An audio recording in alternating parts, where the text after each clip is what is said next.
Alrighty, and we are live. Hello, hello. Welcome back to Phoenix Wright, the Ace Attorney Trilogy. Sorry for the delay. I had to stay late at work, and then I had some minor technical issues at the start of this stream. Let me see. Just chat settings, and let's load our save game up. So last time, we basically proved is the Big Sis prosecutor cleared from the charges? No, but we have managed to stave off her conviction so far. So we proved that there was a bunch of unrelated monkey business in the evidence room, but there's also pretty clear evidence that Mr. Goodman was murdered in the evidence room and then transported to the car park. So we still have to figure out who did it. But I'm sure it has something to do with SL9. Anyway, let us get back to it. I'm so sorry, Mr. Wright. Sorry for what my sister said. Drastic crimes require drastic measures. That's just the way it is. Oh, yes. Well, actually, let me see what they recap real quick. We did what we had to, in order for him to get the verdict he deserved. I didn't know. I never knew that the SL9 incident was just another name for the Joe Dark killings. Sounds like everyone's heard about these killings but me. Landa wanted Dark convicted so badly. That's why she used me. That's why she used what happened to me. What do you mean, what happened to you? It's all there in the file. Joe Dark's last victim was Prosecutor Neil Marshall, brother to Detective Marshall, now Patrolman Marshall. When he murdered Officer Marshall's brother, he left behind an incriminating piece of evidence. But what did you have to do with those killings, Emma? On the night Prosecutor Neil Marshall was murdered, Joe Dark tried to kill me. What? He tried to kill you? Officer Marshall's brother, Neil, was only trying to save me. Wait a minute. Hold on. Was Marshall... Did Marshall try to kill Joe Dark? Is that what happened? So that means you... Yes. I was a witness in the Joe Dark trial. I didn't see that one coming. Okay. So, yes. Basically what happened in the evidence room is that Mr. Cowboy's brother, Mr. Cowboy, snuck into the evidence room to steal evidence from the SL9 incident because he doesn't think they caught the real killer. And the evidence was about to be archived and the case put to rest permanently. But Officer Meekins followed him in. There was a scuffle, and because of all that conundrum, Meekins was blamed for the killing of Officer Goodman. But it looks to me like that happened earlier in the day. And then he was moved to the parking garage. Anyway, so, you know, we only caught, like, glimpses of that scene. But, the way she said that, what was it exactly? That Officer Marshall was only trying to save me, suggests that, there's more to it. Then again, they did put Joe Dark on trial and execute him, so I guess he couldn't have been a murder victim. Anyway. It happened 2 years ago. It was right about this time of the year, too. That's a running theme in this game, I think. It was a terrible thunderstorm that day, unusual for the season. I was alone in my sister's office. We were planning to eat dinner together once she finished her work. Then, suddenly, this terrifying man came bursting into the office. Joe Dark. It seemed like he was running from someone. He pulled out a knife and screamed at me. I didn't know what was going on. Just then, Prosecutor Marshall showed up. Jake Marshall's brother. Joe Dark tried to take me hostage, but before he could, Mr. Marshall tackled him. Then, what happened? I'll never forget it. Lightning struck and the lights went out. Suddenly, a bolt of lightning flashed outside the window, lighting up the office for an instant. What I saw then burned a permanent picture in my mind. I can still see it now. A permanent picture? I added to the evidence report, the court record. I don't remember the moment when Dark stabbed Mr. Marshall. So you weren't able to testify about that? No, I was only asked about when I was attacked. That must be why she made up the crime. Made it up? You mean provided bogus evidence? The prosecutor's office wanted that guilty verdict so badly. Lana forged the evidence. Mr. Edgeworth used it. Edgeworth? Yes, but I'm sure he didn't know anything about it. Yeah, so Edgeworth has been dodging accusations that he forges evidence for some time now. He couldn't have known he was being given false evidence. Even so, that's when it all started. The rumors about Mr. Edgeworth, I mean. It's all my fault. If I could have just testified properly, none of this would have happened. It's true, even though he may not have known it. Edgeworth really was involved in falsifying evidence. After that case ended, Lana was never the same. She became cold like she is today. She must not have been able to face up to what she did, especially not to Emma. What did you see in the instant that that crime occurred? Dark knocked down Mr. Marshall and raised his knife. Neil Marshall was stabbed right in front of this poor girl.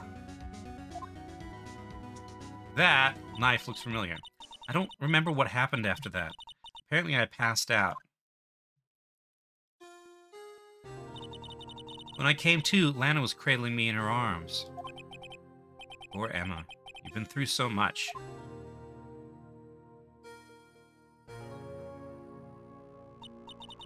I couldn't bring myself to testify about that instant. I tried, but the words just wouldn't come out. I drew a picture, but it wasn't any good. 2 years ago, you must have been 14. That's understandable.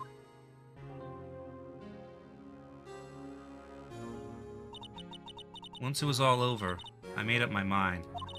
I decided that when I grew up, I'd become a scientific investigator. I want to be able to fight crime with my testimonies and find the evidence to make an airtight case. That way, Lana would never have to forge any. I see. I think I'm finally starting to understand what makes Emma tick. There's still something that bothers me about that crime. There's something that's puzzling me, Emma. What is it? You said you were in Lana's office at that time, right? That's right. Why then would a serial killer come running in there? Not only that, but he was being chased by a prosecutor. Oh, there's no mystery there. Joe Dark had been taken in for questioning that day. Taken in for questioning? You mean by the police? Of course. This happened at the police department. He tried to run away halfway through the interview and fled into my sister's office. But why did he run all the way over to your sister's office? Because the detective officers in the questioning room are right across from the elevator.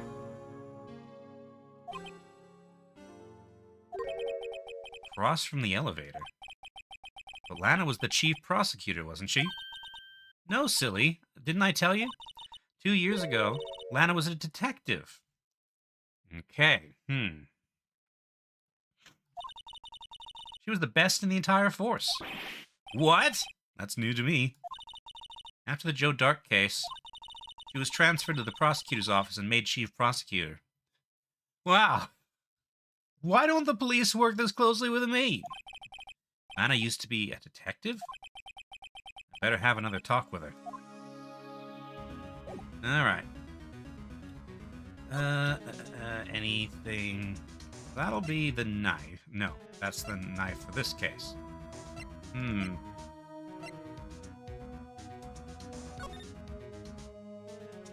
Alright. Perpetrator Joe Dark, serial murder, sentenced death. 6 victims, including Neil Marshall. Let's see. Jones, Kirby, Bates, Knight, Moss.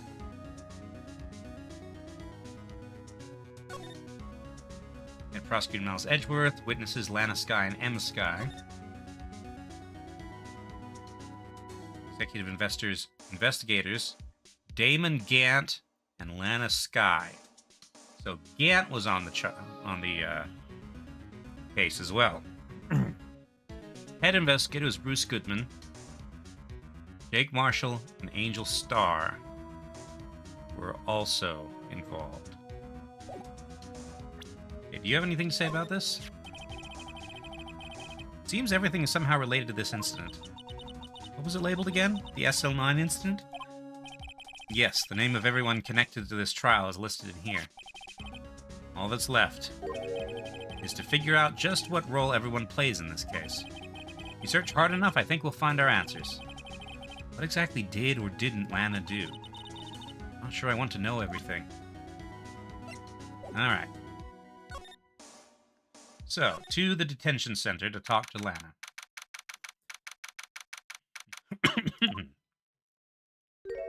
Miss Skye. Lana. Mr. Wright. It seems I keep causing you trouble. Falsifying evidence. I didn't think you were the type. Criminals don't mind playing foul, so why should we? You mean why shouldn't we? But Lana, if you're wrong, an innocent person might be found guilty. Believe me, I understand the risks. Lana, Emma told me about you. Oh? About how you were a detective 2 years ago. And how the SL9 incident was the reason for your transfer to the prosecutor's office. That's right. Could you fill me in on the details, especially about that unusual change of jobs? I suppose you have a right to know, Mr. Wright. Of course I have a right. I'm right. A lot of revelations were uncovered at the trial today, not the least of which was the fact that this case is largely connected to another one 2 years ago. Evidence from that case was stolen as well, though I expected as much. I know how obsessive Officer Marshall can be. That trial, it really wasn't fair, was it? I believed in you, Lana. I believed that no matter what happened, you'd always stick to the truth. Couldn't be helped, Emma. That trial 2 years ago, I sold my soul. Well, all drama aside, the fact of the matter is, at 5:15, there was no murder at the police department. Tell me it's not true, Lana, what the witness, Miss Starr, said. About you stabbing Mr. Goodman with a knife. Lana, I don't understand. Why wouldn't you tell us? Emma, this doesn't involve just me. I don't think I've ever seen Lana look so phased before. It's true, I was a member of the police force 2 years ago. She was amazing. And there's Gant. They still talk about all the cases she and Chief Gant cracked together. Chief Gant? He was a deputy chief of police back then, but he still worked at the crime scenes. Damon Gant. He was everything I aspired to be. They were the best team ever. They solved crimes before the reports could even be filed. Emma really idolizes your big sister. But now you're chief prosecutor. What happened? I always planned on becoming a prosecutor. The reason I became a detective was gain experience investigating crime scenes so you could use that experience in court, right? Gant's help in the SL9 case was crucial to its resolution. After that, he became chief of police and arranged my transfer to the prosecutor's office. Are you telling me that, Gant in some way compelled you to work for him? Maybe I should ask more about this investigation of theirs 2 years ago. 2 years ago, I was the second in command of the detectives investigating Dark. Second in command? That means the investigation lead was Damon Gant, right? Yes. Deputy Chief Gant and I share the same office and the same investigations. They even had the same office. Which means that when Joe Dark was running into Lana's office, he might not have been looking for something to do with Lana, but something to do with Gant. We led a team of the best detectives on the force. Detective Goodman, whose case it was, Jake Marshall, and Angel Starr. It was the first time Marshall worked with his brother. He was quite gung-ho. Without a doubt, Joe Dark was the serial killer. We asked him to come in for questioning. We were desperate for evidence. That was when his final murder took place. When he tried to murder Emma. He took Emma hostage, but to what end? Prosecutor Marshall was trying to save me from Dark. You see, the first person who happened upon the scene of the crime was me. Now you tell us. Damon Gant and Neil Marshall were the ones questioning Dark that day. Damon Gant was questioning Dark, okay? The investigation was in its final stages, and Dark must have suddenly panicked. So he waited until Gant and Marshall let their guards down, then fled the room. From there, he ran straight to the office shared by Deputy Chief Gant and myself. That's where he found me. So you were the first person to run to the scene, Lana? It appears so. I was following some papers while Gant and Marshall were questioning Dark. When I returned to my office, I saw 3 bodies on the floor and smelled blood. 3 bodies? Prosecutor Marshall, the victim, Emma, who had passed out, and the suspect, Joe Dark. During the struggle, it seems Mr. Marshall struck a final blow before he died. Joe Dark had incurred a minor concussion and lay unconscious. What did you do? To be honest, I panicked. I picked up Emma, carried her out of the room, and just held her. Can't blame her after all her sister must have gone through. After that, I placed Dark under immediate arrest. Let me get this straight. You were all involved in the SL9 incident. That's right. Quite a coincidence, I don't buy it. Well, what are you saying? There's no way everyone involved in this trial was also involved in that incident just by chance. But that case was solved 2 years ago. At least one person went to extremes because they didn't believe it was truly solved. Officer Marshall. Yes, his actions came as a surprise to me as well. Ever since his brother died, he's changed completely. Guess he wasn't convinced with the ruling against Joe Dark. Life doesn't end with the closing of a case. Everyone has to live the rest of their lives with their memories. That case just might not be over yet. Emma was assaulted by Dark at the police department, right? Yes, in the office that Damon Gant and I shared. The office that Mr. Gant now occupies by himself. The chief's office. Maybe we should have a look at the chief's office, the site of the final SL9 murder. Alrighty. Thank you, Miss Sky. Let's see.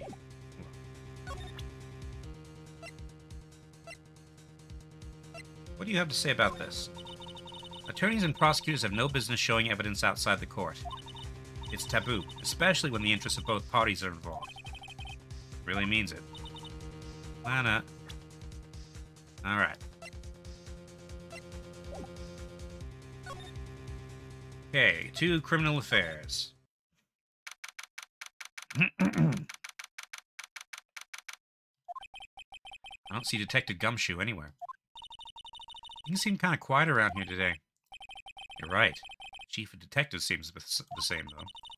Why don't we go look for some other people to talk to? Right, we can come back here later. What's the Chief of Detectives up to? That man must be the Chief of Detectives. He's staring at the screen so hard it might shatter. What? Dark case may have been fabricated? That's what I thought all along. Just never bothered to tell anyone. Now, there's a guy who cares about his work. That must be one of the detectives. He's mumbling something to himself. That's it. The villain used a time machine. Very clever indeed. That would explain the alibi. The future might not be so far away after all. He's not writing a report. He's writing a novel. Okay.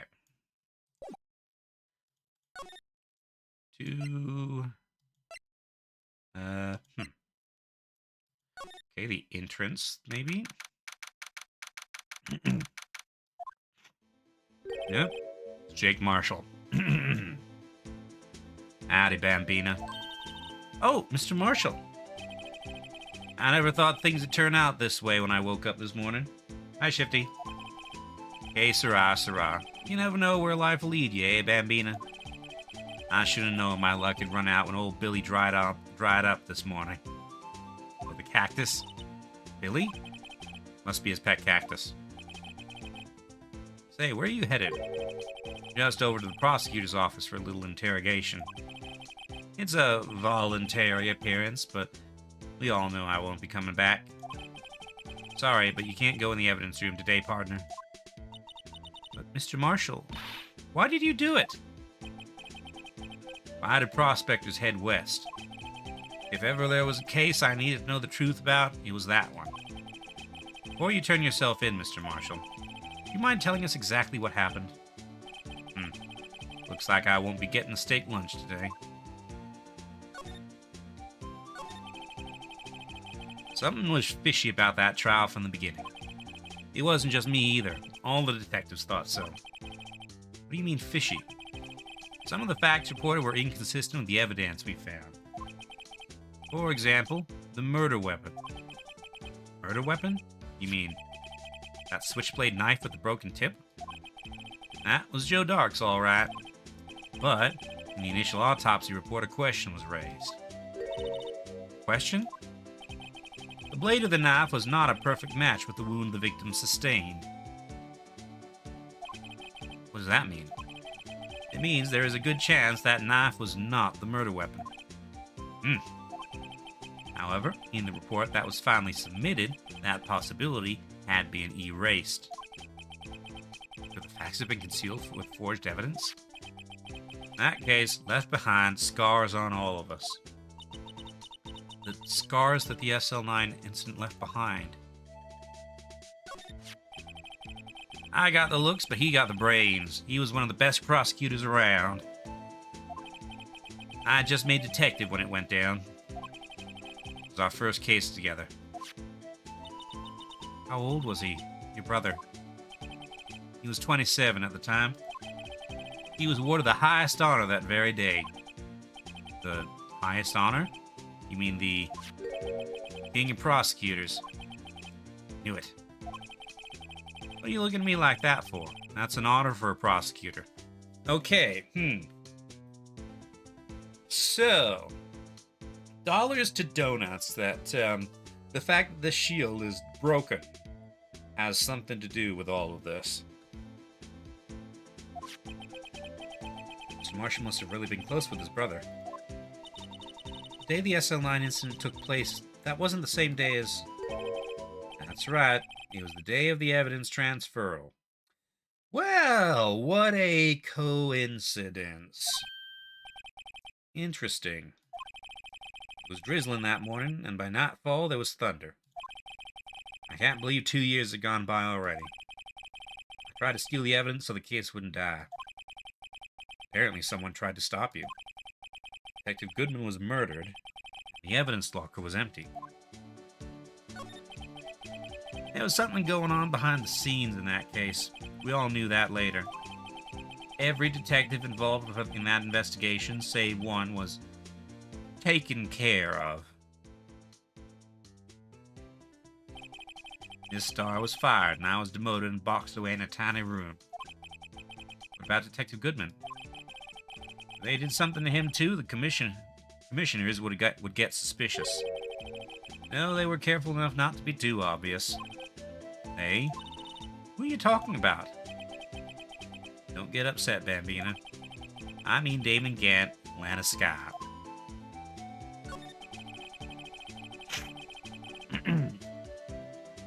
The investigation lead, Damon Gann, and his second-in-command, Lana Skye. There wasn't a person on the force who hadn't heard of that duo. That case was the biggest step in both of their careers. After the case ended, Lana transferred to the prosecutor's office. No, after the case ended, Lana transferred to the prosecutor's office, right? Yeah, Damon Gant, the new chief of police, arranged for that to happen. Never been the same since she left. Everyone who knew her said so. Chief Prosecutor Skye was totally different when she was a detective. Now that he mentions it, Emma said something like that too. Tell me, what happened to my sister? Sorry, Bambina, but her secret is too well guarded. I never found out. Lana's a secret. It all started 2 years ago. So, there you have it. That's my story. Did you enjoy it, partner? It was certainly enlightening. There's one thing for sure I found out in court today. That boy Edgeworth isn't my enemy. He was the one who used falsified evidence to get a guilty verdict, but someone else was the one who gave him that evidence and planned everything. That someone is Damon Gant. Don't believe me? Well, I don't blame you. I won't even be a patrolman after today. Too bad I won't be around to work with you when you become a real scientific investigator. Adios, Bambina.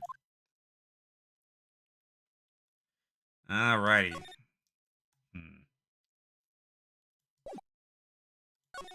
Yep, I also suspect Gant.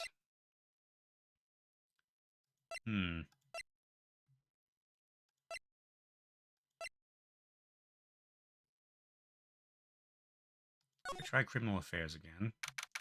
Looks like there is something here. This place is always pretty empty, but today it's deserted. That must mean everyone's busy solving crimes. Oh, if you're looking for all the others, they're in the conference room. Thanks. Wow, he actually talked to us. The chief prosecutor is saying what she did and the decision about what to do about Mr. Edgeworth, not to mention our statement to the media in tomorrow's trial. There's more chaos going on than Thanksgiving and Christmas put together. I think festive is the word usually used for those. Sir, we'd like to have a look around Chief Gant's office. Just use the connecting hallway to the other building and take the elevator to the top floor. Really? You mean it's okay for us to go in there? I mean, we aren't police officers or anything. Hey, you're right. You can't go in there. It's off limits. Now I see where Detective Gumshoe gets his unique charm. Well, what are we waiting for? Let's head to the chief's office.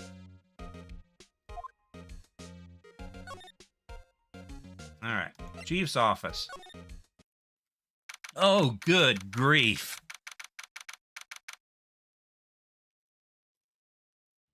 Pipe organ? The guy's definitely evil. What's with the Catholic vibes? Also, I notice some weird vases over there. In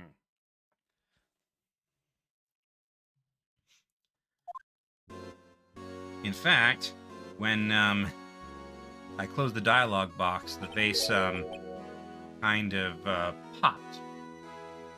Whoa, where am I? The chief's office, silly. At least that's what it said on the door. Check out that pipe organ. That's real, isn't it? Hey, I used to take organ lessons in kindergarten. What kind of kindergarten has an organ? They used to call me Little Miss Bach. I thought I was a genius until they tried teaching me notes.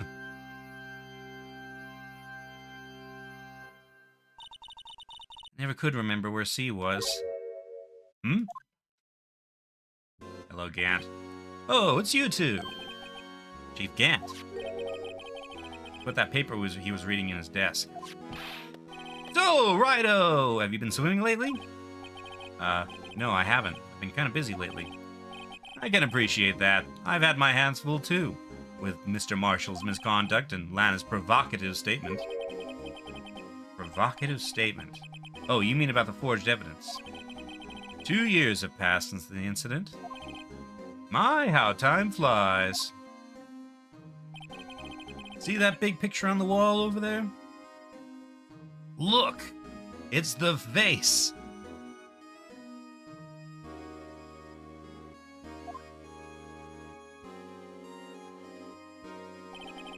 That's a picture of Lana, Neil, and me. This is Mr. Marshall's brother, Prosecutor Neil Marshall. We took it to commemorate our work together. Something's not right with this picture. Can't quite seem to put my finger on it, though. Yeah, team picture added to the court record.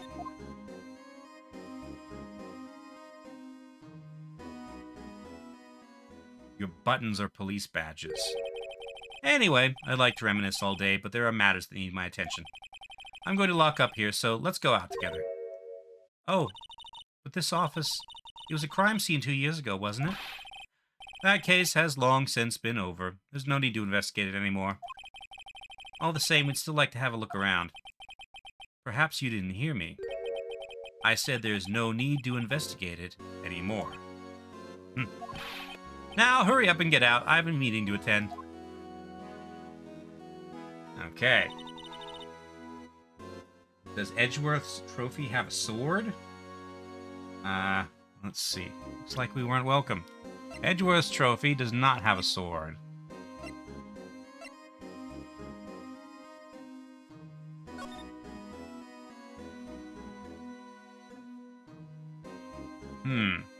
You're right. So the shield was already broken, but there was a sword. Also, that there's that blade there on the spear that the knight has. That's definitely the vase whose fragments we found in the evidence room. And it is indeed unstable. I would think it would be the other way around. So it's empty at the top and the bottom. You've established that.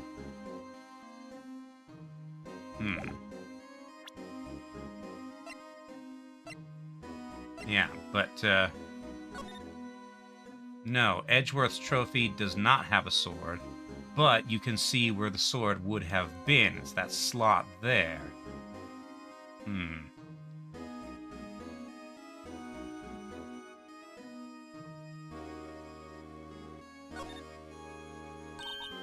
Hey, check it out. There's a metal plate here.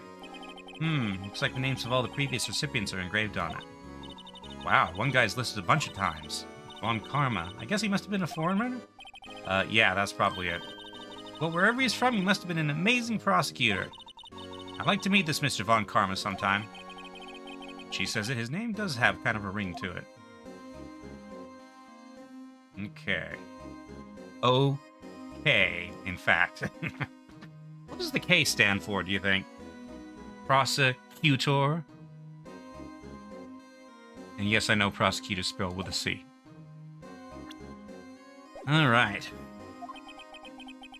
Seems that case isn't over with yet after all. What do you mean? Chief Gant denied our request to search the crime scene. K for... Oh, yeah, that's right. I think Gumshoe mentioned something about that. Then again, Gumshoe could be wrong. That means there must be a reason he doesn't want us looking around in there. You mean like a clue? Gotta be a way we can get inside the chief's office. Let's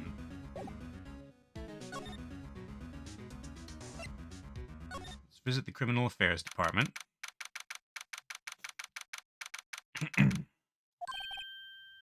Hey, pal. Detective Gumshoe. Aren't you supposed to be in a meeting? I'm, just taking a breather. My feet hurt. From sitting so long? Actually, from serving everyone coffee.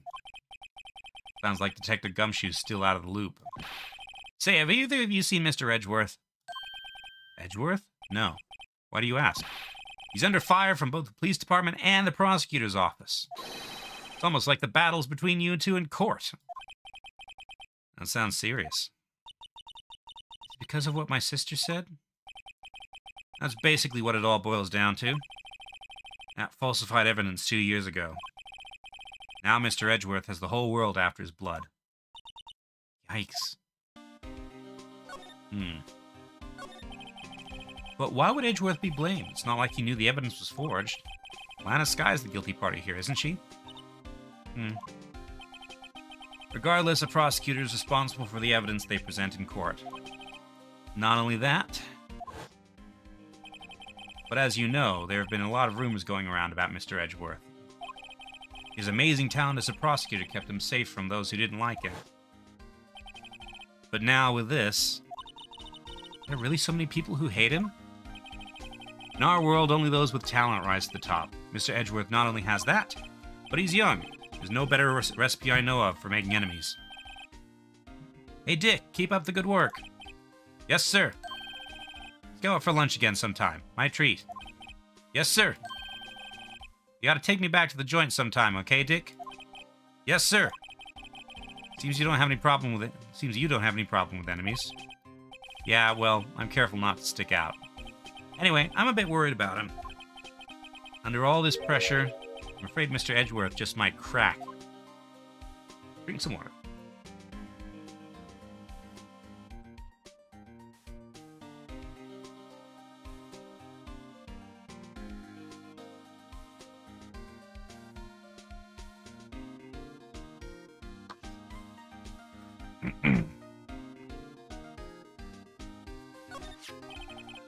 Actually, I took a look at the files earlier while the coffee was brewing.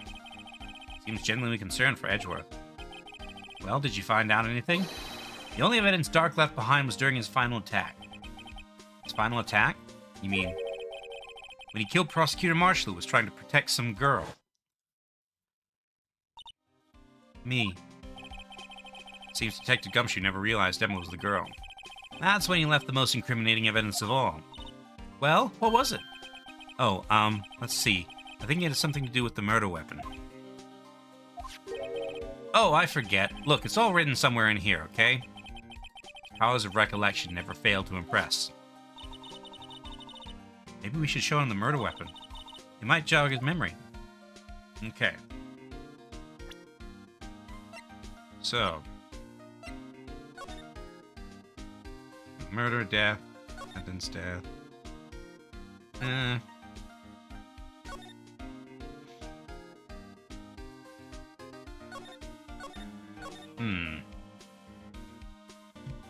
There's nothing here about the murder weapon.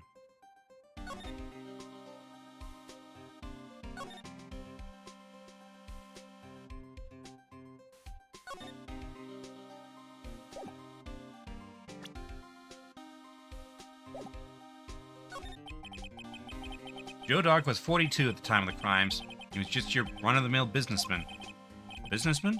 What made him take the serial killing? One day on his way home from work, he hit someone with his car. With his car? So, it was an accident? An accident, yes. But it transformed him into an animal. Animal? He killed a man that witnessed the accident. Then he killed a lady who saw the second crime.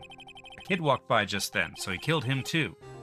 Then when he was burying the bodies, a jogger came upon the scene and was killed as well. Finally, he turned himself in. Well, seems he was a pretty careless animal. Of course, this is all conjecture. There wasn't a single shred of evidence. So he turned himself in. Yes, but in the middle of his questioning, he fled and murdered his final victim, Prosecutor Marshall. That crime was witnessed by someone too, but luckily Dark was arrested on the spot. It's a good thing that last witness wasn't killed. That last witness. A.K.A. Emma. Okay.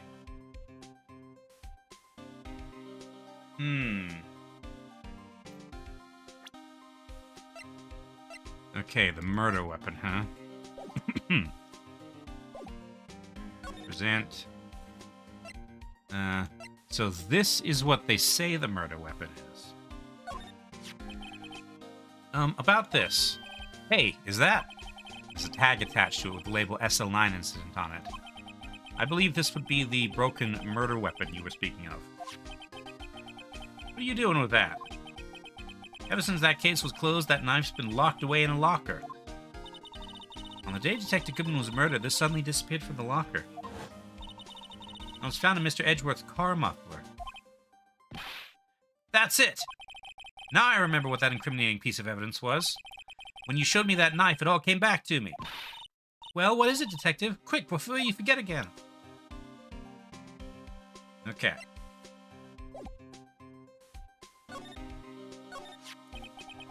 This knife, it was Joe Dark's, wasn't it? That's right. We traced it back to the store he bought it at. Plus, it had his fingerprints on it, too. But no one actually witnessed him using it to murder anyone, right? That's where his luck ran out. When you take a good look at the knife, you'll see it's broken. You don't have to take a good look to notice that. Yeah, well, anyway, take a guess where the broken tip of the knife was found. That's what did him in. Where was it? The victim, Neil Marshall, was carrying it. Inside his own body. It was found deep inside the stab wound. Did it match Dark's knives? You bet! Down to the last fiber. It's pretty conclusive. Alright. Stabbed in the back, died from punctured heart and lung. Knife tip was in the wound.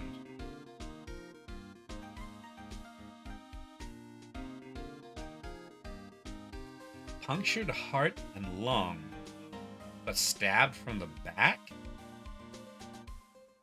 There's a lot of obstacles in between the back and the heart.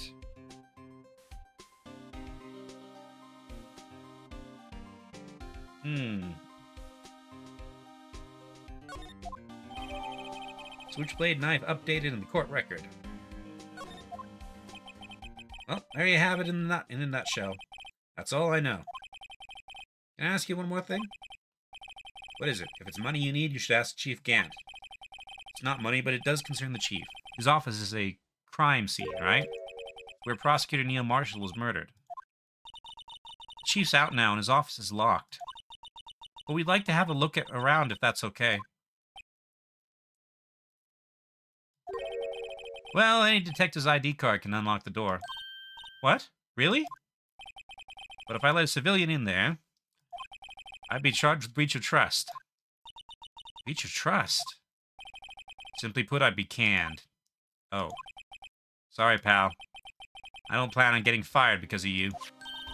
How about this ID card? It was Detective Goodman's. Yes, we still have Detective Goodman's ID card. That won't work either. The data was deleted the day he died. Oh. So in other words, Gumshoe is our only chance of getting into that office.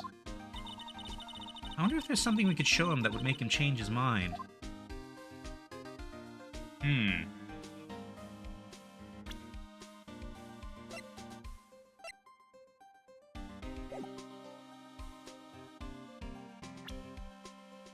What about this?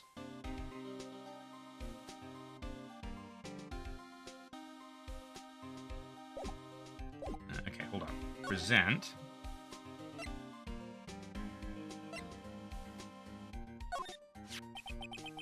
About that jar. I think I've seen it somewhere before. Somewhere? Or maybe it's one of those memories people have from previous lives. This must be the most uninformative detective I've ever met. Something about it makes me feel uneasy. It's like I'm in the chief's office and he's yelling at me. Chief Gant? Where could I have seen that before? Okay, what about if I show you this? Let me share a little advice with you as a detective. If you don't have a clue, keep your trap shut. I'll keep that in mind. Sheesh.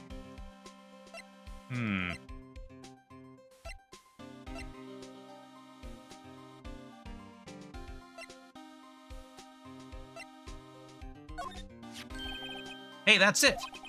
That's the King of Prosecutors award that Mr. Edgeworth got the other day.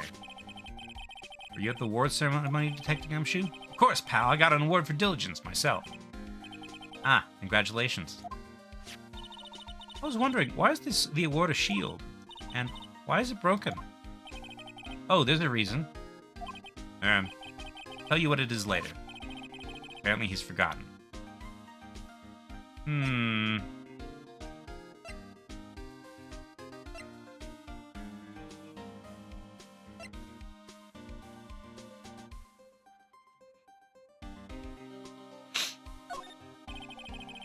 can't believe Officer Marshall would do something like that.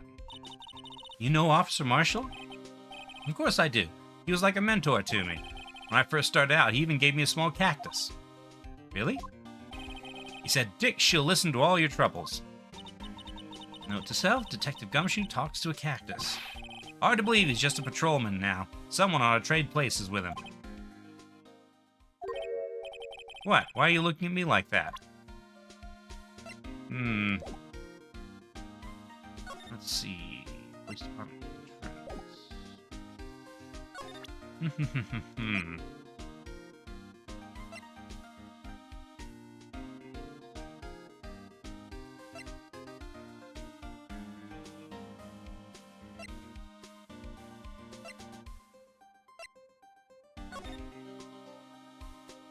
That's SL911.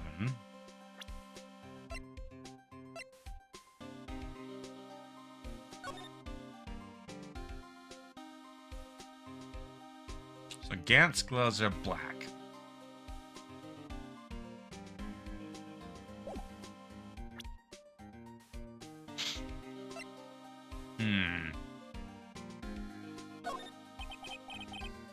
Nope.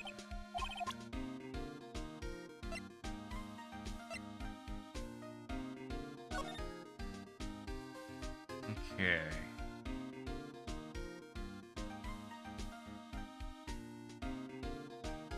Right. It's being highlighted.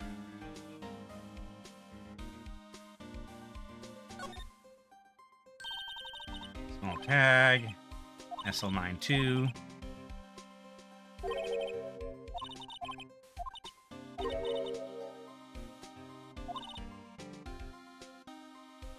Oh, Emma's seen something similar to what's written on this tag. It wasn't that long ago. Big court record again. Actually, that's from earlier, I think.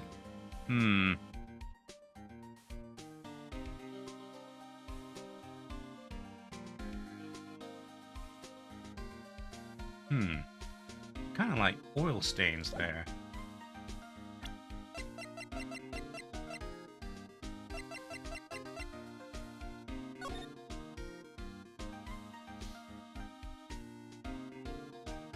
Okay.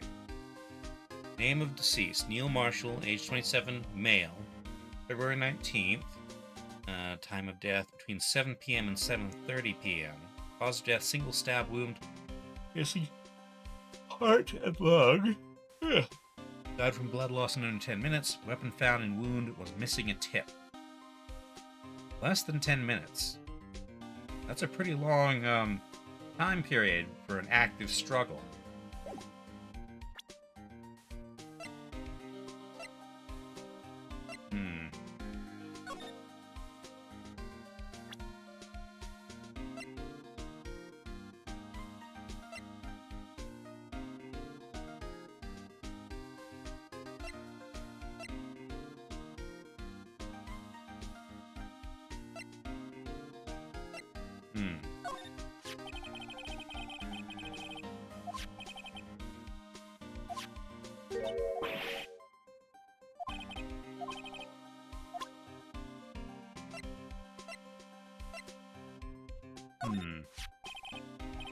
Detective, here's my attorney's badge. You show this to me every time we meet, pal. Real men show their police badge. Enough said. I wish I had a badge. Even an ID card would be nice.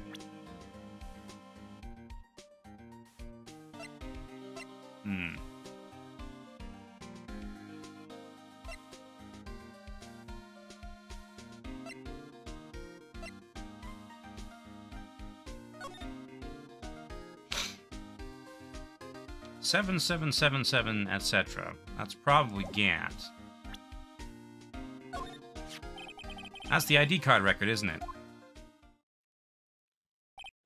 Yes, there's only one number left to investigate. At 4:20 p.m., the victim, Detective Goodman, must have entered the evidence room along with someone else.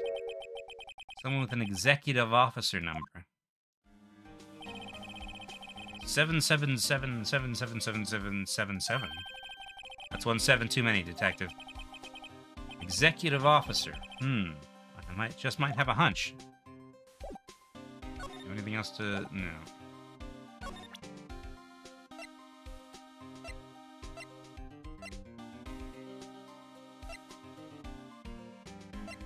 Hmm.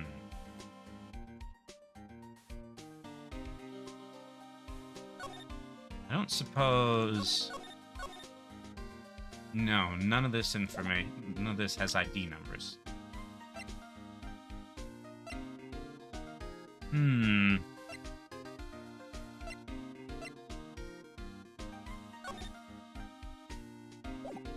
Hmm...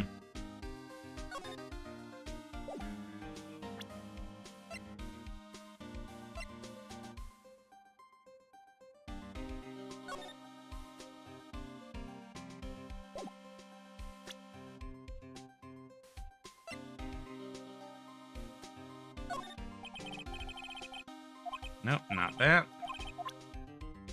Hmm.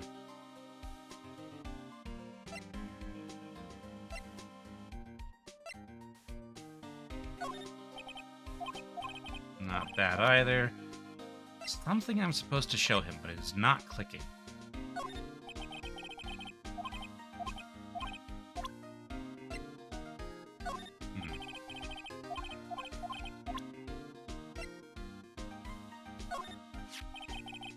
I've been studying up on those files. There's nothing wrong with Mr. Edgeworth's presentation. I think people are accusing him of injustice. I, for one, ain't buying it, pal. You're looking into the case for Mr. Edgeworth? Yeah, it was a pretty big deal while it was going on, you know. After all, a serial killer was on the loose. Lana was pretty clear in her confession. She forged evidence in order to prove Joe Dark guilty.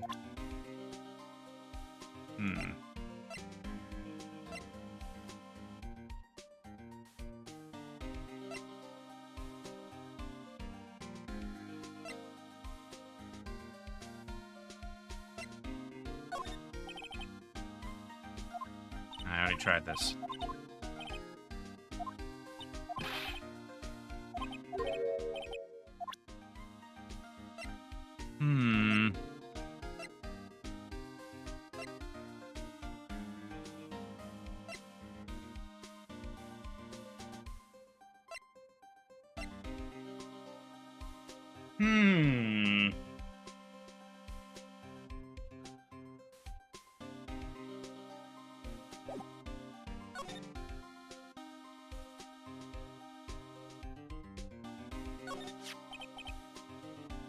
The knife was Joe Dark's.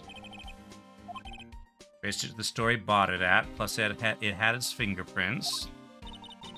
No one actually witnessed him using it to murder anyone. Take a good look at the knife. See, it's broken. Take a guess where the broken tip of the knife was found. That's what did him in. Where was it? The victim, Neil Marshall, was carrying it inside his own body. Found deep inside the stab wound. Did it match Dark's knife? You bet, down to the last fiber. Pretty conclusive.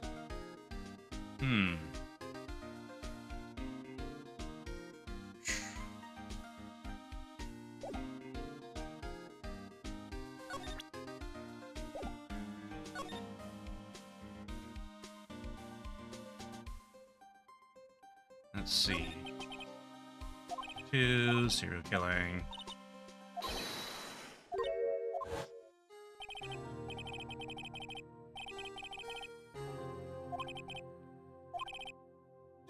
Conjecture. Wasn't a single shred of evidence.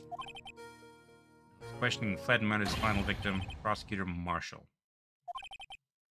Missed by someone too, but luckily Dark was arrested on the spot.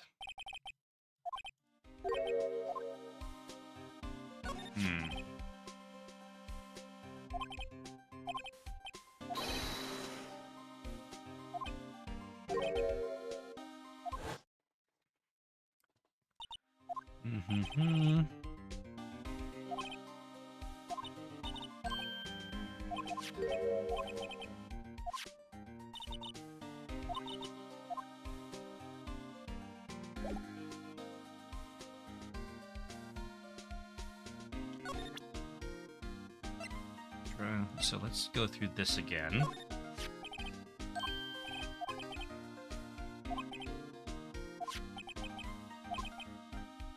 Lock away in the locker. disappeared from the locker. It's found Mr. Edgeworth's car muffler.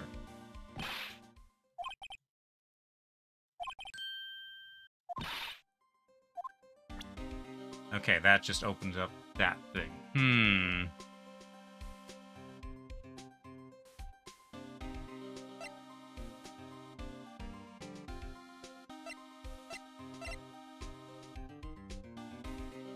Well, I suppose I can always just try everything. Not that.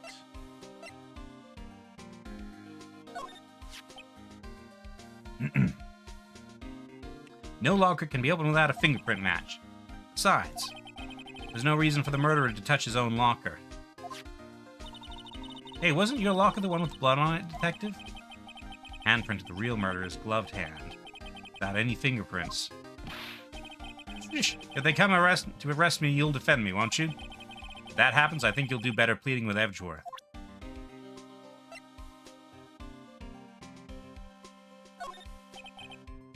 No. No. Oh, lost item report, huh? Very impressive, Detective. You knew what it was right off the bat. I'm sure he files a lot of them. Well, I'm a master of misplacement, you know. Master. That has such a cool ring to it. The way I see it, if things are meant to be lost, then they're meant to be lost. There's a higher power at work here. Wow, a higher power. Maybe I shouldn't let Emma hold any evidence.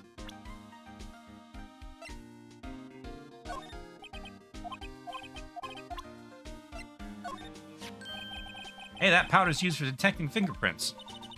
Yeah, Mr. Edgeworth gave it to us. He did what? All I have is some flour. You okay, Detective? Quick, run! Achoo! Wait a minute. Am I about to see, fingerprints on some of the evidence? With any help, one time I took a nap on a bench with wet paint. Why am I not comforted?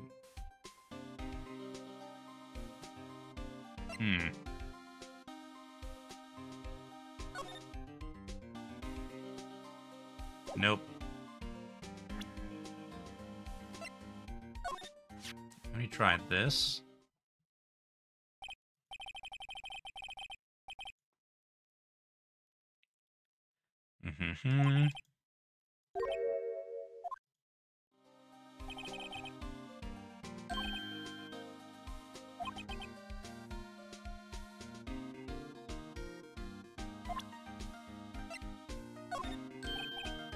Hey, I just bought some of that stuff.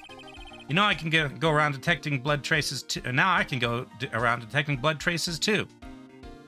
Are you sure that's not hand lotion? Wow, is that a new type? I've never seen that bottle before. Add 3 inches to your base height. Base height? Hey, let me see that. Looming tall, new and improved growth formula. You mean this can't detect any blood traces? Well, it's not quite the same thing as luminol. So that's why the lady at the counter had that smirk on her face. I don't think you need to get any taller, Detective.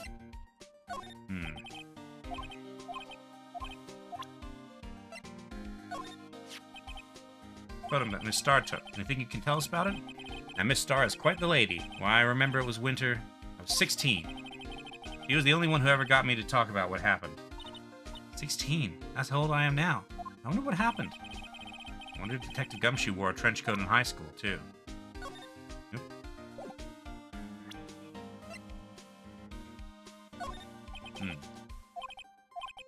Nope. Nope. Nope. Nope.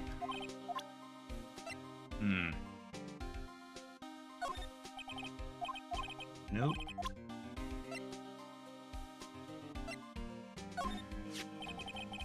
This guy almost made us lose the case today. What are you talking about? He was guarding the bloodstain in that evidence locker with his life. That's more than you can say about most officers nowadays. Would have saved us a lot of trouble if he hadn't guarded it so well. I have to admit, he's right, though. Thanks to the Blue Badger, we were able to prove another possibility today. possibility that another murder took place prior to 5:15 p.m.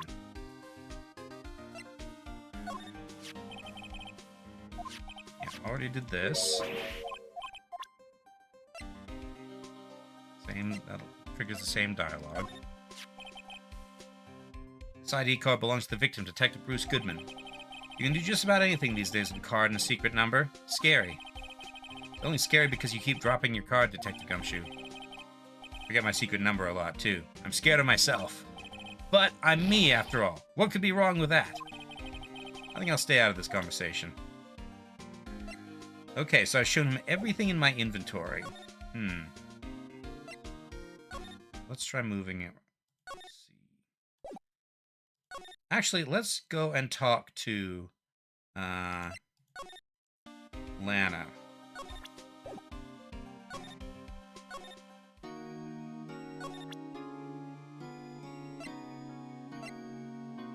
Tell me about this.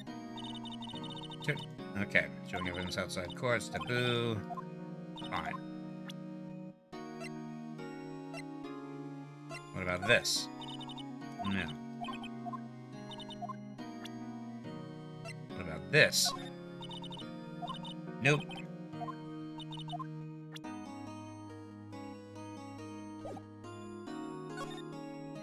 There's nothing else to ask her about? No. Alright, let's try the underground parking lot.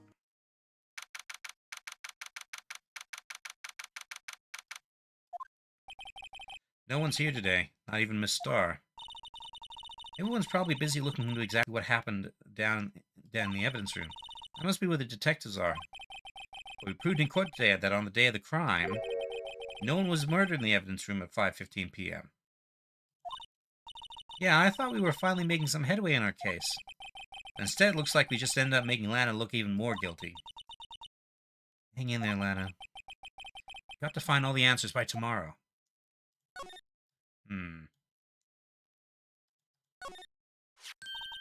Here, a phone. Oh, we've already done this.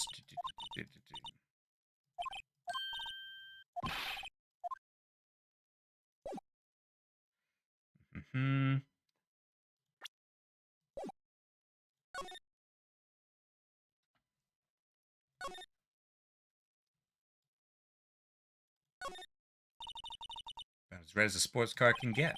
Yep, it's pretty red, all right. The body was found in Edgeworth's car trunk. The lock in the trunk was broken. The question is, why did Miss Sky choose his car? So what model car is it? I think it was called a sedan or a coupe or something like that. Those are car types, Mr. Wright, not models. You're a guy, aren't you, Mr. Wright? You're supposed to know these things.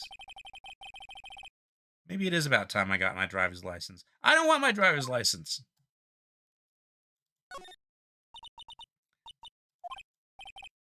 Okay, outline the victim's body. Victim must have died when this... B block.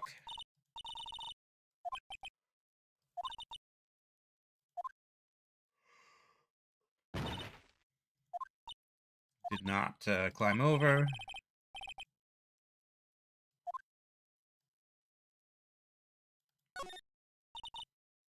They're for prosecutors. Defense attorneys are relegated to B block with the visitors.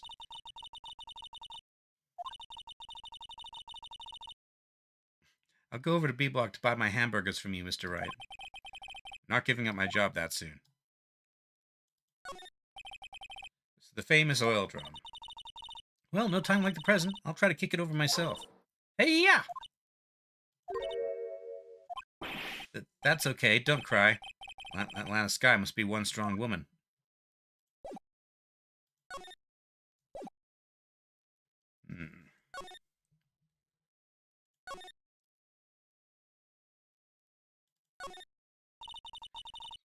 This is the famous divider. It sure helped us knock a hole in that testimony yesterday. Come to think of it, this divider helped our case more than the actual witness. The Great Divider, a chip off the old parking block. It's just a wall, scientifically speaking.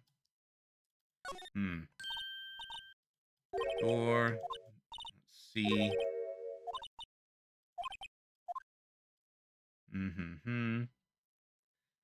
Security. Ladder. Step ladder.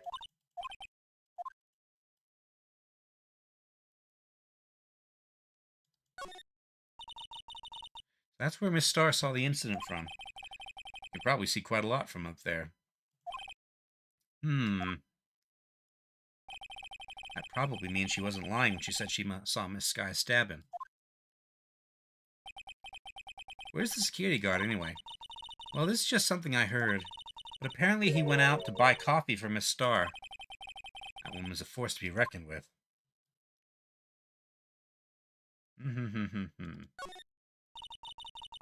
Cars leave the lot. Entrance. Building exit. Theory of relativity. Okay.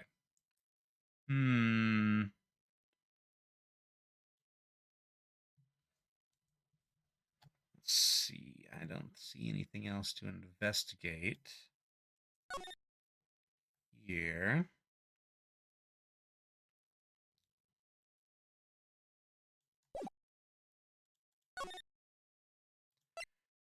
Oh, I can go to Edgeworth's office.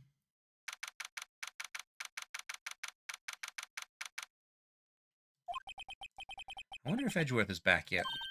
There he is. It looks like he's writing something. What are you doing here? He sure was quick to throw that paper on the floor. Tough day in court, huh? I've had to live for the past 2 years with rumors flying around. What's another allegation to me? Cheer up, Mr. Edgeworth. I'm rooting for you. That's Edgeworth for you. Always trying to hide his real feelings. So, what do you want? Unlike some people, I don't have all day. Hold on. Paper. I wonder what he was writing before. Come on, Mr. Wright, let's take a look. Are you crazy? Edgeworth is sitting right there. Just distract him. I'll check it out. Hey, Edgeworth. Is that Detective Gumshoe out the window there? Oh no, he's falling to the ground. Hold on. Firstly, let me see what that girl's doing crawling around my feet. He didn't even look. What? Letter of You're having trouble reading, I'll read it for you. It says, letter of resignation. Resignation? Edgeworth, you don't mean... I'm tired, Wright. I feel as if something inside me has died. But, Mr. Edgeworth, none of it was your fault. I know the path I've walked. You don't need to tell me. And the path I've walked hasn't been a just one. I can't forgive myself for what I've done. And no one else should forgive me either. Uh-oh. I think he's serious. Mr. Wright, please, you have to do something. It's a letter of resignation. I wonder if I can use it for anything. I can probably show it to Gumshoe. Ugh. Let's see. Everything else seems about as normal. Quite tidy.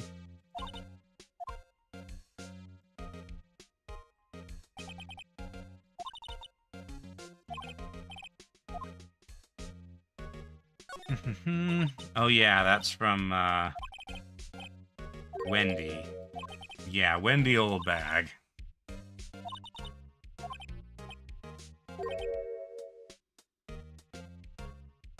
Also from Wendy. Was this the same message that was here yesterday?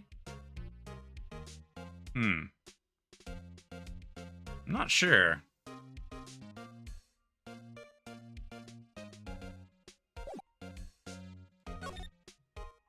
Alright, let's talk, Edgeworth. There's no excuse for what I've done. 2 years ago, I used false evidence to obtain a guilty verdict. That's what us all breaks down to, and nothing I can do to erase that fact. But you didn't know, did you? I mean, that the evidence was falsified.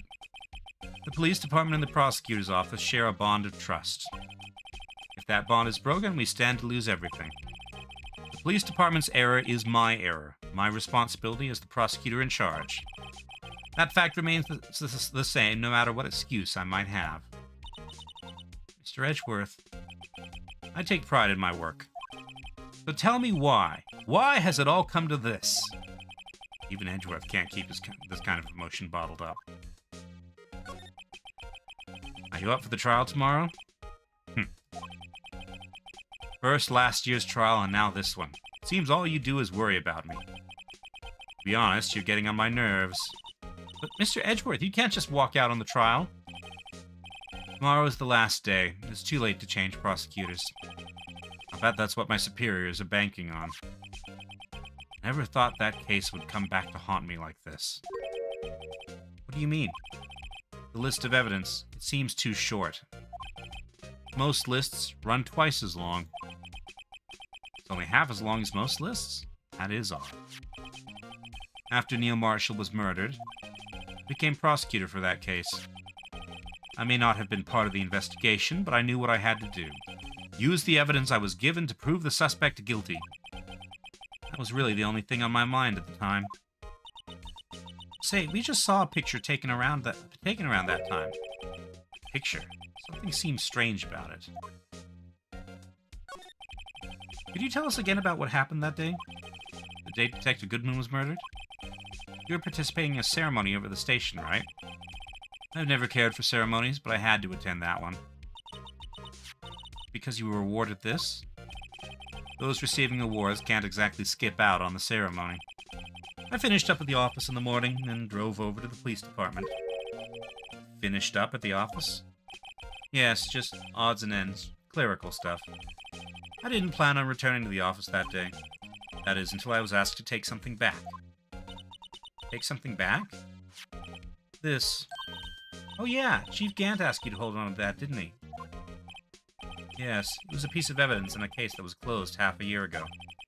He asked me to bring it back to the prosecutor's office. That's the story we heard yesterday.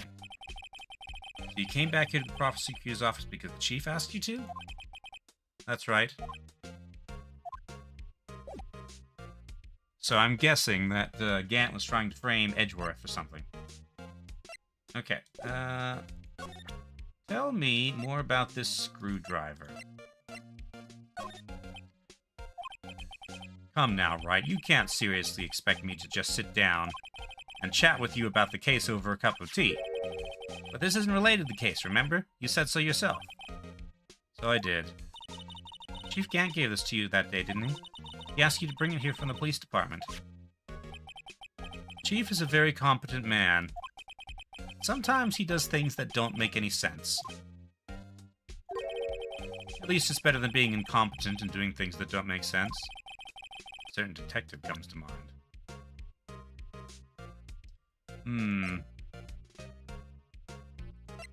Okay, let me show you this photo. This picture was hanging on the wall in Chief Gant's office. Prosecutor Neil Marshall, he had just started making a name for himself. Looks like this was taken when he received the King of Prosecutors trophy. Speaking of that, there's something that bothers me. Yes? The trophy Mr. Marshall is holding, it's a little different than yours. Yes, you're right. Interestingly, that tip is broken off. Ah, I remember now. Remember what? That was what the official prosecutor's trophy looked like until 2 years ago. There's a story behind its design. Story? Sounds interesting. Would you mind telling it to us? It's simple, really. Contradiction. That's what the award's based on. Contradiction, huh?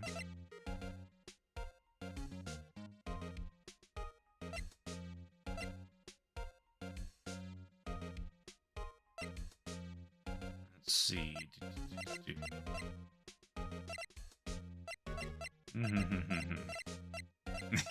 Can I dust you for Prince?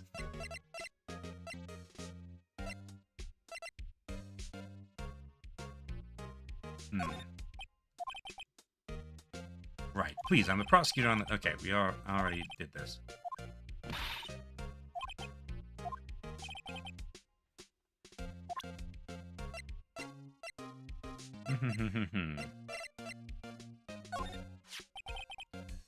You know, it wouldn't hurt if you put this up somewhere, like on a shelf. That has no meaning for me anymore. What do you mean, anymore? That's who I was last year.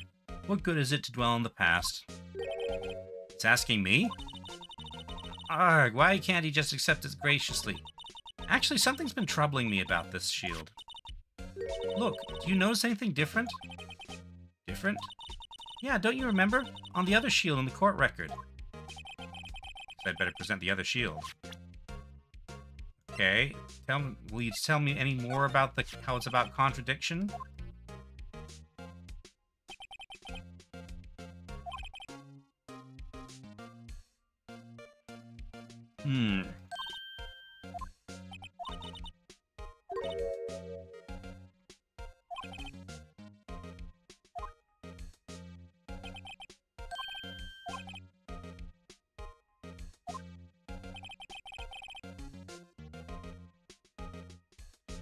So it was supposed to be a broken sword and a broken shield.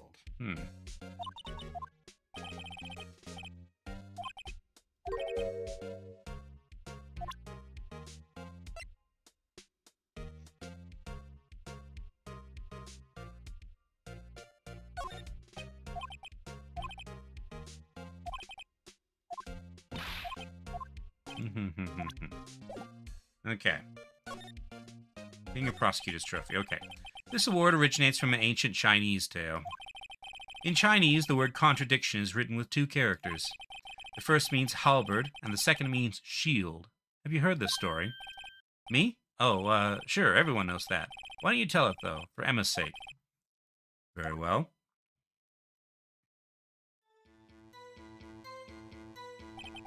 Long ago in the kingdom of Chu, there was an arms merchant.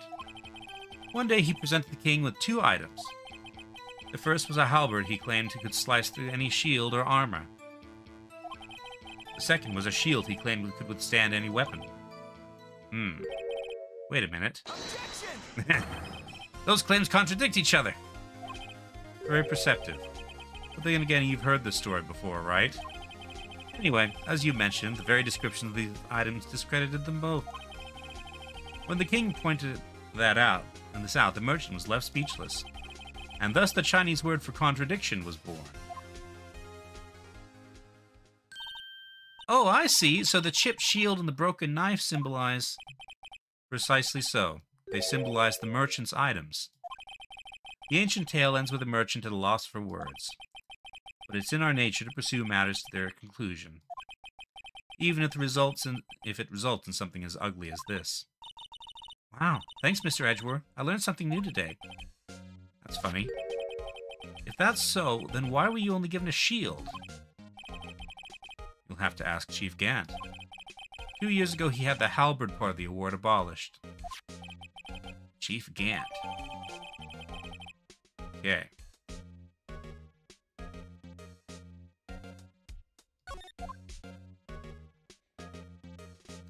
Alright, so let's head back to the underground parking lot. And thence to criminal affairs, although it seems like we might have something to do here. Excuse me. That's Miss Starr. Would either of you care for a quarter pound of roast beef? Miss Starr. I guess she's out of lunches. That looks more like raw beef to me. You certainly are the curious sort, aren't you? Kind of like the first person who sucked a cow's nipple to discover milk. Still, I never would have thought you'd go digging up that case from 2 years ago. Everyone in this trial was involved in the SL9 incident. Not only that, but the murder occurred on the very day the evidence from that case was due for transferal. This can't be all attributed to mere coincidence. Aren't you forgetting something? You know that little scene I happened to witness? The instant Lana stabbed Detective Goodman with a knife. No matter how much of the past you dig up, it won't change what I saw. Roast beef is meant to be savored when eaten. Miss Starr's hatred towards Lana. It all dates back to 2 years ago. Joe Dark. That's a name I'll not soon forget. We trailed him for half a year. Oh, the pressure. Still, I don't think I was ever more alive than I was then.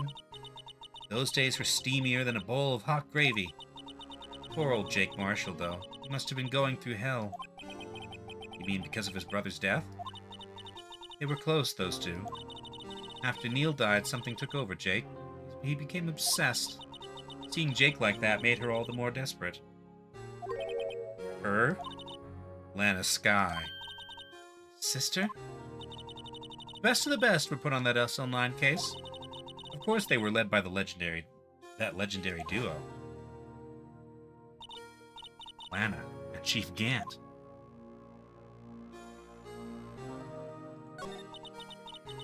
Damon Gant and Lana Skye.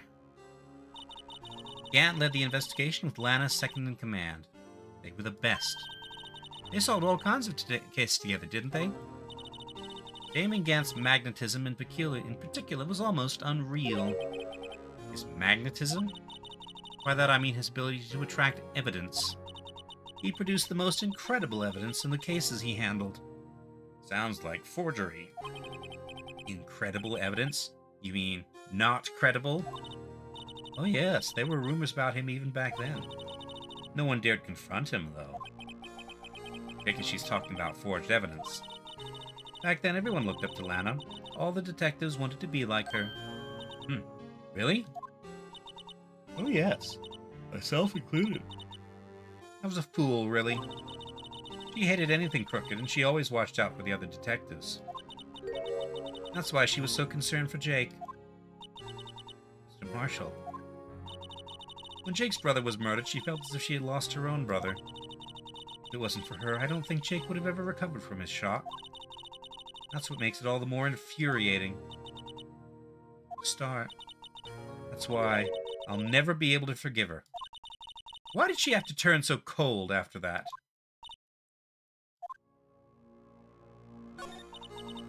That legendary pair was the reason we were able to keep up our investigation. That's why we were so shocked over how it turned out. You mean with the forging of the evidence? Don't get me wrong, Joe Dark got what he deserved. Still, it was obvious the evidence produced in that court was being manipulated. Items our own team never found would suddenly appear, while other items were kept secret. But you don't have proof anything illegal was done. I'm proof enough of what happened. After that case, all of us save Goodman were relieved of our duties, most without even so much as an explanation. Then Lana Skye transferred to the prosecutor's office and became chief prosecutor. Lana always wanted to be a prosecutor. Nothing's quite as simple as it appears. Huh?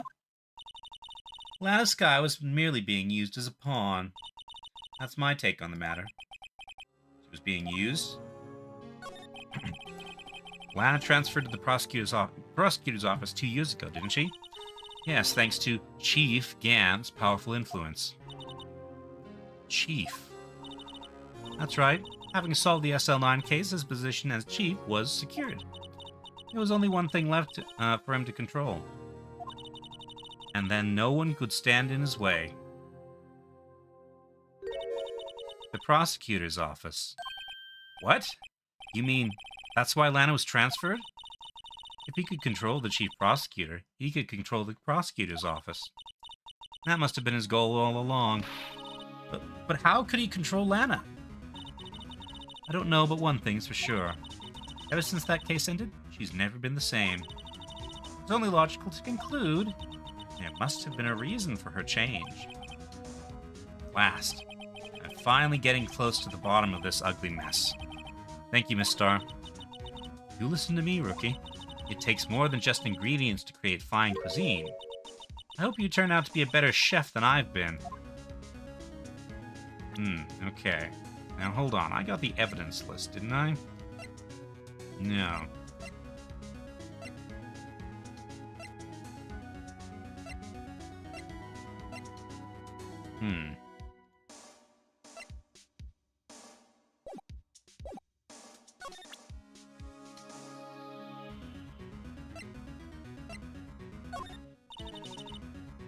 I don't have anything else to tell you.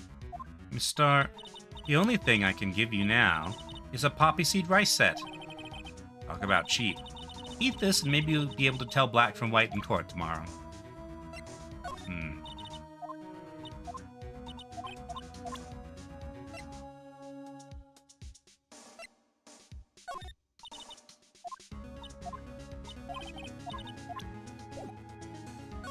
Alright.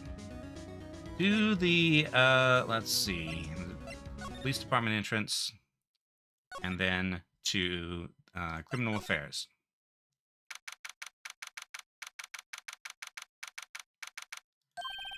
Oh, you're back. You still here? I gotta make 150 copies of these files. Brewing coffee, copying files. I'm turning into a regular DJ. You're a DJ as well? If I'm not mistaken, I think he means desk jockey. Oh, that DJ. I gotta admire your persistency, but my answer's still no. I'm not letting you in the chief's office, period. It'd be my neck on the line. Office of the last crime scene in the SL9 incident. I have to take a look in there. There's got to be something we can do to make the detective change his mind. As a matter of fact...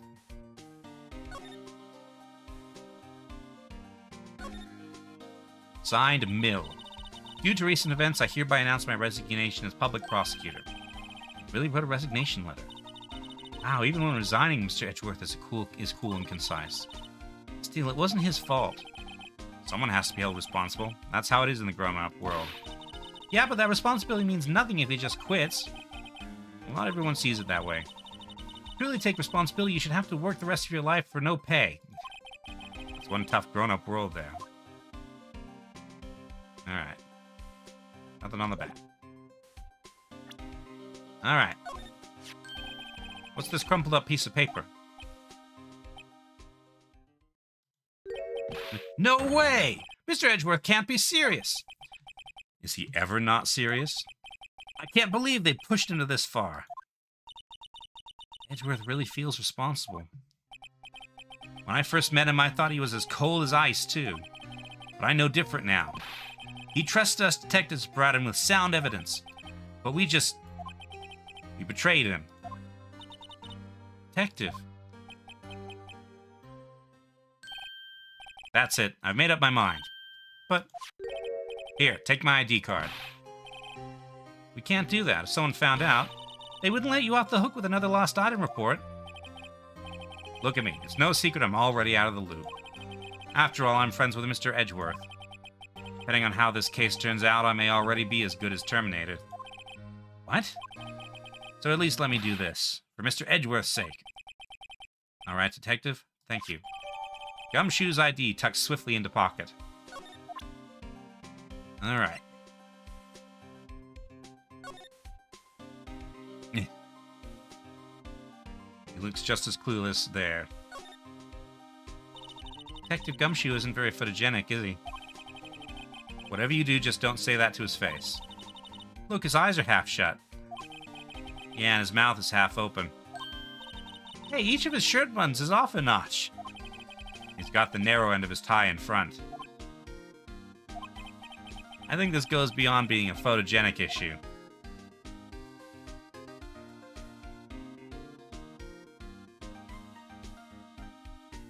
Alright.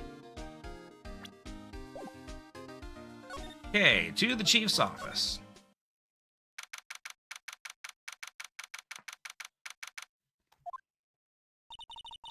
Here goes, Mr. Wright.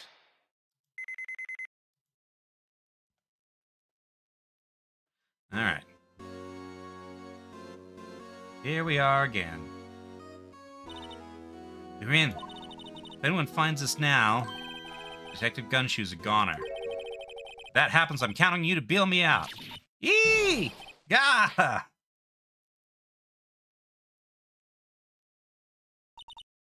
Sorry, I thought you were a ghost. I didn't even know you could slap a ghost. Ah! Detective Gumshoe! What are you doing sneaking up on us like that? I wasn't sneaking. I was just worried something might go wrong. So I came too. If you're here, then what's the point of giving us your ID card? Gumshoe's ID crushed and rendered unusable in pocket. Hey, don't do that to my card! I hardly ever get a chance to come in here, so I figured I'd have a look around myself. Besides, we're all in this together now. You really do want to get fired, don't you? Not if we're lucky. Now come on, let's see what we can find out. Got a bad feeling about this. Okay. That desk on the other side of the room, is that your sister's? Yes, that's where I was waiting for Lana. On that day 2 years ago. Is anyone using it now? No, sir. This is entirely Chief Gant's office now. He practices a strict policy of preserving the crime scene. It's a strange reason to leave it there. He leaves it as a warning to everyone else. He wants us to always be alert. He told us so himself at the New Year's party. Of course, he was pretty intoxicated at the time. See. So ever since Lana left, no one ever touched that desk? No one except Chief Gant and the cleaning lady who's in here each morning. Still, 2 years have passed since that incident. Can't possibly be any clues remaining. Can I ask you something? Sure. You only came in here to look around, right? Because it's one of the SL9 crime scenes. I mean, that's your only reason for coming here, isn't it? Why do you ask? You don't think... Nah, you wouldn't be. No. No, there's no way. Never mind. Don't worry about it. Okay? Now then, let's look around a bit more. Hey, hold on. Not so fast, buddy. Huh? What is it? When someone tells you don't worry about it, it's supposed to start bothering you, pal. You don't just let it go at that. Sorry. This guy's starting to get on my nerves. Okay, so what's bothering you? You two don't think Chief Gant might be a suspect, do you? What? He's right, Mr. Wright. What do we think of him? Chief Gant. So it's finally come to this. What do I think of him? Perhaps it's best I don't divulge my feelings. Yet. There you go, ignoring me again. Okay. A safe here. This is safe, isn't it? Safe. Yeah, that word is ripe with intrigue. Okay, if you say so. It looks like a code needs to be entered in this panel to open it. 7-digit number. I think I just might know what it is. Is it, by any chance? Do you know what it is? I have a hunch. Oh, I know. You want to try my birth date? It's... I have a better idea. Here goes nothing. 7777777. 1, 2, 3, 4, 5, 6, 7.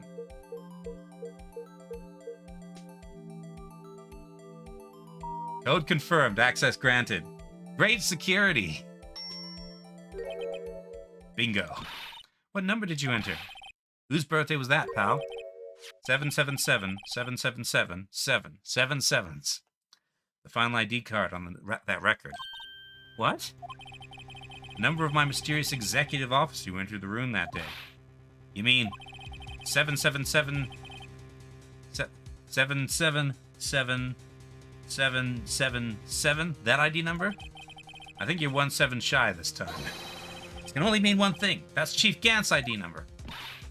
Say, anyone care to look inside? So what's... Okay, let me look around everywhere else first.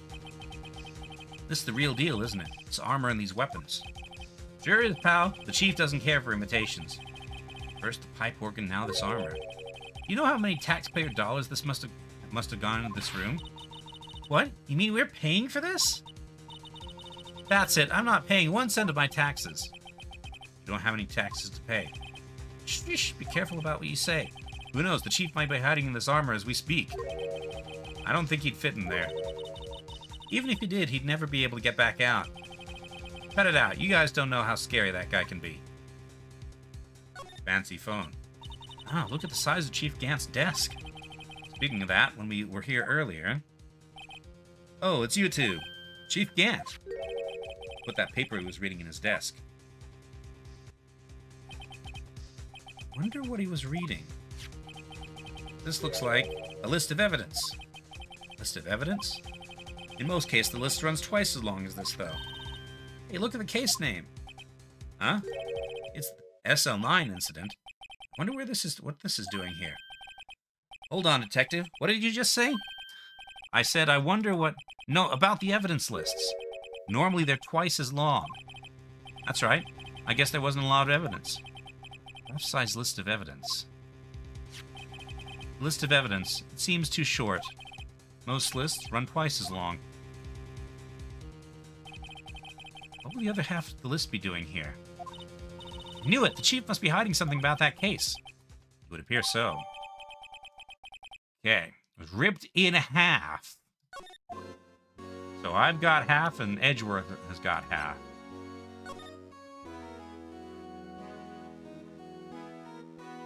Uh-huh. This is Emma's picture.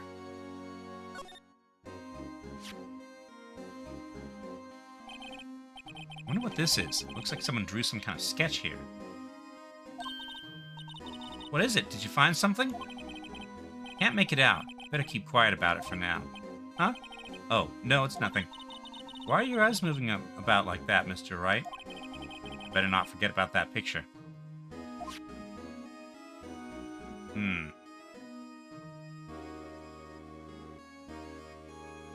That doesn't look like a knife to me.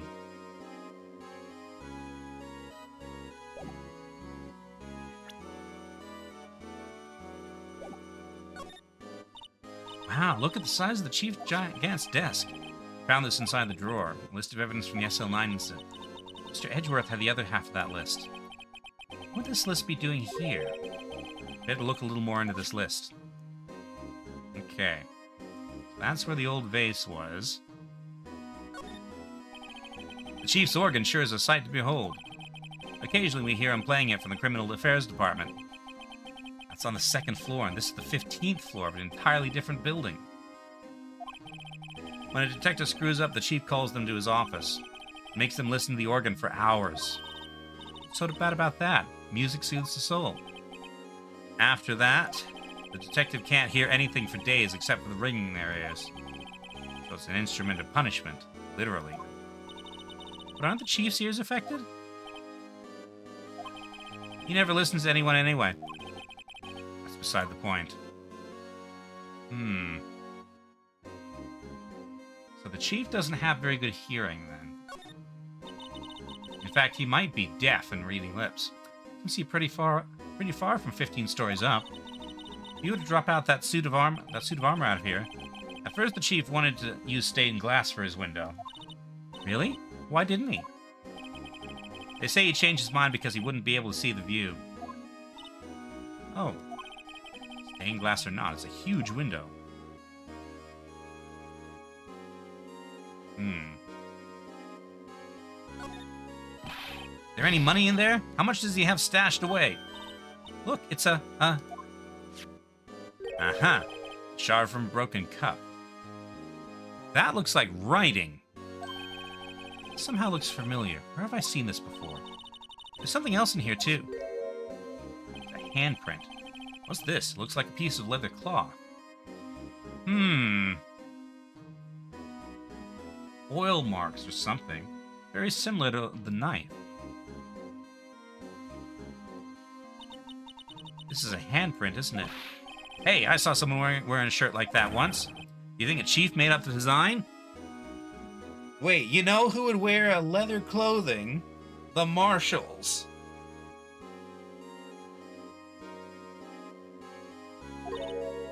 I don't think so. Oh, well, it was just a thought. Is that it? This is all that was in the safe? Apparently so. It's empty now. A piece of cloth with a handprint on it. A broken shard from a cup. Look like pieces of evidence. Yeah, but unless you can prove that they have something to do with this case, I'm afraid I can't just let you take them. After all, it's my neck on the line here. Great, now I have to prove their relevancy to get them. How are these two items related to this SL9 incident? Come on, there's got to be something we can show to the detective. Okay, hold on.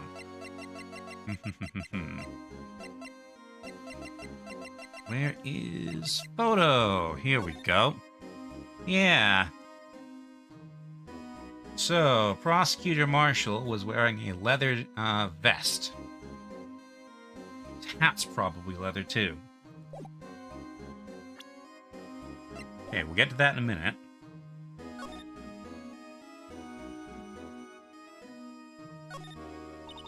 This mark looks like some kind of flower. Where it is, it's designed after the insignia on the prosecutor's badge. Prosecutor's badge? Yeah, like the one hanging from your collar. What? They have badges too? The design's supposed to portray the severity of the punishment system. Now that you mention it, it does look all pointy and kind of painful. But Mr. Edgeworth never wears a badge. That's because he's a sharp dresser. A badge like that wouldn't go too well with his outfit. So sharp dressers don't need to wear badges? I guess everyone just kind of lets it slide. I don't see how that's supposed to signify a severe punishment. Okay. This was taken on that day 2 years ago. The day Joe Dark ran out of the questioning room and tried to kill Emma. After receiving the award trophy, Mr. Marshall took a picture here. Then went along with Chief Gant to question Dark. Bet he never knew he'd be dead just a few hours later. Gee, you think? These shelves are mostly empty. Lana must have cleaned them out when she transferred over to the prosecutor's office. A small picture frame on the left side, the left shelf. Hey, this is when Lana and I went to that theme park.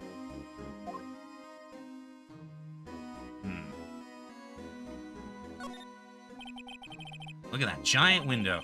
Makes you want to crash through it and jump outside. This is the 15th floor. I know, I was just saying. Saying what? Ever since making detective, I've always dreamed about doing something like that.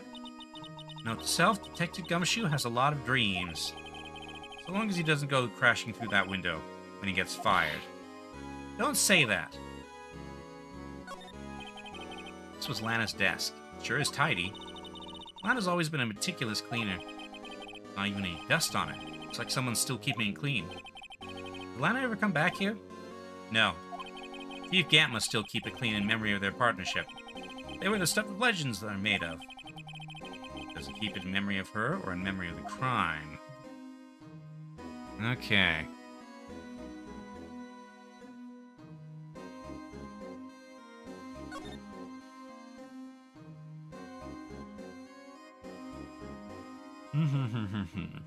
Alright.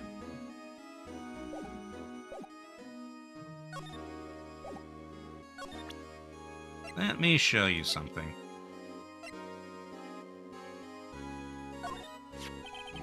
Detective Gumshoe, do you have another look at this jar? I remember when the three of us pulled that back together. Ah, those were the days. Kind of early to be nostalgic. Wasn't this jar a piece of evidence from that case? That's right. One of the shards had an SL9 incident sticker on it. Doesn't this ring any bells? You know, that fragment we just found? You mean this one? That was in the safe? Yes, that one. That was in the safe.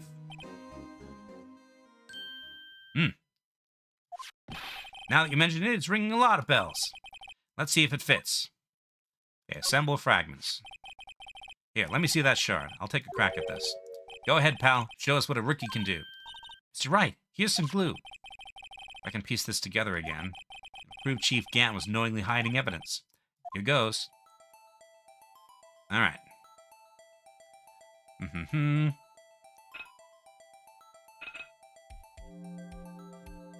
Let's see. Here we go. So not a letter. There, fits like a charm. That, of course, means Chief Gant willingly and knowingly hid a piece of evidence, hid a piece of this jar in a safe. Oh.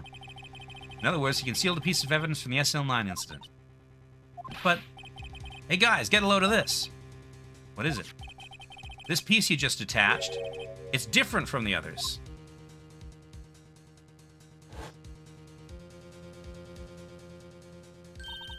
There's a reddish line on it. A reddish line. That's blood. I don't get it. Why would Chief Gant hide this in his safe? Unstable jar, updated in the court record. Okay. Here. If I'm fired, I won't be able to give you any information. So that's why I have to get it out of all of my system now. You understand, don't you? Don't be so negative, Detective. We do want you to share your information, though. Oh, who am I fooling? I never had anything useful to share to begin with. Ah, got to stay positive. There's still the leather. Safe.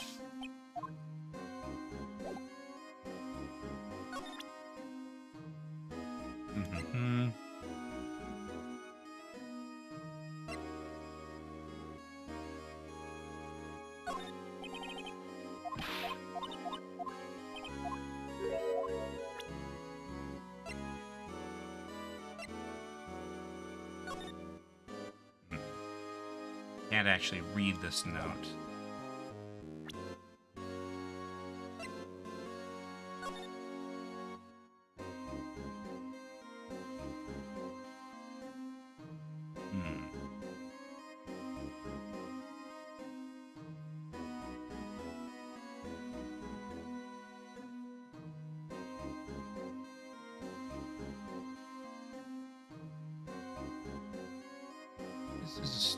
Okay, we're still missing a piece. There was a third handle.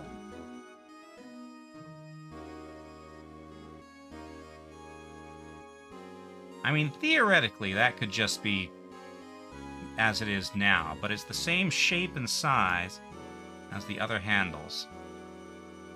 And, you know, it's symmetrical with them. Huh? This thing doesn't have a bottom. That's weird. I wonder which side is up. Better yet, what's the purpose of a bottomless jar? At least it doesn't collect dust on the inside, right?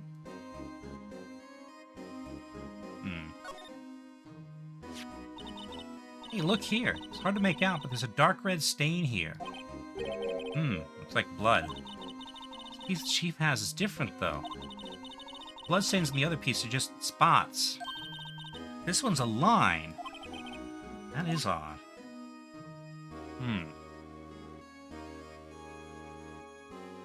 But what does the line mean?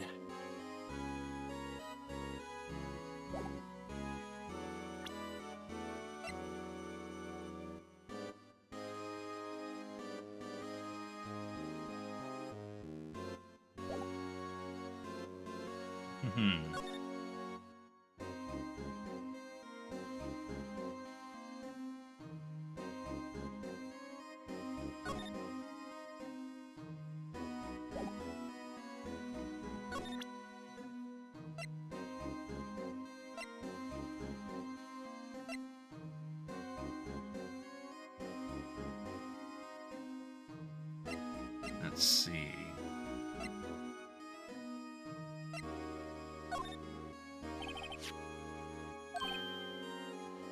Hey, I know what this is. So you want to take some fingerprints? That's a great idea, detective. All right, go to town. Sheesh. What are you doing? Why are you just sticking out your hand like that? Go ahead, take my fingerprints. It's not your fingerprints we want to take. Huh? Come on, this isn't the time for jokes. I'm talking about that cloth we found in the safe. Oh! I knew that. The one with the handprint on it, right? Yeesh, where's your sense of humor? Okay.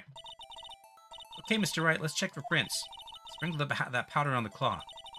Then, once they've been absorbed in the prints, blow the rest away. What are you, my mom? I don't have to be told 1,000,000 times. Alright, let's get this over with. Okay. Yep.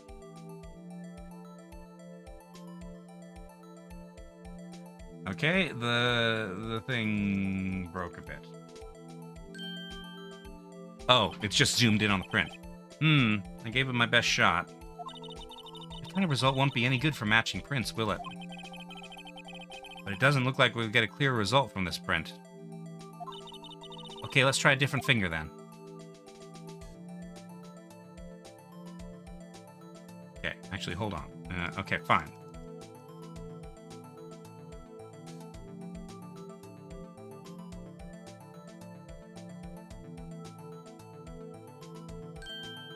That one's all smudged.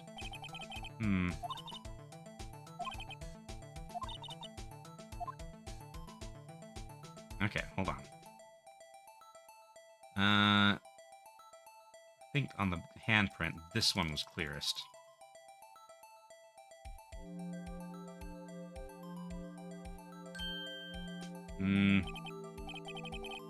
No.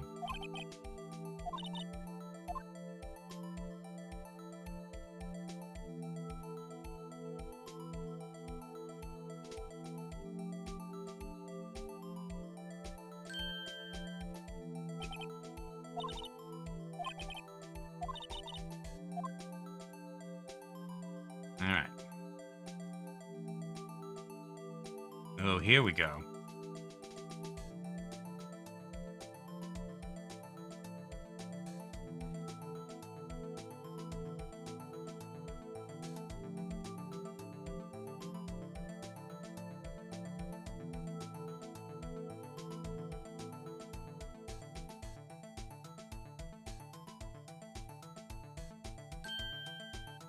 There.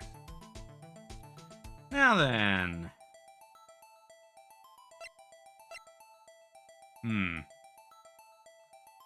Does not match Gant.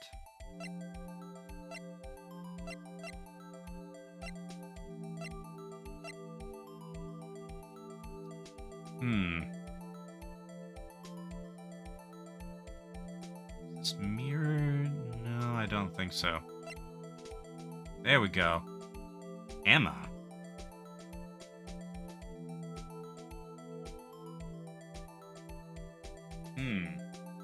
Emma's print on a piece of leather.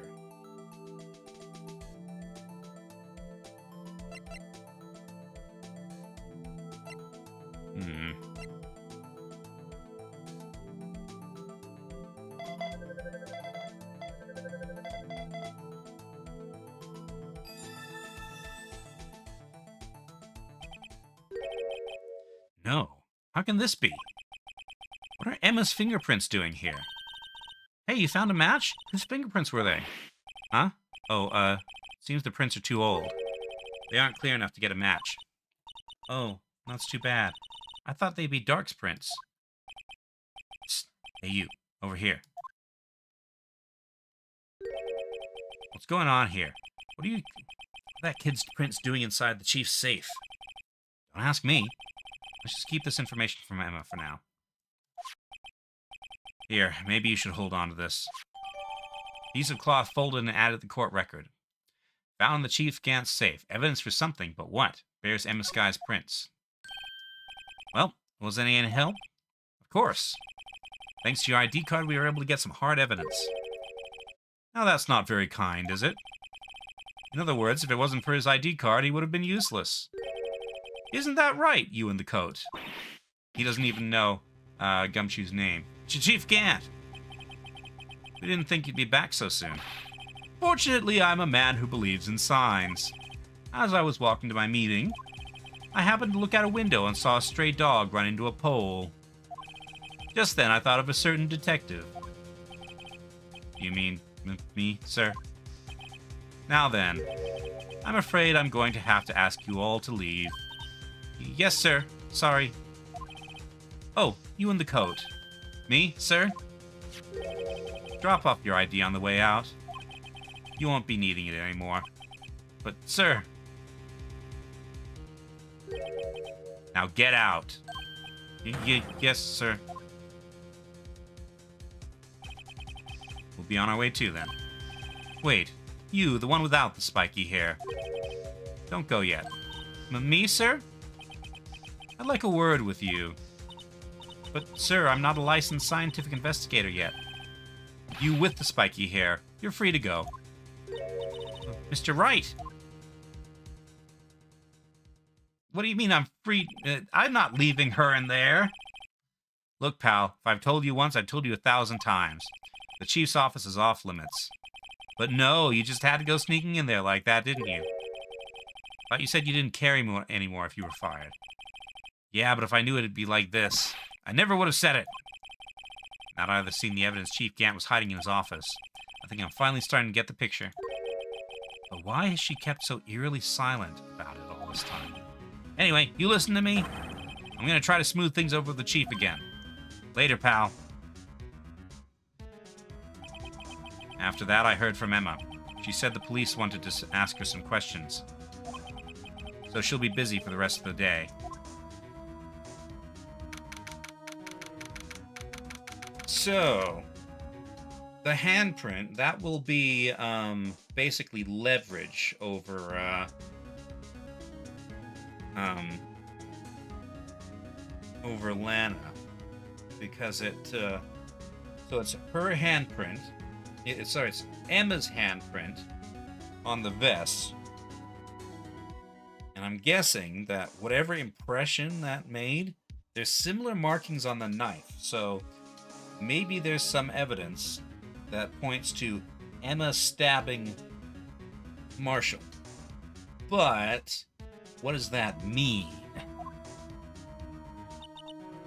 I see. So the Chief asked Emma to come in for questioning. No use thinking about it. Tomorrow's the final day in court. I'm committed to doing everything I can to defend you, which is why I'm here. I've already told you all I can. What you've told me over these past couple of days is absolutely nothing. Not a single useful thing. Really, I believe I did mention something quite important. Something I told you right at the beginning. I said that I was the one who stabbed Detective Goodman. You know, I think I finally figured it out. I know who it is that's lurking behind your words. Mia did a good job mentoring you. I'm rather jealous. Seems Edgeworth was right. Edgeworth? Once you're convinced you know something, no one can persuade you otherwise. Thick-headed is the term he used, I believe. Now's my chance to get her to tell me the rest of the story. I have to admit, I was more than a little perplexed at first.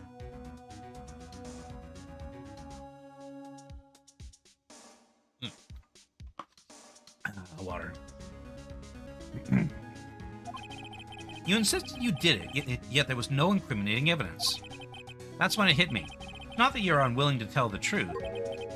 It's that you're incapable of doing so because of a certain individual.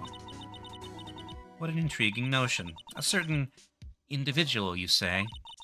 So you think I'm protecting this person? Protecting? No, I think afraid of is more like it.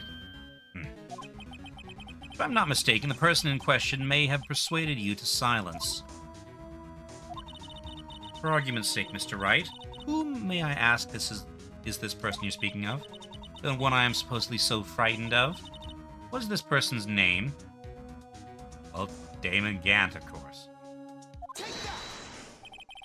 Well, Miss Skye? Mr. Wright, you are addressing the chief prosecutor. Do not forget your place. I take it she's still not ready to spill the beans. My apologies. Will you please tell me a bit more about what you think you know? Oh, that was Phoenix. No, it wasn't. Tell me about Damon Gant. We were partners until 2 years ago. I respected him as a detective. Assuming he is respectable, then tell me something. Why would he try to hide his crimes? His crimes? Both you and Edgeworth will be brought before a board of inquiry for what you did. Specifically, hiding and forging evidence. Of course, these are serious offenses. Why is it, though, that Chief Gant's name was never mentioned? Chief Gant? Edgeworth didn't know the truth behind the forgery.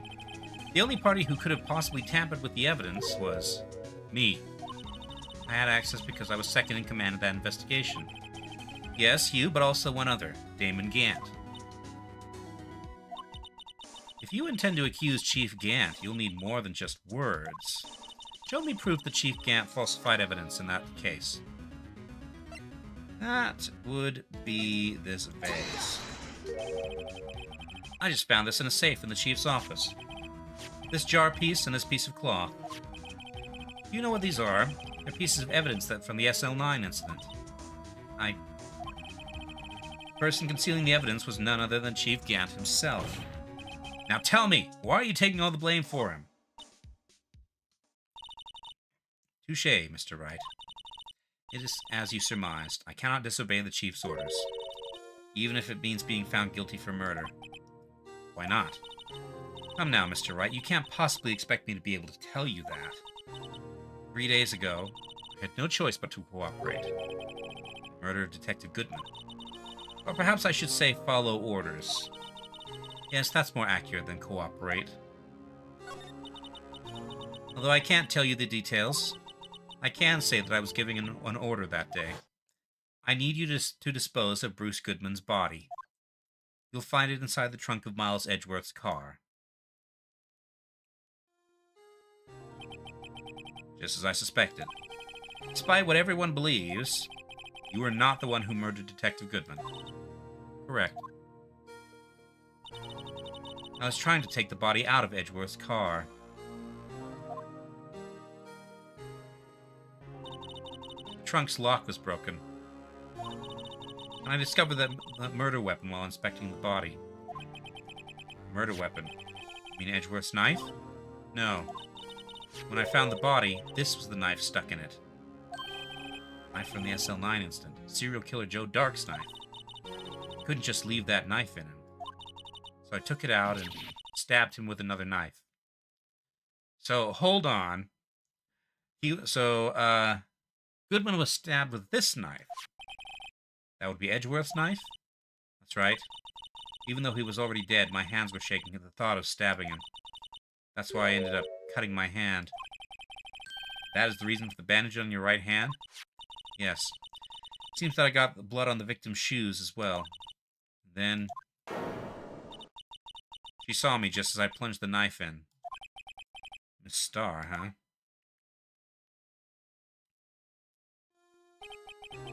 Why did you need to hide Dark's knife so badly? It took a lot of work to finally close the Dark case 2 years ago. It was over with. I didn't ever want it to be opened again.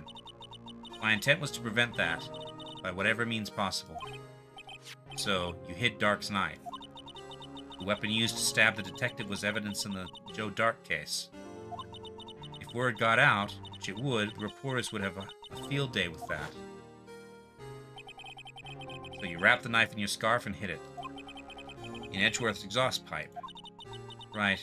Then I called my sister. Tell her what happened and ask her to hide the knife that was inside my muffler. You asked Emma? I didn't want anyone on the force to know about this. That would explain why Emma is so confident. About Lana's innocence. Speaking of phone calls, I had a bad feeling about one of them that day. Bad feeling? The truth is, after I received those orders from Chief Gant, the first thing I did was make a phone call. A phone call to Patrolman Jake Marshall. Marshall? Why on earth would you call him? The lead investigator for the SL9 incident had been murdered.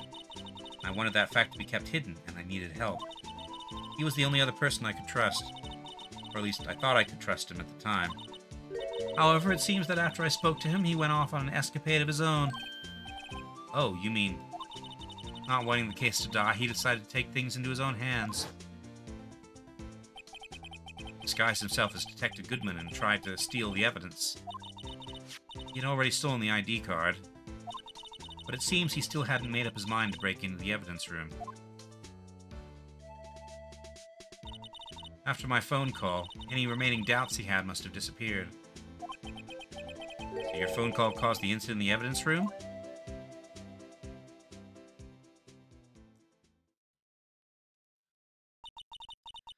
I'm afraid that's all I can tell you. But Lana, you've earned my respect, Mr. Wright, both as a defense attorney and an investigator.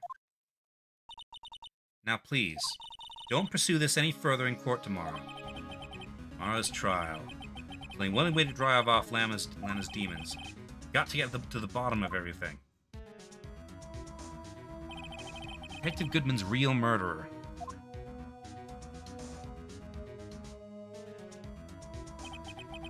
What went down in the chief's office 2 years ago? Let's see.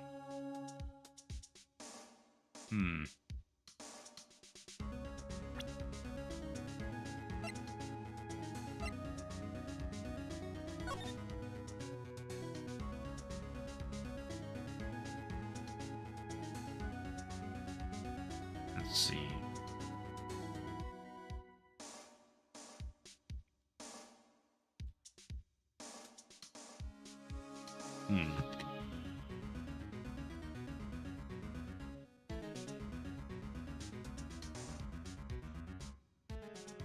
That left hand seems really big.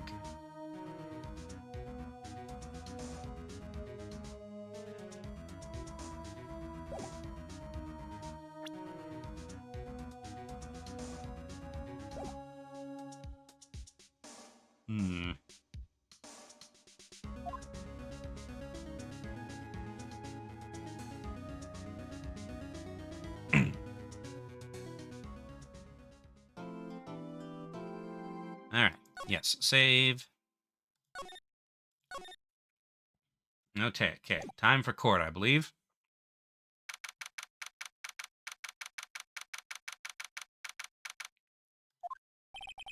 Is the defendant's lobby all right? There's no defendant. I've been trying to reach Lana all morning. Where could she be?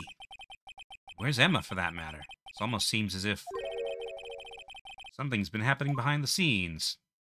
Oh, Edgeworth. Knowing you, you've already figured it out. Who the owner of the 777777 ID number is, that is. Well, I have a pretty strong hunch. Looks like I'm not the only one who's figured it out. You know, the only reason this trial didn't reach a verdict yesterday is because there was still room for doubt regarding this ID record. If that number does belong to whom you suspect, then no doubt will remain. After all, he hasn't been officially charged with anything. True. Not yet. In any event, once all doubt has been removed from that list, I can call for a ruling. 5 minutes, Wright, and Chief Prosecutor Skye will be found guilty. But she didn't do it. I figured you'd say as much. That's why I came here. To hear what you have to say. It's the first time he's ever done something like this. Lana's hiding something, and the only way we'll ever know the truth is to draw it out of her. The truth? Everything goes back to the SL9 incident. Don't be stupid. Today's the last day of the trial. We don't have time to reminisce about the past. That depends on you. If she's found guilty, you'll lose your only chance to find out what really happened. I'll think about it. See you in court, Wright. I almost said Mr. Wright automatically. This is it. If I'm ever going to find out what Chief Gant has on her, it's now.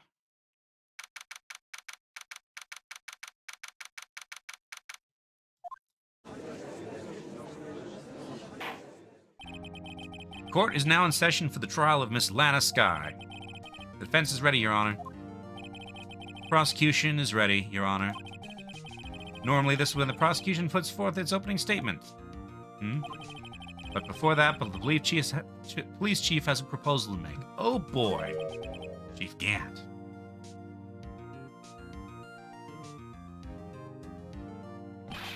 Morning, folks. How's everyone doing? Hey, Edgy. Been back to the pool yet? No, I've been drowning enough as it is in my work. Oh, that's a good one. Don't think I can top that. If you don't mind me asking, Chief, exactly what is this proposal of yours? He always makes us wait. Lana, that is to say the defendant, has asked me if she could speak directly to the court. She wants to do what? Having heard what she intends to say, I feel she should be granted her request. In the end, it should save everyone a lot of time and trouble.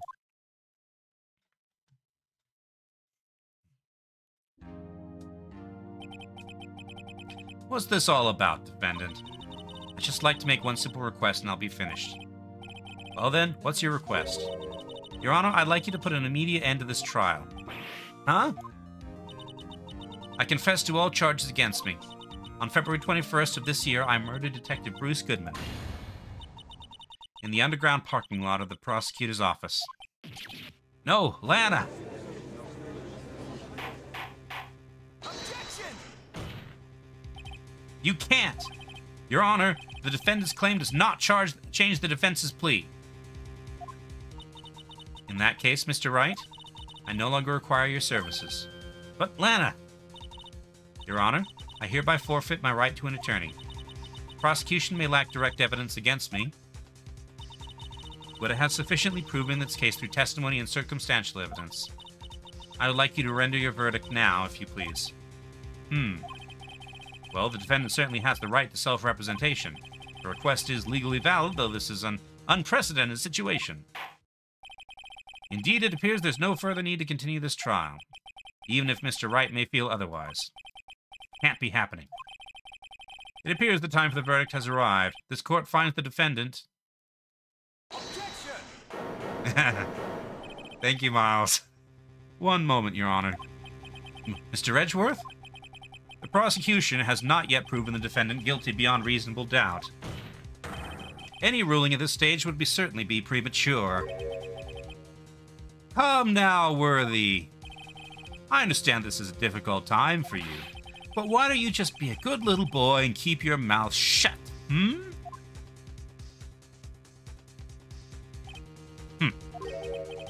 I don't think I care for your tone, Chief Gant. What? Creating another fabrication to cover up your past mistakes. Sorry, but I'm no longer the naive little boy you would have me to be. With this sudden confession from the defendant, it's obvious to me some kind of deal was struck behind the scenes. Some kind of deal, Not everyone operates as you do, Worthy. I thought so. Your Honor, the prosecution would like to change its first witness. Oh? To whom? As its first witness, the prosecution would like to call Miss Emma Skye. I request the court hears her testimony. Mr. Edgeworth, I'm exercising my right to self-representation. I don't think we need to continue. I don't care what you think, Miss Skye. The exposure of the truth sometimes results in tragedy.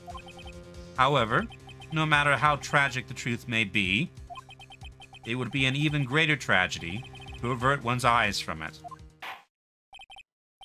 Very well, the court shall grant the prosecution's request.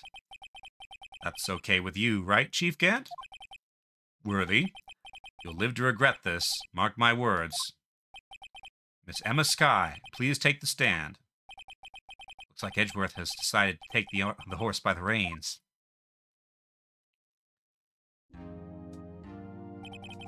Now then, witness, please state your name and occupation. My name is Emma Skye. My occupation? I'm Lana's little sister, and I want to be a scientific investigator.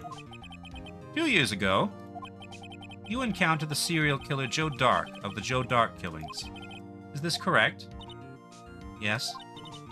I'm trying my hardest to forget about that, though. I'm sorry. But I'm afraid I'm going to have to ask you to recall those events one more time. Mr. Edgeworth, please remember this trial concerns the murder of Detective Goodman. Is an incident that was resolved 2 years ago really all that relevant? Yes, it most certainly is. Well, okay then. He sure gave in fast. Now, please testify about what happened to you 2 years ago. The trip to yesteryear has finally begun. It's bound to lead to the truth behind this trial. Why is your eye a spiral?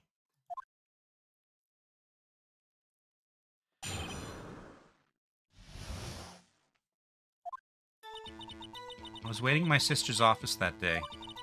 A man came running in and took me hostage. Neil Marshall rescued me. But I'll never forget what I saw in that instant.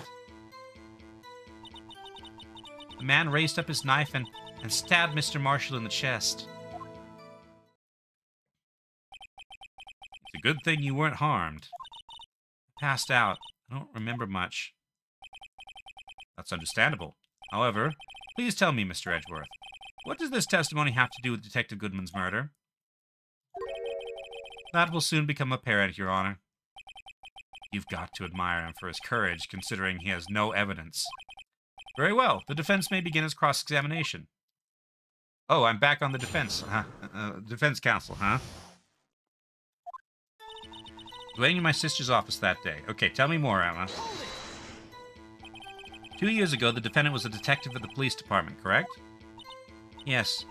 She was second in command under the then Deputy Chief of Police Gant. My sister, she was the best detective ever. Yes, I remember. Deputy Chief Gant and Miss Skye used to be quite the pair. I believe they shared the same office. That's right. I'd always sit at my sister's desk and dream about playing that organ. I wanted to play it that day, too. The police department and the prosecutor's office held a ceremony that day. Lana promised to take me to dinner after she finished her work. A man came running in and took me hostage. A man? Yeah, yes, Joe Dark. He was a serial killer. Joe Dark was brought in for questioning on the day of that ceremony. We were desperate to get anything on him that would lead to an arrest. When he saw his chance, he fled the room, right? Upon fleeing the room, Dark proceeded to take the elevator. He must have been in a panic because the elevator was going up. Then he ran into Sky and Gant's office. There was a lot of noise coming from outside, so I opened up the door to have a look. That's when I saw him. Neil Marshall rescued me. What was the prosecutor doing there? That day, there were two people present during Dark's questioning. Deputy Chief Damon Gant and Prosecutor Neil Marshall. Almost forgot about Gant. Neil Marshall had just received the King of Prosecutors Award. Young and dedicated, he went straight to the questioning room after the ceremony. I assumed that would also be why he was the first to run after Dark. When Dark grabbed me, I thought I was as good as dead. And that's when Prosecutor Marshall came running in? I don't clearly remember what happened then. But I'll never forget what I saw in that instant. Can you tell us about that? Mr. Marshall jumped on Dark just then. The lights went out. Lights? It was just about this time of year. There was a terrible storm going on and lightning struck nearby. So the electricity went out? Wait a minute. If it was pitch dark in that room, you shouldn't have been able to see anything, right? Right, but just then lightning flashed again outside. That sudden flash left an unforgettable image of the scene in my mind. I see. I told the detective about what I saw then. The detective? Yes, Detective Goodman. He was in charge of the case. Detective Bruce Goodman. Victim. Hear more. So you spoke with Detective Goodman about this 2 years ago? Yes, that's what was so scary about this trial. And you told Detective Goodman about what you saw? Yes, but at the time the words just wouldn't come out. That's why I drew a picture. Picture? Yes, I think she mentioned that before. Well, Mr. Wright, have you heard enough? Ask about the picture. This picture the witness drew. I believe it has a very important meaning. But the list of evidence I was given 2 years ago didn't contain a picture. Witness, would you mind if we added this statement to your testimony? Yes, Your Honor. I drew a picture of that scene once, but it seems to have been lost. Okay, tell me more. You drew a picture of the scene you witnessed, right? Yes, I wanted to do everything I could to help the investigation. I can still see it now, whenever I close my eyes. That's strange. I took over the case after Mr. Prosecutor Marshall died, yet I never received any picture. Perhaps the witness is mistaken? But I did draw it, I swear. I'm not just imagining it. It's a picture that Emma drew. That reminds me. Guess I should check the evidence again. Well, anyway, let's continue. The scene that imprinted an image on your mind. Can you please describe it to us? The man raised up his knife and stabbed Mr. Marshall in the chest. Wait a minute, stabbed Mr. Marshall in the chest? But he died from a wound in the back. That must have been a real shock. Even now, when I close my eyes, I can still see it just as clearly. Tell us, what were you doing at that moment? I believe you testify that Joe Dark was holding you hostage. When the lightning struck and the lights went out, Mr. Marshall jumped on Dark. I was thrown aside and the two began wrestling each other. I'm pretty sure I was watching them. Emma doesn't have any reason to lie. But Lana sure does. I need to get Emma to tell me as much about this as she can. Okay. There's a picture of the scene once, but it seems to have been lost. Okay.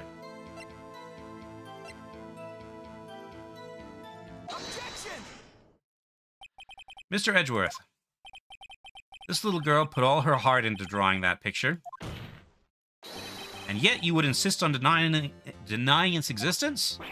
Huh? Hey, I'm not the bad guy. All I'm saying is that as the prosecutor for that case, I wasn't handed such a picture.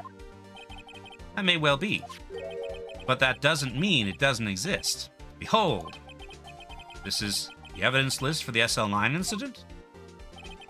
Please turn it over, Your Honor. Turn it over? Turn It... Ah! What's this? Yes, what is that? Hey, that's it! That's the picture I drew! Indeed. Two men appear to be wrestling here. What's the meaning of this? What are you doing with that list? Me? Only the prosecutor in charge should have access to that. Huh? These lists, they're different from each other. What? It would appear, Mr. Edgeworth, that the evidence list you were handed 2 years ago was incomplete. These two lists fit together to form one. You can see the marks here, where they were torn apart from each other. So you see, Mr. Edgeworth, it's quite obvious what happened.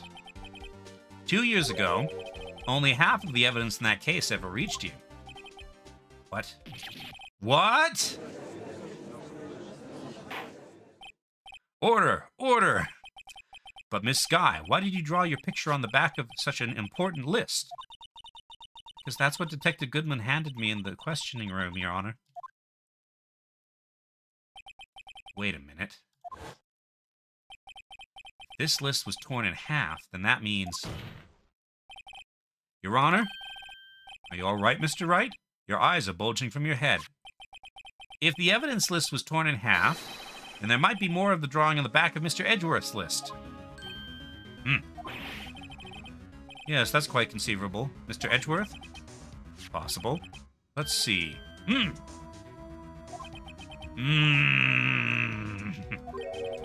something wrong? You even have to ask. Sorry, Your Honor.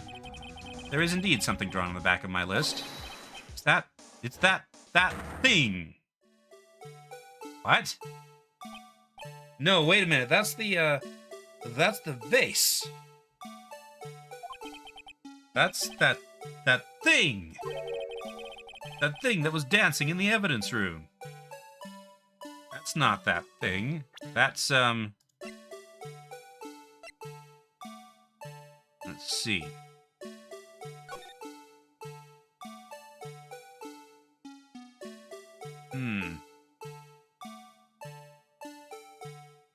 Yeah, at about that angle.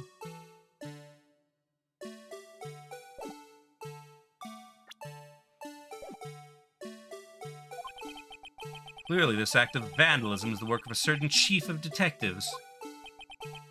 Guess he was out of scrap paper. Stored and updated in the court record. Okay. Very well, witness. Okay, let me look at the restored evidence list. Okay, so this is rotated.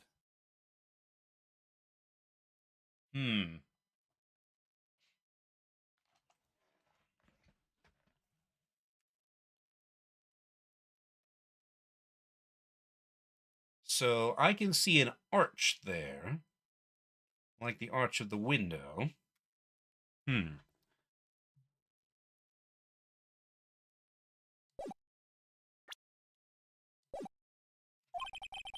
Will you please testify about this picture you drew 2 years ago? Huh?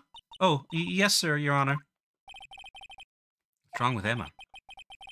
She seemed to be thinking about something when she was looking at the picture.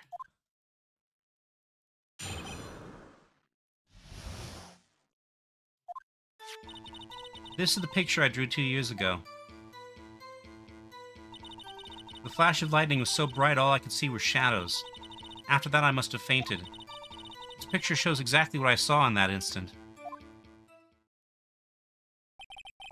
I think a flash of lightning could burn such an image in your mind. Thanks to that, though, she was able to show us exactly what she saw. Well, I don't see any contradictions here. This clearly shows Joe Dark about to murder Prosecutor Neil Marshall. The defense may now begin its cross-examination. Okay. Okay. Continue. Did you draw this picture right after the incident? I think I drew it 2 or 3 days later. At first I was in such a state of shock that I couldn't do anything. During that time, the investigation team was reorganized. Detective Goodman was placed in charge, under the direction of Damon Gant and Lana Skye. 2 or 3 days later, the memory should still have been fresh in her mind. Excuse me, witness. But can you please tell us why this picture is painted all black? The flash of lightning was so bright all I could see were shadows. So at the time you didn't even know it was Mr. Marshall who had come to your rescue? No, I couldn't see him clearly. The lightning was so bright, and I was knocked to the floor. You were knocked to the floor? Drake had a tight grip on me, but when Mr. Marshall jumped on him, I was knocked away. I turned around, and that's when the lightnings flashed. Poor Emma. I'm just glad she wasn't hurt. Oh, but she was. She didn't just pass out for no reason. She passed out because she was hit with a vase. What happened after the lightning flashed? After that, I must have fainted. You mean you didn't see the actual murder take place? No, I'm sorry. The flash of lightning only drove off the darkness for a split second. Not only that, but the trauma of the situation understandably caused the witness to faint. Do you really need to torture this girl any further? What? Hey, I'm not the bad guy here. Anyway, this picture shows exactly what I saw in that instant. Okay. Sorry for asking so many times, but are you sure you drew exactly what you saw? Of course, this is the exact scene. It wasn't influenced in any way from your talks with the detectives. Are you insinuating we somehow manipulated her memory, Mr. Wright? No, of course not. Better watch out, or he might find some way to cut my salary. I drew this picture before I heard anything from the detectives, so I don't think anyone's story would have influenced me. Mr. Wright, is there something that's bothering you about this picture? Huh? Oh, well... That's strange. She claims this is exactly the scene that was imprinted in her mind. Yet, there's clearly a contradiction here. This is the picture I drew 2 years ago. Okay. Flash of lightning. After that, I must have fainted. Picture shows exactly what I saw in that instant. Okay, so we got two things here. There's the other half of the sketch, but there's also the evidence log, which if we look here, let's see.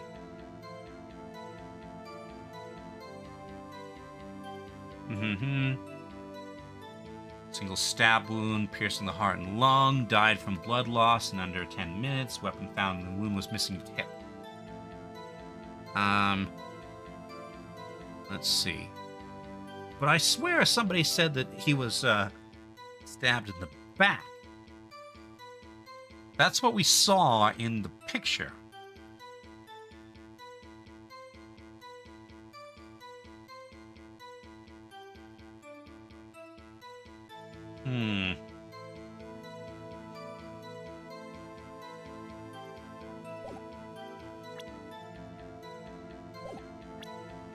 Okay.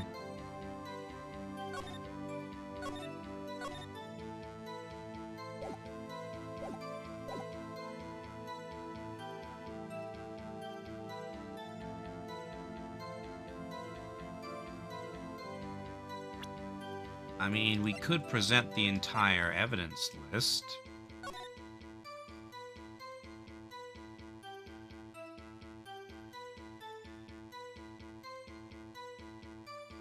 Let's see. Try it, I guess.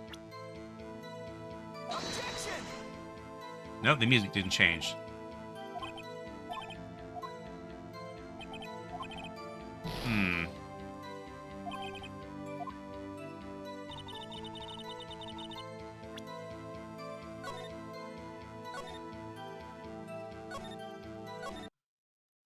Let's see.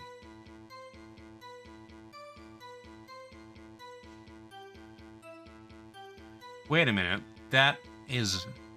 The blade is not pointed. I noticed that before. I thought it was rounded, but no, it's square, like it was broken off. So the blade was found inside, but if the knife was broken before, then how did the tip get there? However, that had a broken blade. And that was an intact blade. That's glowing for some reason, which makes me suspect that it's important.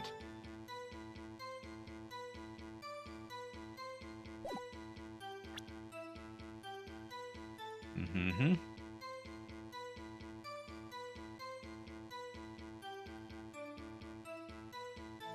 I could try the autopsy report.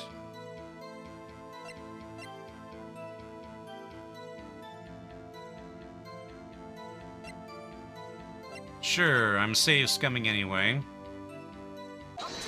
Nope, there we go. I hate to be the bearer of bad news, but this picture the witness drew contains a blatant contradiction. What? But I still remember it just like it was yesterday. Mr. Wright, perhaps it would be faster if you simply pointed out this contradiction for us. What part of this picture contradicts the autopsy report? Right there. The contradiction, of course, lies here. Take a look at the knife the man is holding.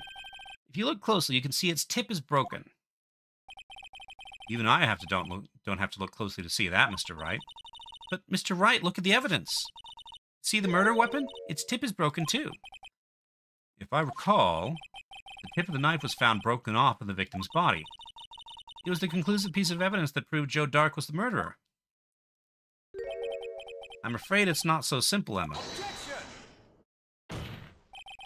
And where, pray tell, could you possibly see a problem? It's obvious, really. The victim suffered a single stab wound to the back. Single stab wound to the back, right? So first of all, that's in front.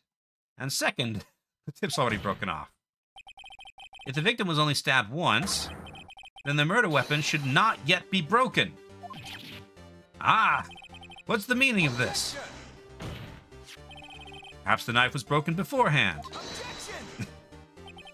Sorry, but I'm afraid that's not possible. The tip of the knife was found inside the victim's body.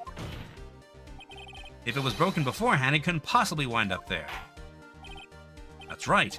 But what does this mean? Everybody's just shouting objection back and forth. The tip of the knife was undeniably discovered within the victim's body. The only possible explanation is the witness's memory was mistaken. That's why I asked her so many times if she was sure she remembered correctly. I believe you were annoyed at the time, but she was sure she remembered correctly. But there's no other way to explain this inconsistency. Not so fast, Mr. Edgeworth. There is another explanation. Have you forgotten already about a little something called falsified evidence? You're treading on thin ice, right? All I'm saying is that this broken knife tip might be the piece of evidence that was forged. You can't deny the possibility. No. Ah! Order! Order! Order! Are you saying the investigation really was corrupted? Your Honor, please allow me to once again go over the events that took place the day of the murder. The police department and the prosecutor's office were holding a ceremony that day. After receiving the King of Prosecutors Award at the ceremony, Neil Marshall questioned Joe Dark along with Damon Gant. During his questioning, Joe Dark fled the room. Prosecutor Marshall chased after him and was killed by Joe Dark. It is my belief that somewhere in this story, there is a lie. Not lying. The man really was holding up a broken knife. If that's true, then there's no other way around it. This could not have been the actual murder weapon. There must have been another broken knife. What are the chances of there being two broken knives? Another broken knife besides Joe Dark's. Could there have been one? There is another one. If the witness is adamant about the accuracy of what she saw, it can't just be explained away by a simple observational error. Mr. Wright. In that instant, Emma really did see a broken knife. I assume, then, that you have some information about this other broken knife. If so, please feel free to enlighten us. The murder weapon was already broken prior to the murder. There's only one way. Take a look at this. Here's the real murder weapon. Okay, to here. The answer lies in the past. 2 years in the past. Right here inside this picture. This is a picture of the awards ceremony. This is a picture of the awards ceremony. Ah! What is it, Mr. Edgeworth? It's the broken murder weapon. Notice the award Prosecutor Marshall is holding. That's a broken knife. As we earlier concluded, the knife in the drawing was not Joe Dark's knife. That being the case, the knife the witness saw was in all likelihood from this award. Order! Order! Order! Nobody ever listens to him. Neil Marshall was awarded the King of Prosecutors that day. As an award, he was given this broken shield and knife. When he chased after Joe Dark, he pulled out this knife. Being a prosecutor, he did not carry a pistol. This broken knife was the only weapon he had in this dangerous situation. Which means, in all likelihood, given this drawing, that is Marshall, and that is Joe Dark.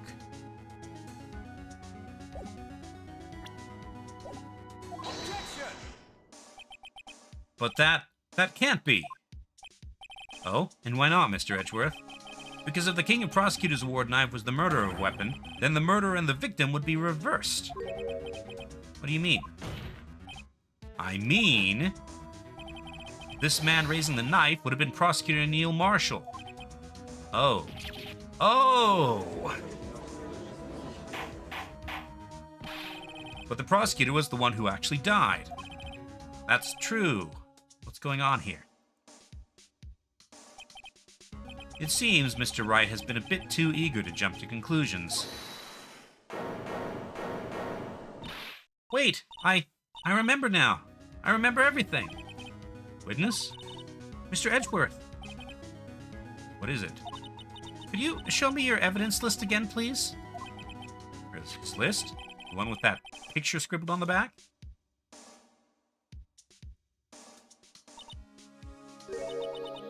Knew it. This picture, I'm the one who drew it. What? You drew that? That's right. The list wasn't torn in half at the time I drew this picture.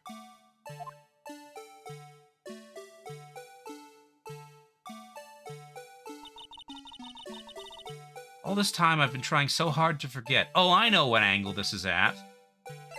It's at... hold on.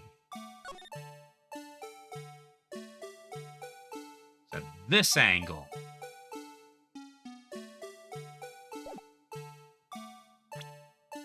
That's a very confusing...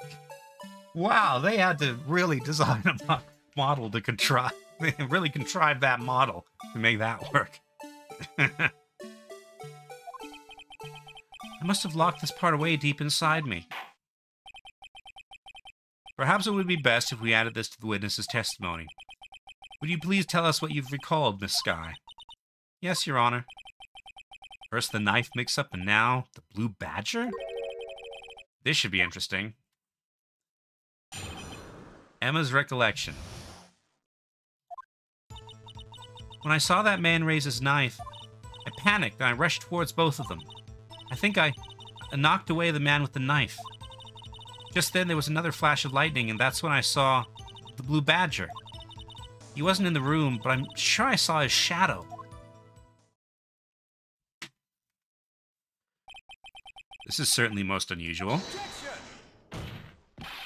Try impossible. The chief of detectives hadn't even designed him until this year.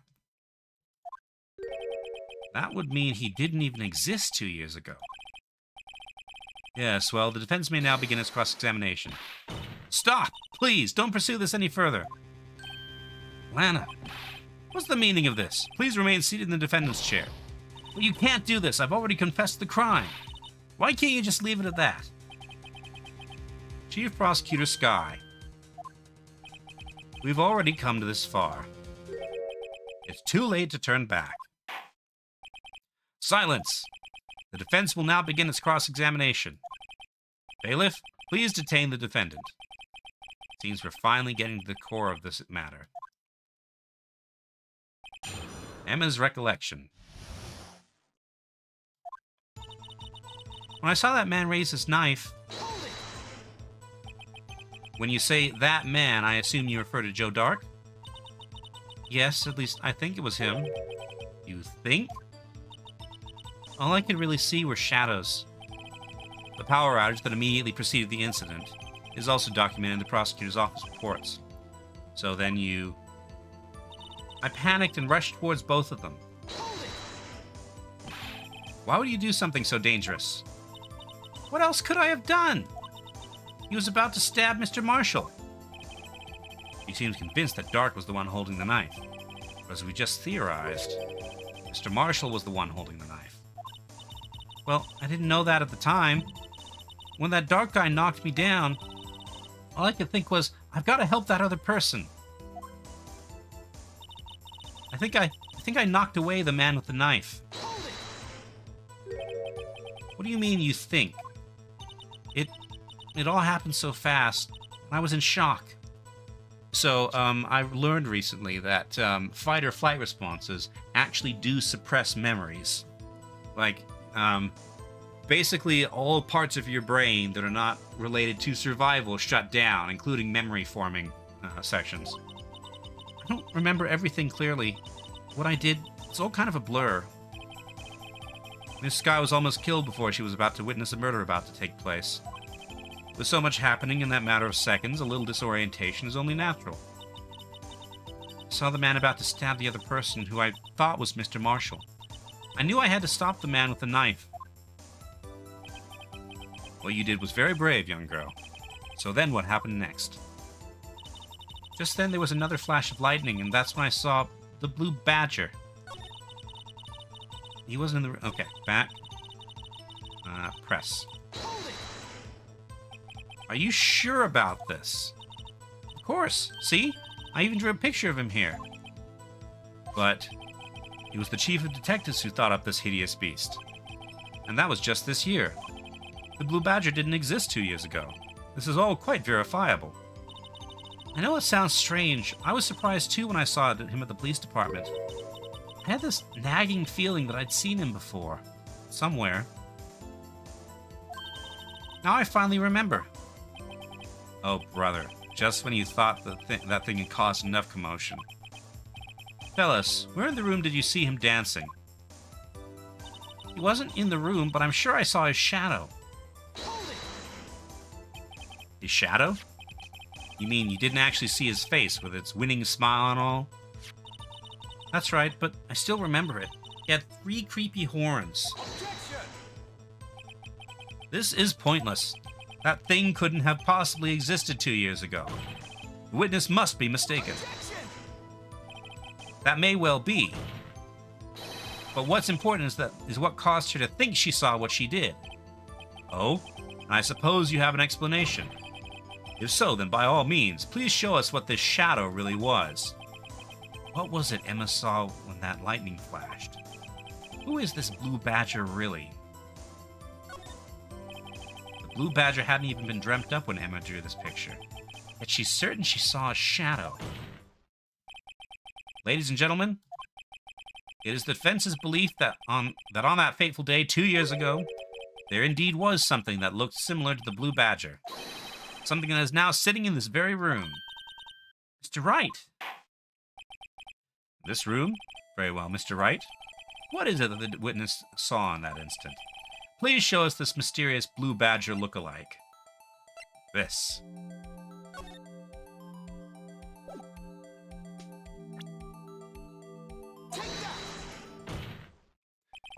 The mysterious blue badger was, in fact, this. But that's... what exactly is that? I believe it's some sort of jar. But, Mr. Wright, that doesn't look anything like the blue badger. Indeed, it doesn't. As it stands now, it's just a plain jar. However, what if we were to change our viewpoint? Our viewpoint? Got to show them the correct angle to look at this from. Alright. And like... like... so. Come on.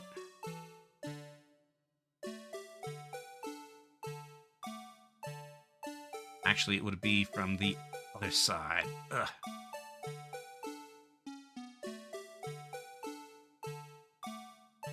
Would it? Hold on.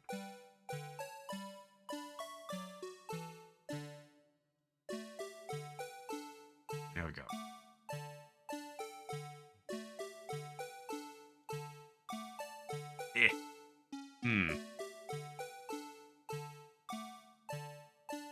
Be like this, roughly.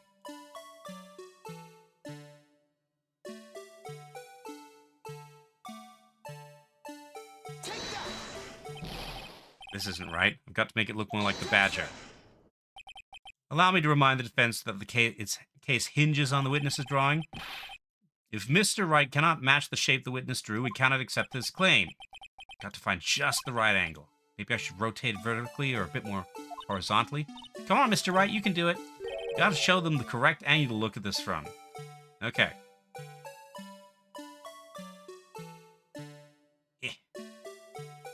About...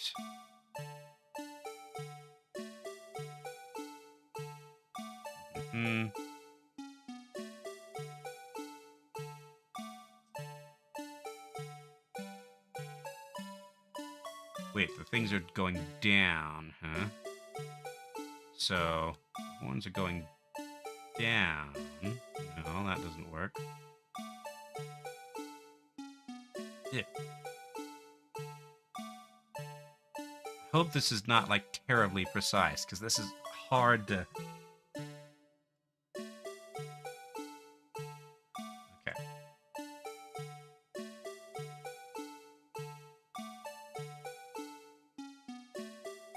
There we go. No. Still not right.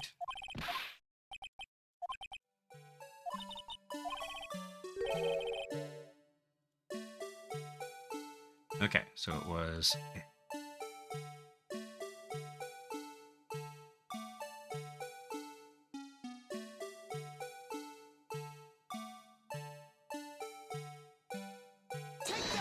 Nope, that's not what I meant. Nope. Okay, this is going to be a pain. Like, I've got the idea. Okay. These can... Hold on. Controller. It's not plugged in. If I plug it in, how will it recognize it? Yes.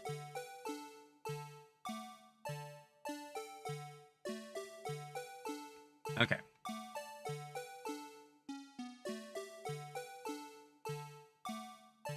Way too precise? Yes, very, very precise. Let's see. Be quiet, phone. Let's see.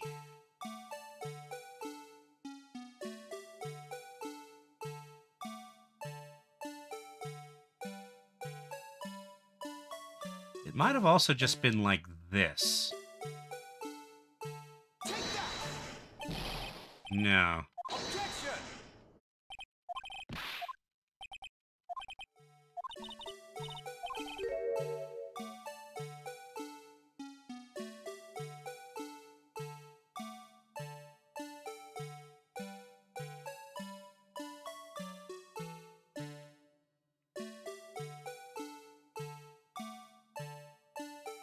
All right.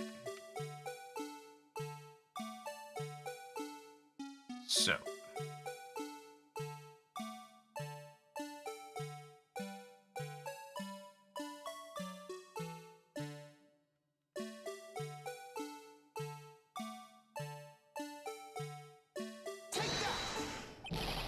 No.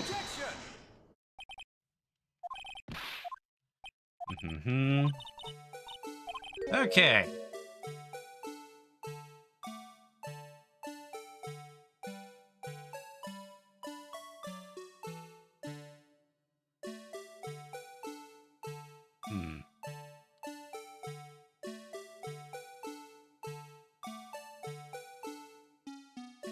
It's also possible that I've got the wrong angle. Like, any of these angles would also work.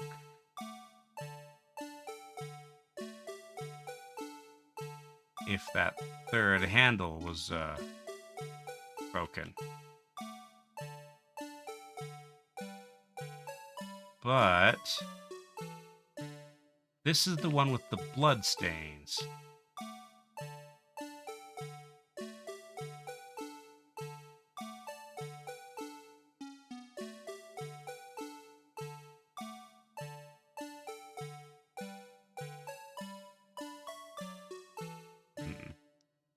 I wish I could compare it to the drawing instead of Badgie.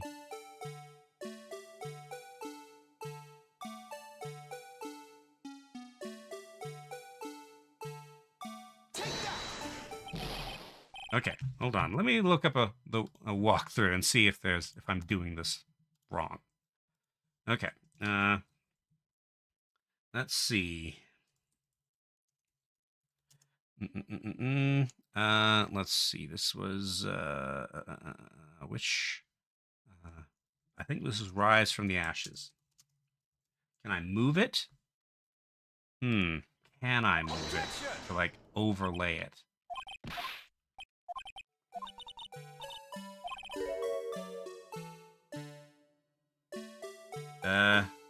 No. I can only rotate it. Okay, hold on. Let's see. Oh, would you look at that? The preview image for True Achievements actually has this particular puzzle on it. Okay. Then...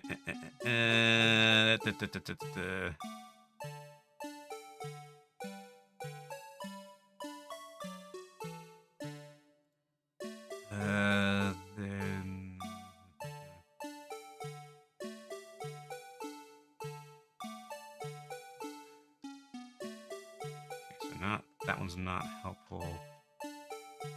This is just a wiki page. Let's Play Archive. That's the original.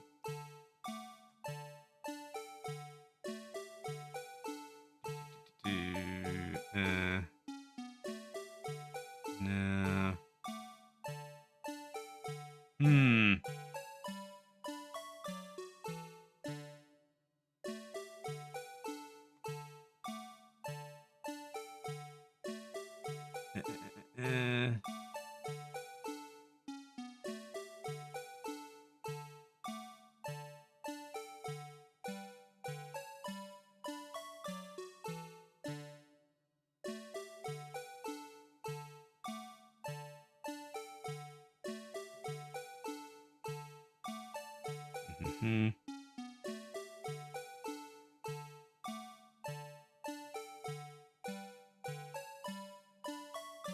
The goal here is to turn the jar around until the perspective makes its outline resemble the blue badger's head, then you present it. Yes, I get that.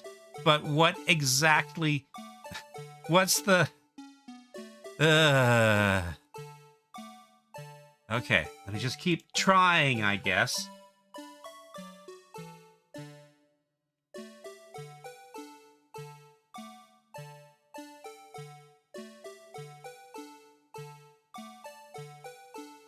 Alright, there's a grid here. So, the top of the dot is exactly 2 grid squares above the middle. Like 1, 2. And then it's another 1 and 2 and a half. So this is the middle. Problem is this is bigger, so that won't help.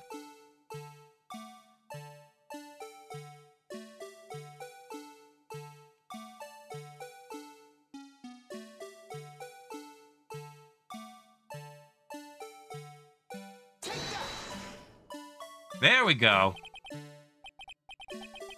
Okay. That was extremely precise. Well, is this a miracle or what?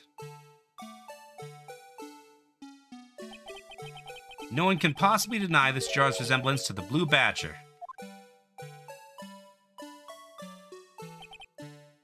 No, it can't be.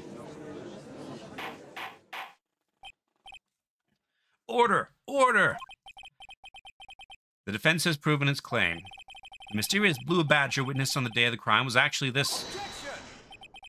Although we all enjoyed Mr. Wright's dramatic performance, one question remains. What's your point? What do you mean? So that Badger thing was actually just a jar. That doesn't change anything. I'm afraid that's where you're wrong, Mr. Edgeworth. You see, this changes everything. Indeed? Very well then, please tell us. What's different now that we know the witness saw this jar? Well, the location, for one thing. She was on Gant's side of the office, because that's where the jar was. And if she ran toward it, that must have mean that the murder took place on Gant's side. Allow me to take these in turn. At the moment of the murder, the witness saw this jar. At a very specific angle, I might add, Mr. Wright.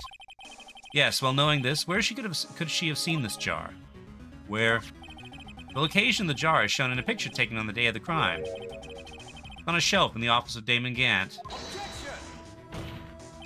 But the body was found lying near Lana Sky's desk. The witness testified so herself. Yes, and it is these two facts that reveal what actually transpired. You see, the struggle between Dark and Marshall did not take place in Lana Sky's office. It happened on the other side of the room, in Chief Gant's office. Are you implying the murderer moved the victim's body from Damon Gant's office to Lana Sky's office? Yes. Why would he do that? There's no reason. Exactly. If there wasn't a reason, he wouldn't have gone through the trouble. The only logical conclusion is that there was a reason. You know what that reason was, Mr. Wright? I finally figured it out. So this is why Lana tried to stop the trial. It's too late to quit now, though. Please recall the witness's testimony. She said she knocked away the man who was holding up the knife.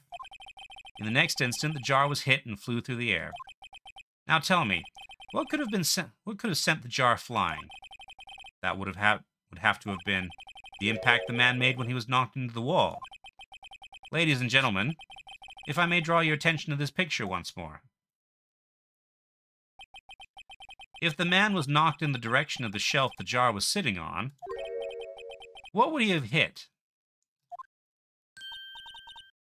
Ah! The suit of armor, holding a very sharp and dangerous-looking sword. Yes. And since the man who was knocked into the armor was carrying a broken knife, he would have had to have been Neil Marshall, wielding the King of Prosecutors trophy. No. Mr. Wright, you can't be thinking... Yes. There's another possibility of what actually transpired in that room. Another possibility? Of course the perpetrator would have had no idea, but nonetheless. I don't know if I can go through with this. Mr. Wright, what's the matter? If events took place, the defense theorizes, then the outcome is obvious. In that moment, assuming the man Emma Sky knocked away was actually prosecuting Neil Marshall,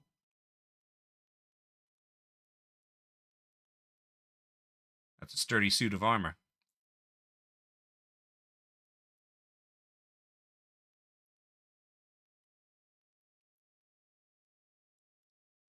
Silence. You mean Mr. Marshall died because of me?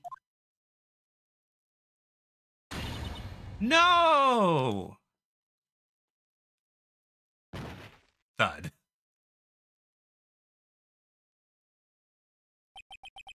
I never imagined her testimony would lead to this. So it was the witness who took the victim's life, and then proved so with her own testimony. This is unprecedented. All sorts of weird stuff happens in your court. What are you saying? I'm sorry, Miss Skye, but given the circumstances, Joe Dark murdered Prosecutor Marshall. How can you think it was Emma? How dare you try to pin the crime on her? Imagine that coming from you. If you recall, it was you who admitted to forging evidence 2 years ago. The reason you moved Prosecutor Marshall's body was to keep anyone else from finding out about what Emma did, wasn't it? I assure you, Mr. Edgeworth, I have no idea what you're talking about. If you hope to have anyone believe you in your insane allegations, I'm afraid you're going to have proof. Tell me, do you have any conclusive evidence that proves my sister killed Neil Marshall? Evidence? I'm willing to bet you don't. Yes, it certainly would be difficult to prove this with evidence. If we don't have evidence, then we'll have to rely on testimony. I'm afraid that won't work in this case. Both parties involved in the incident are dead. Certainly can't get dead people to testify. It's all been a wild goose chase from the beginning. Touché, Miss Skye. Of course, that only leaves us with one other possibility. You mean there's still another possibility? What do you mean, Mr. Edgeworth? I mean the possibility that the victim has left us a message. For better or for worse, Mr. Marshall did not die instantly. He may have left behind the name of the person who took his life, in one manner or another. That's impossible. Well, Mr. Wright, this is the only possibility left to you. A message from the deceased. Does such a message exist? Got to think back to the court record. Real murderer's name that the victim may have left behind. Okay. Let's see. Let's...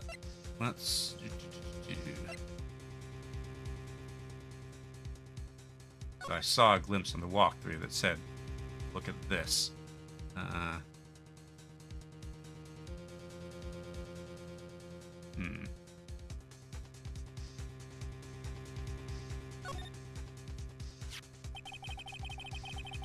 Dark red stains.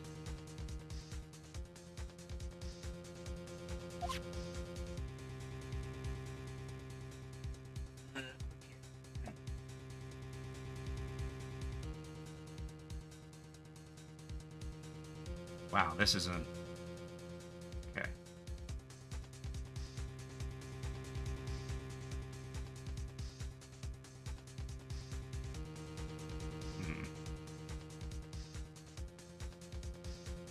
This is...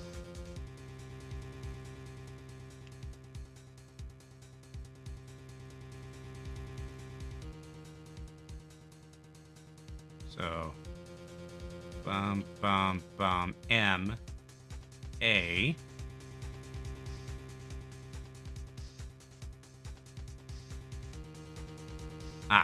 and here E, so line, line, line, and line. Okay, is in the evidence. This message from the deceased is already in our possession. Mr. Wright! Will you stop at nothing to prove my sister a murderer? Do not be mistaken, Miss Skye. Our purpose is not to accuse Emma of any crime. There is only one thing we seek. The truth. No matter how painful it may be. Now then, Mr. Wright, please show us the piece of evidence that conveys the message from the deceased. Okay. I'm not sure... Wait, okay, there it is. There's also this. Bears Emma Skye's prints.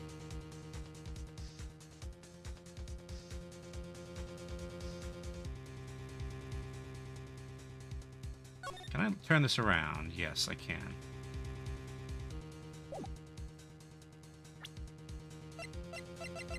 Okay, let's try this. This is the message left by the deceased. This is that blue badger from before, right? Oh, is he just going to speak the killer's name? If that thing could, I'm sure it would. It's like everyone's forgotten this is just a jar. A message was left here, on the surface of this jar. What do you mean? If you look closely, you can see a faint trail of blood on this jar. It looks like someone wiped the blood away. Yes, but notice, for some reason, the blood on some of the fragments was not wiped away. Yes, there's a line here, drawn in blood. So what you're saying is these dots were once lines. Prosecutor Marshall did not die instantly. He used the few precious moments left to him to leave behind a message. One that someone apparently wiped away. But blood must have seeped into the jar where the lines changed directions. Precisely so. All we need to do is connect these points, and the victim's message will become apparent. No! Mr. Wright, what kind of message did the victim leave for us? Your Honor, I believe these bloodstains will reveal to us the answer. We've got to connect these dots to make letters. There's only one thing the victim would have written given the circumstances. His murderer's name. Okay.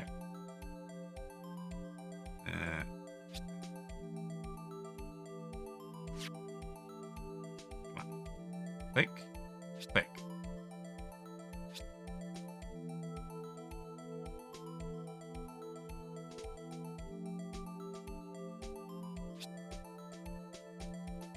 Here, here to here.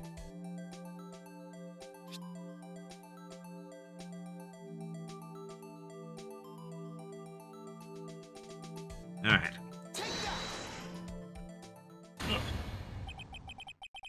It's a defense attorney's duty to prove their client's innocence. That's why all I've been thinking about is saving Lana. After all my efforts, I never thought it would turn out like this. Emma. So this is the final message Prosecutor Marshall left behind.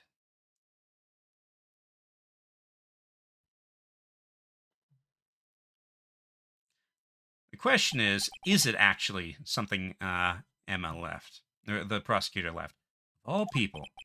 She may not have meant it, but in the end, the one who took the victim's life was Emma Skye.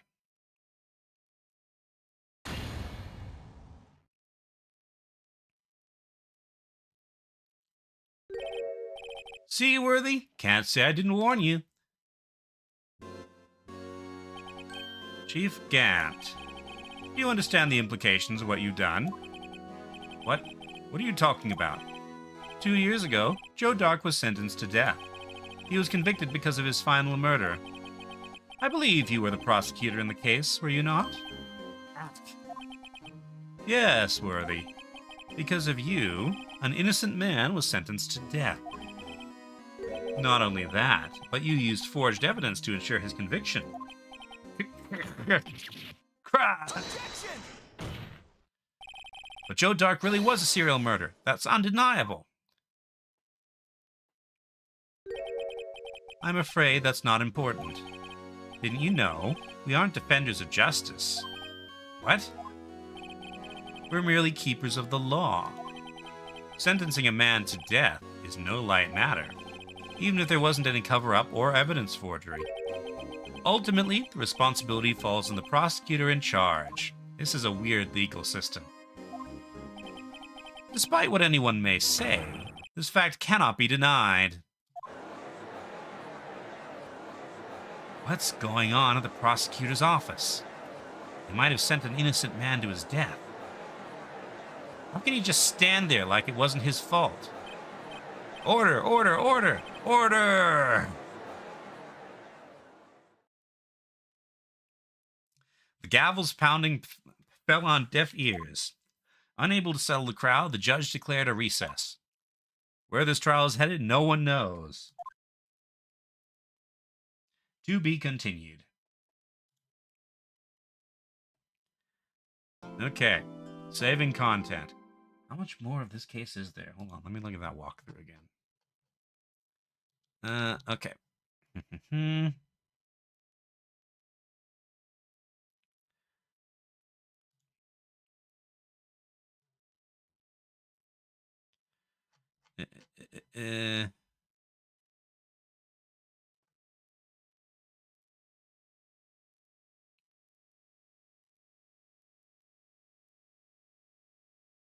Okay.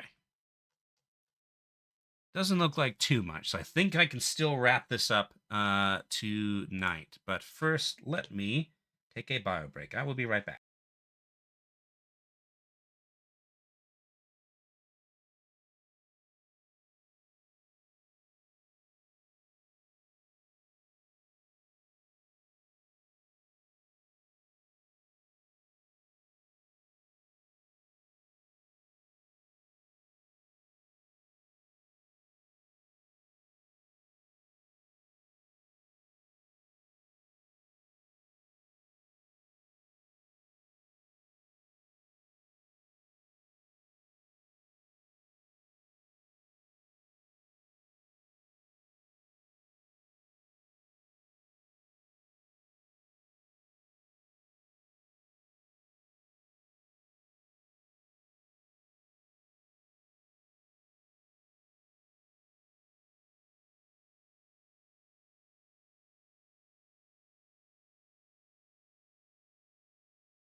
Okay, I return.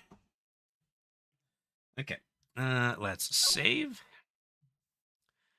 Let's see here. All right.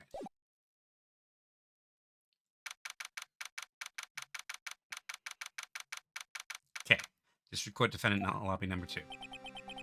All right. Hold on.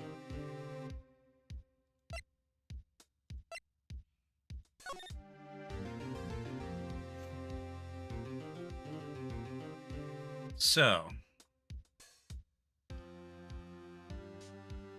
the detective was wearing a leather vest, but that coat could conceivably leather as well. Conceivably be leather as well. Now, that's a very orange leather. This looks like it's the same color as Marshall's shirt. But who knows? Sorry, Edgeworth. I didn't mean to get you in trouble. Don't worry about it. This is my problem, not yours. Hope I'm not interrupting anything, pals. Oh, guess I am. I'll come back later. Wait, Detective Gumshoe, what is it? You got a lot of nerve, pal, making a detective run around all around while on duty. And on top of it, to top it off, you call me here. I've seen happier people at funerals. I take it Lana's having you run errands again.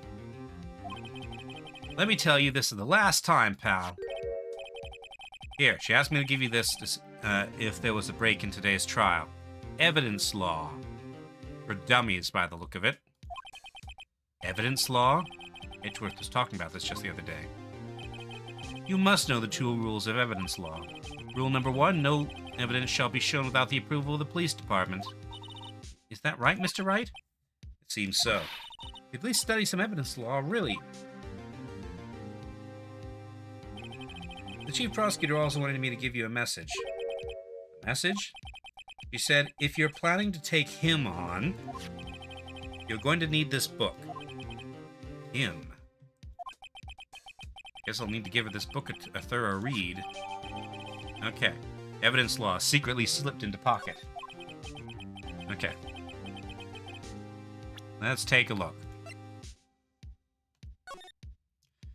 Alright, rules for submitting evidence. No evidence shall be shown without the approval of the police department. 2, unregistered evidence presented must be relevant to the case on trial. That's it? That's the whole book?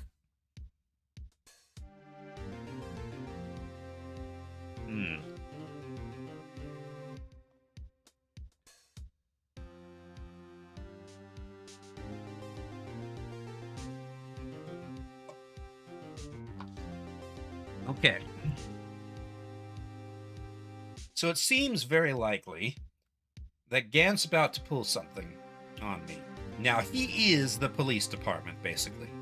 So he texted rule number 1.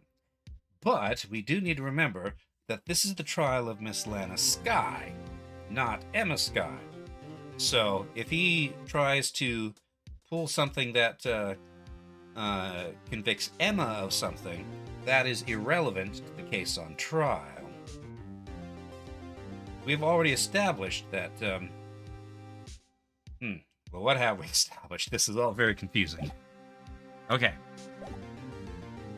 Doesn't look like that book will do you any good now, though. All that's left now is the chief prosecutor's sentence. That's where you're wrong, detective. Huh? Haven't you figured it out yet? Why I'm still sitting in that prosecutor's seat? Despite all these allegations being thrown at me. Mr. Edgeworth, the real trial today hasn't begun yet. What? What else is there left to do? Your credibility's been all but ruined with this forged evidence you were unaware of.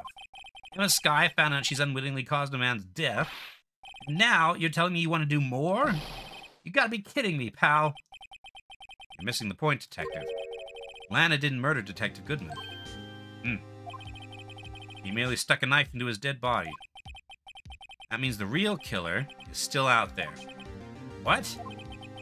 And we're going to expose him, no matter what it takes. This case has hurt too many people. It's time to bring it to an end. February 25th, 12:52, District Court, Courtroom number 9. Court will now reconvene for the trial of Miss Lana Skye. Mr. Edgeworth. Yes, Your Honor. The Inquiry Committee is planning to impose harsh penalties for your actions. Thank you for the news, Your Honor. Yes, well, normally this is where the prosecution calls forth a witness. But, this isn't easy to say. You see, there is some concern that you, Mr. Edgeworth, may have, struck a bargain. You think I may have manipulated the witnesses. I didn't say that. It's just, you see, everyone has been talking and... Very well, Your Honor. I have a solution. Solution? That being the case, the prosecution will allow the defense to call forth all further witnesses. What? There's no precedent for what you're proposing. Undeniably, this is an unusual arrangement, but a very effective one. It would prove that I haven't struck any deals with the witnesses. Well, Mr. Wright, what do you say? Believable. Edgeworth has found a way to continue the trial.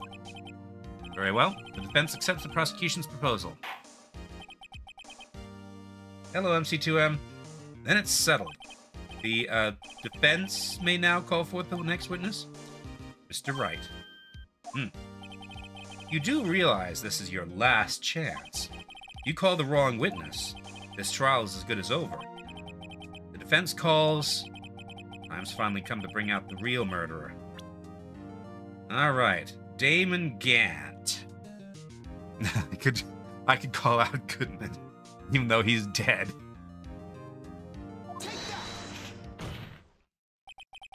Damon Gant. The defense calls Damon Gant to the stand. Damon Gant? What does he have to do with anything? How goes the totally accurate Japan trial system? Convoluted. As the defendant's partner 2 years ago, Mr. Gant has first-hand knowledge of the crime. I feel we should hear what he has to say about it. As luck would have it, he should still be in the courthouse. He would also be the least likely to have been manipulated by me in any way. Wouldn't you agree, Your Honor? True. All right. Bailiff, please escort Mr. Gant to the stand.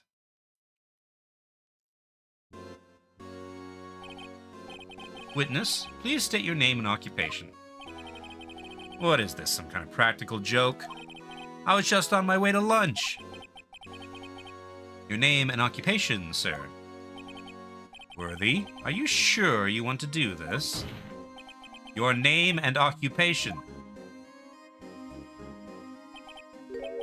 So, you want to play hardball, eh? Please, Mr. Gant. Fine. My name is Damon Gant. I'm the acting chief of police. Acting chief of police, huh? Now then, Chief Gant, the court requests to hear your testimony. Oh, righto, what's with the grim face? First, let's clear up this SL9 incident. Oh, you mean that time when Lana's sister murdered that prosecutor? Personally, I think it's been made pretty clear already. There are still some things unaccounted for. Oh? Like what? Like the role you played in all of this. Son, either you're very brave or very foolish. You are aware, of course, that a police chief has all kinds of weapons at his disposal. Weapons? Sure. Take my testimony, for example. I don't have to give it if I don't want to. What? Is that true? I'm afraid so. The chief of police has the right to refuse to testify. Of course, such an action carries with it certain risks. Don't worry, I'm not here to hinder your trial. Just remember, if this turns out to be a big waste of time, don't say I didn't warn you. Very well, the witness may now begin his testimony. I can only imagine what his flustered face is going to be. As I recall, Neil and I were questioning him that day. To make a long story short, we slipped up. That power outage didn't help either. When I went to my office, I found Lana there. Apparently, she had already arranged the crime scene. As you can see, I had nothing to do with the forgery. Then why was the evidence in your safe? Is that when Dark was arrested? Him? He was lying on the floor unconscious.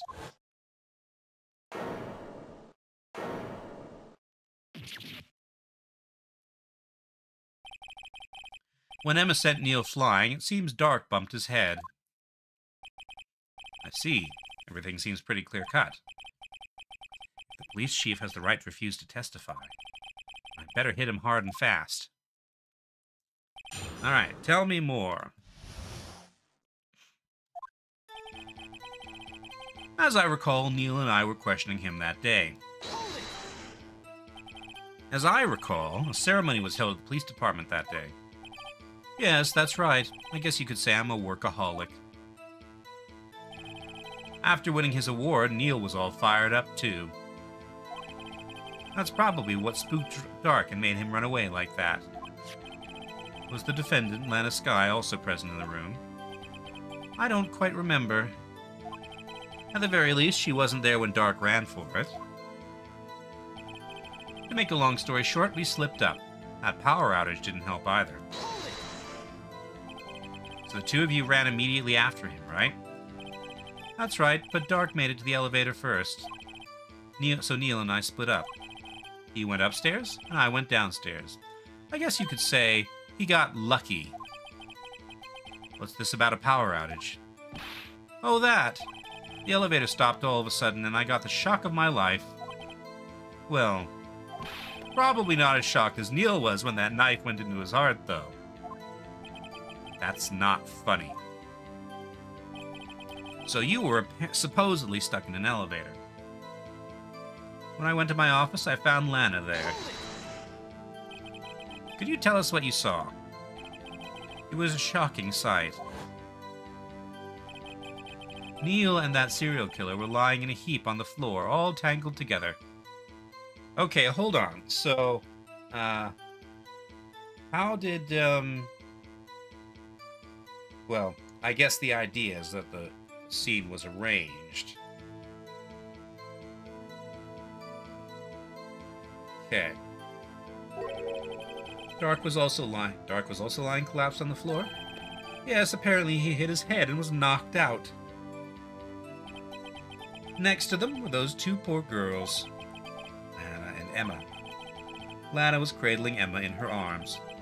Looking back at it now, she must have already known what her sister had done. Apparently she had already arranged the crime scene. How can you know that? Because of the victim's body. It had already been moved. So that means you found the body near Lana's desk? That's right.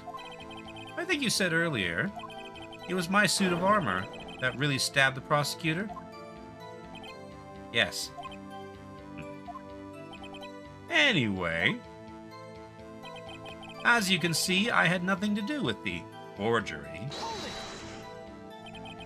So you're saying that the forgery had already taken place by the time you arrived at your office? That's exactly what I'm saying. I can't understand how Lana must have felt, but moving a body and hiding evidence are inexcusable no matter what the circumstances. Is that how it really went down? Staring at the witness won't do you any good, Mr. Wright. If you're going to stare at anything, you'd be better off staring at the court record. Worthy, always the smooth talker. Which piece of evidence ties Gant to the forgery? I did admit the forging evidence. That can't be the whole truth. Somehow I've got to link Gant to the incident. Well, the vase in question, the piece of it that had the key message, was in his safe. Okay.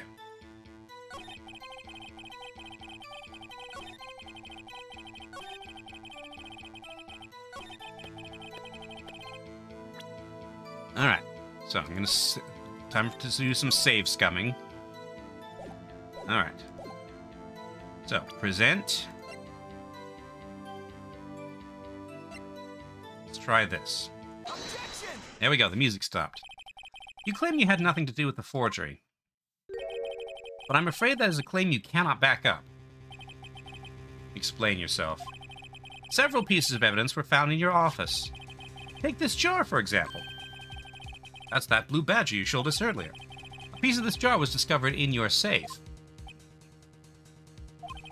Not only that, but the evidence list I presented earlier was actually found inside your desk. It was found where? You see, Chief Gant, these articles of evidence uncovered in your office are both concrete proof that you also played a part in the illegal investigation. Chief Gant, what is the meaning of this? Oh, here's a defense attorney who may even rival Worthy. So you admit to it then, that you were involved in the forgery? Who, me? Or do you mean you? Me? Why would I have anything to do with that? Well, you were the one who snuck into my office when you found this evidence. Prosecutors aren't the only ones capable of forging evidence, you know. Defense attorneys can do so too. Isn't that right, Righto? However, Detective Gumshoe was present during the investigation. Worthy, my boy. Not even detectives are exempt from the law. Rest assured, Dick will receive his due punishment. What? Detective Gumshoe's salary drops any further, he'll end up paying to work.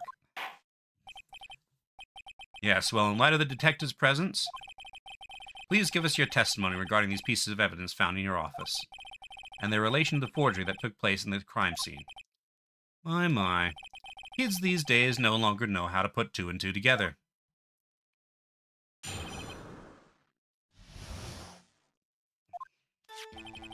Let's see, what was it now? A jar fragment and a list?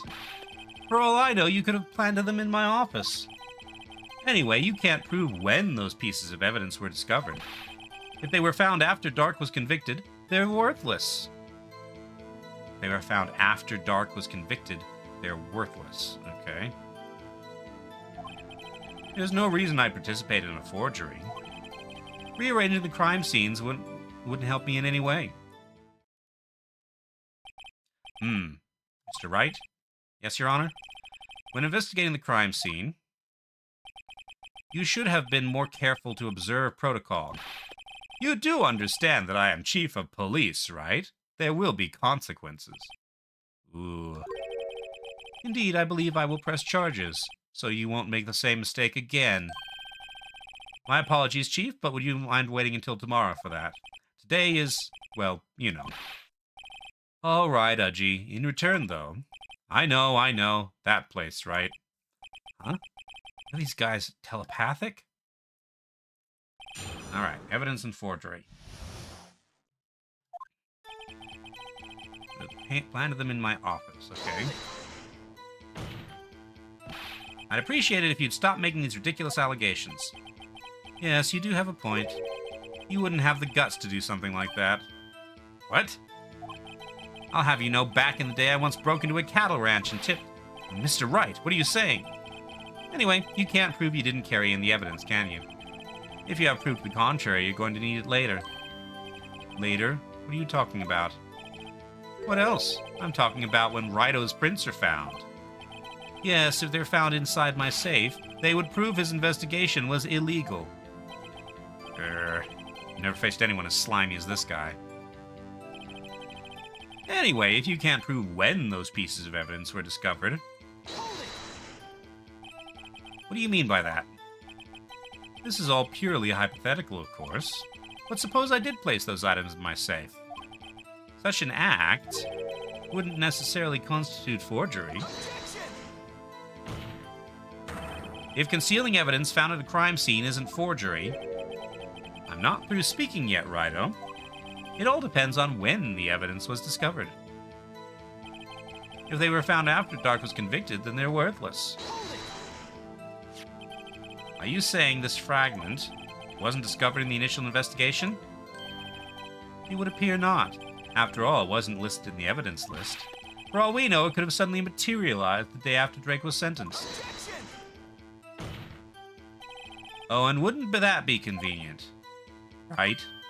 The chief is talking about a possibility. So long as you can't rule that out, your remarks, however clever they may be, will only succeed in wasting time. Tell me something I don't know. Come now, Righto. Think about it. There's no reason I'd participate in a forgery. How can you look me in the eye and say that? Because I'm innocent. Remember? Who was it that murdered Neil? I'm not sure I care for the word murder here, but in the end, the person responsible for Mr. Marshall's unfortunate demise was Emma Skye. Well, now do you see? Rearranging the crime scene wouldn't help me out in any way. Really, Chief Gant? At the very least, there is one very large benefit you've reaped from all this. Oh? I wasn't aware. What is this benefit? That would, of course, be the position you have, Chief of Police. Oh. The resolution of the SL9 incident secured your promotion to Chief. That in itself is sufficient motive. Ho, ho, ho! Oh, that's a good one. Huh? You really think I'm that incompetent? What do you mean? Even without that case, I was already in line to become the next chief. The resolution of SL9 merely sped up the inevitable a little. That true, Edgeworth? Yes, he was going to be made chief anyway. Yeah. Be careful when pointing that finger, or you might wind up being the one pointed at. So that means there's only one possible motivation for you to commit forgery. If you didn't do it for yourself, then you did it for someone else. That's a long pause. Don't be silly, Worthy. You know me better than that. There are only 3 people I look out for. Me, myself, and I. There, it's out in the open now. Udgy, would you mind if I change my testimony a little? By all means, please do. I wouldn't be anyone's accomplice if there was nothing in it for me. Nothing in it for you? Sorry, but the only person I care about is yours truly. That girl, Anna's little sister, was it? If you think I felt sorry for her, you'd better think again. You're right. You don't feel sorry for anyone. Be tough on crime and tough on people. That's how I was raised. You seem to be very lax enough on yourself, though. Ho, ho, ho! Oh, that's a good one, Worthy. There have been something in it for him. Given his selfishness, would he have helped someone? He'd have helped someone out. Okay. Point out accomplice. True, you might not help anyone for their sake, but if it would benefit you, you might decide to assist someone else. Mr. Wright, it appears you're positively determined to portray the chief as a nice man who likes to lend people a hand. That's not what I meant. Very well, then. Who is this person you believe Chief Gant may have helped forge evidence? Well, that would be Miss Skye, of course. Chief Prosecutor Lana Skye? The defendant? I believe it's quite obvious in light of the circumstances. Emma Skye fell victim to an unfortunate series of events. Who would want to help her more than her own sister, Lana? And as for Chief Gant, he would also have a reason to help Lana if she asked him to. That reason, of course, is self-profit. Self-profit? What do you mean? After the SL9 incident was resolved, Lana Skye was appointed chief prosecutor at the prosecutor's office. The person who arranged this job change was you, Chief Gant. But how would he profit from all of this? He would be able to use the chief prosecutor as his puppet. Essentially, he would acquire unchecked authority over all investigations. You mean to tell me that despite the chief's formidable appearance, he plays with puppets? Oh, wait. You must mean puppet as in someone forced to do his bidding. Never mind. Admit it, Chief. You assisted Lana Skye in forging evidence. Your motive to appoint her as chief prosecutor so you could control her. Righto, my boy. You have quite an imagination.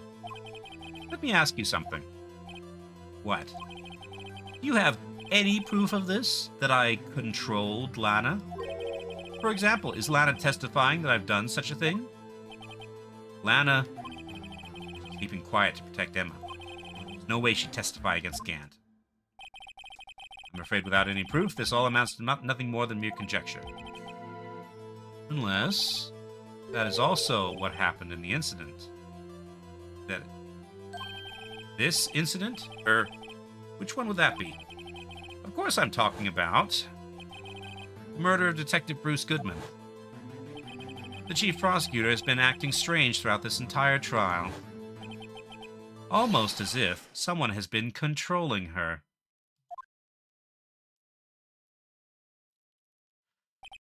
Worthy, you'd better watch your tongue. I wouldn't want you to get hurt. What do you mean?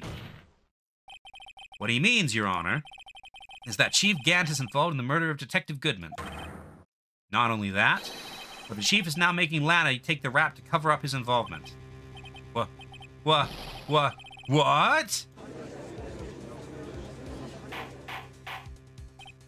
Order! Order! Order! I said order! Mr. Wright, you can't be serious. Huh? This is an affront to the highest-ranking officer in our law enforcement agency. To accuse the chief of police of blackmail and murder? That is, it's impossible.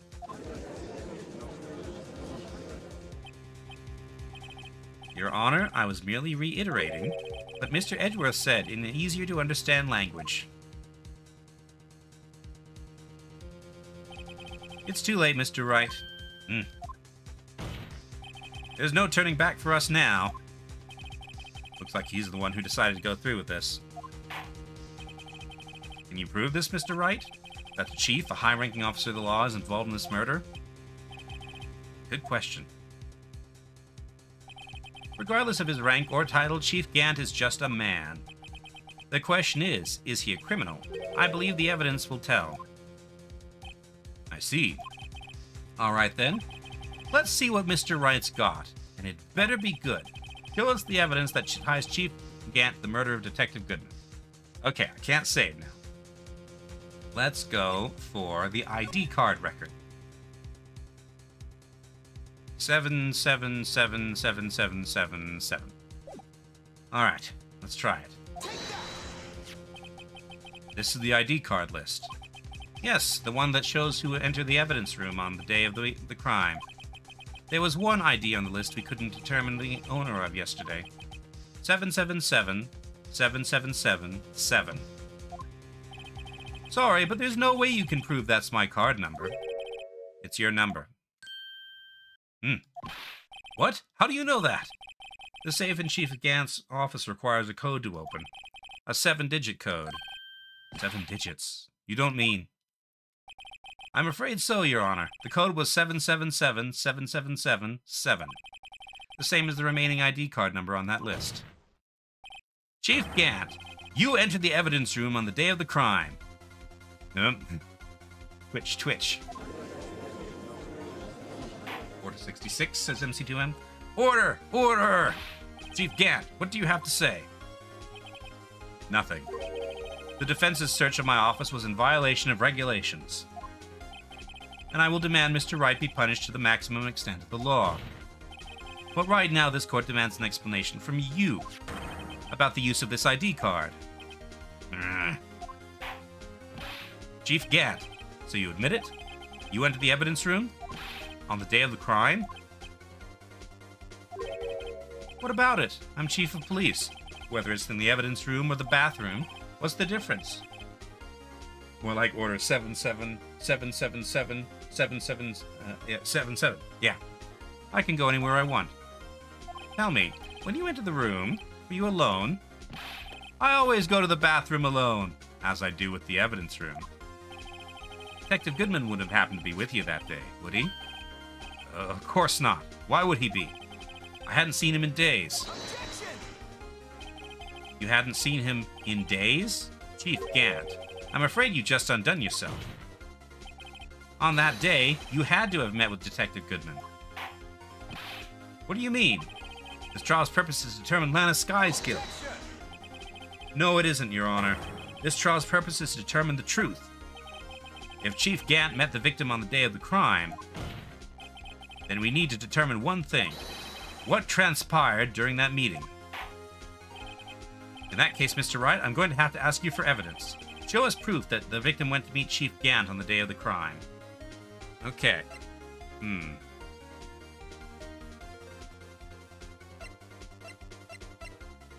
Let's see.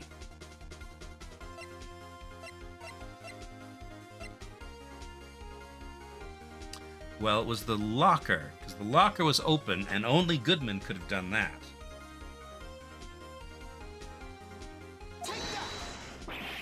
No, there's got to be something more solid than this. On that day, Detective Goodman had to go see Chief Gant. Sorry to interrupt your mumblings, but the court is waiting. Oops. Why don't you come meet with me tomorrow? Perhaps we could write up your letter of termination. Regardless, you did see Detective Goodman that day. In that case, Mr. Wright, I'm going to have to ask you for evidence. Okay. Let's see. I'll try the evidence list, because, sorry, not the evidence list. So if we go back to the ID...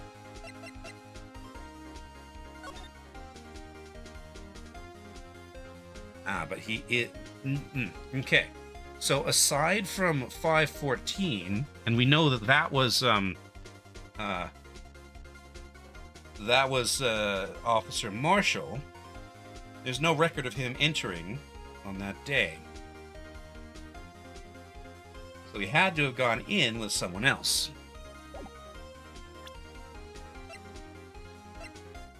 Let's see. There's the knife, which could only have been removed.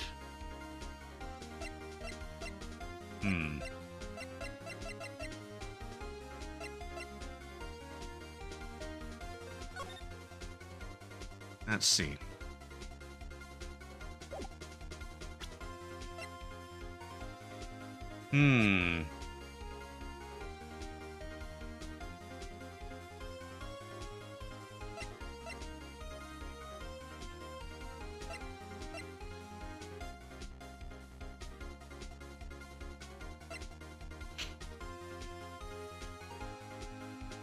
There's the bloody handprint.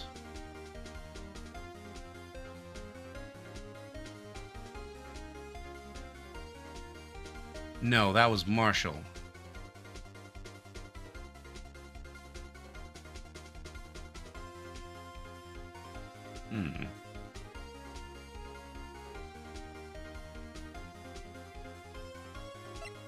There was still a handprint on, what's his name's? Gumshoes on Walker.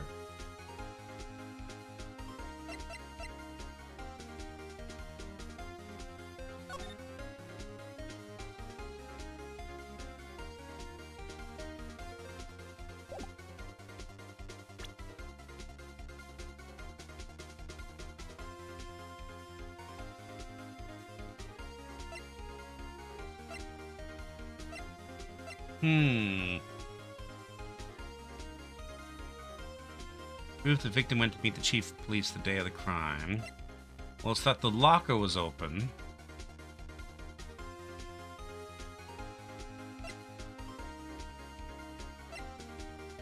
Okay, try security camera footage. Nope, apparently not.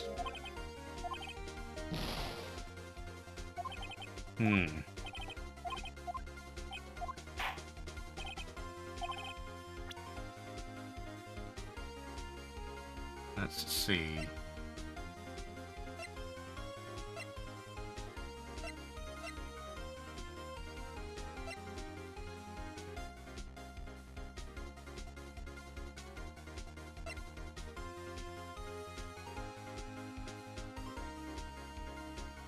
Um...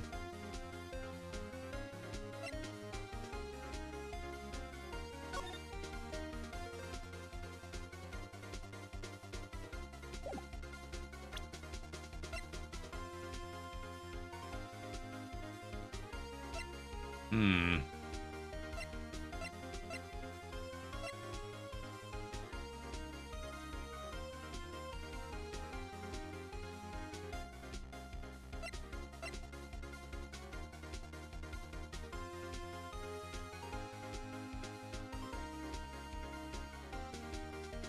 Found a Chief can't save heavens for something but what bears Emma Sky's print. That does not tie Marshall to the...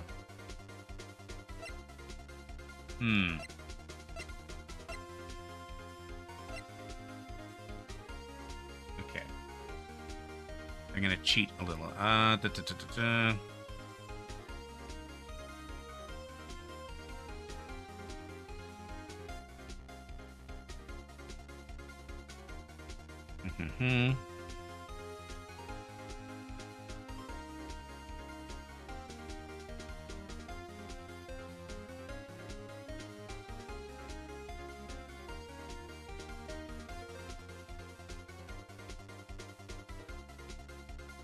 Where am I?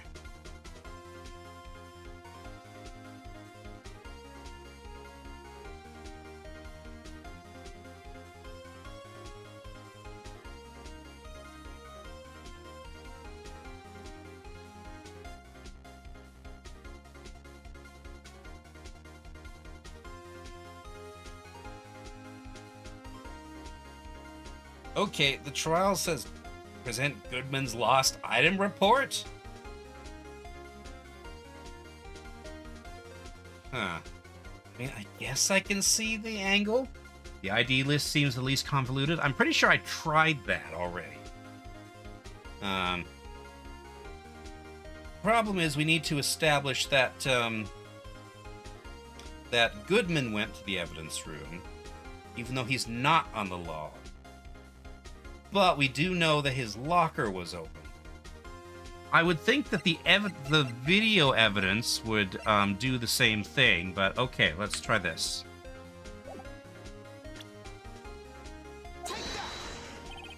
Detective Goodman lost his ID card on the day of the crime. Or to be more accurate, Jake Marshall stole it. So Detective Goodman filled out a lost item report. He would have had to give that report, to the chief of police, that's right. Yet you are in possession of this report, which means you can't be sure if he filed it. He filed it.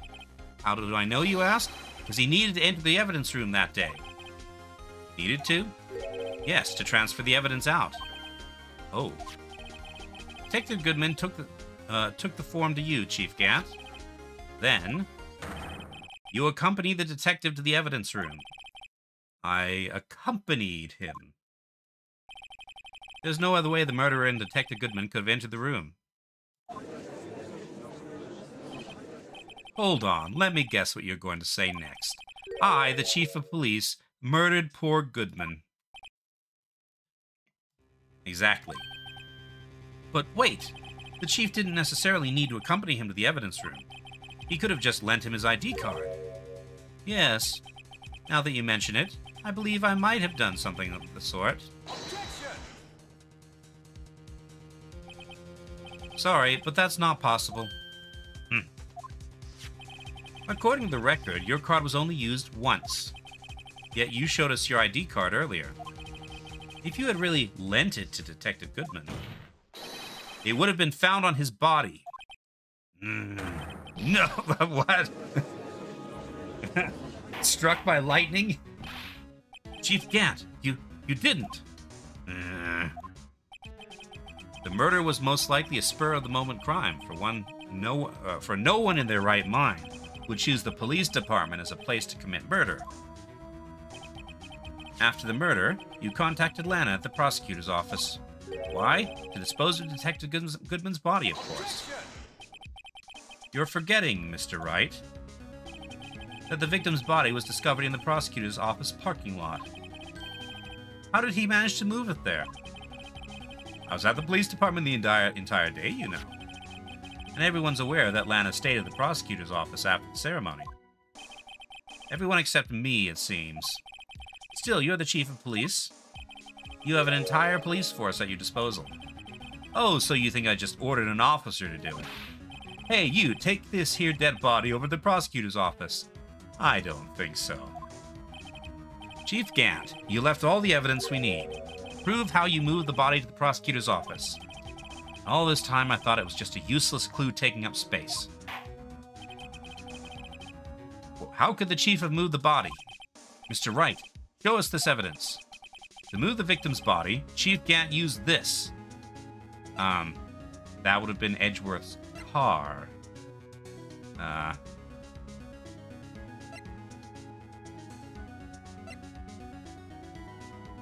Parking stub?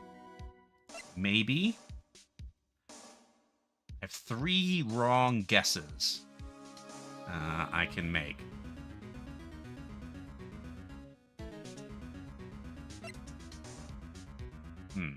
Oh, this.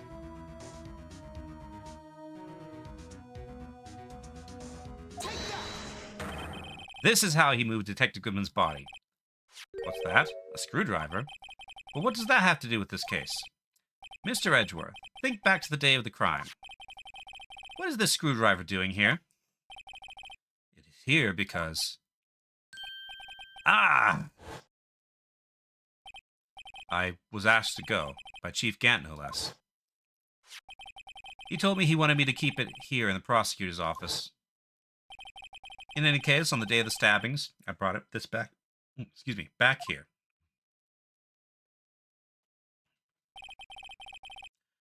After the ceremony ended that day, I didn't plan to return to the prosecutor's office. But you did, because Chief Gant asked you to. You mean The body was found in the trunk of Mr. Edgeworth's car. I think it's obvious what happened. The body was moved by that car. Detective Goodman's body was carried in the trunk of Mr. Edgeworth's car. Yes. Unless, of course, you have another explanation, Chief. Why else would you have asked Mr. Edgeworth to transport evidence from a closed case? There's only one plausible explanation. To transport the body to your accomplice, Miss Lana Skye.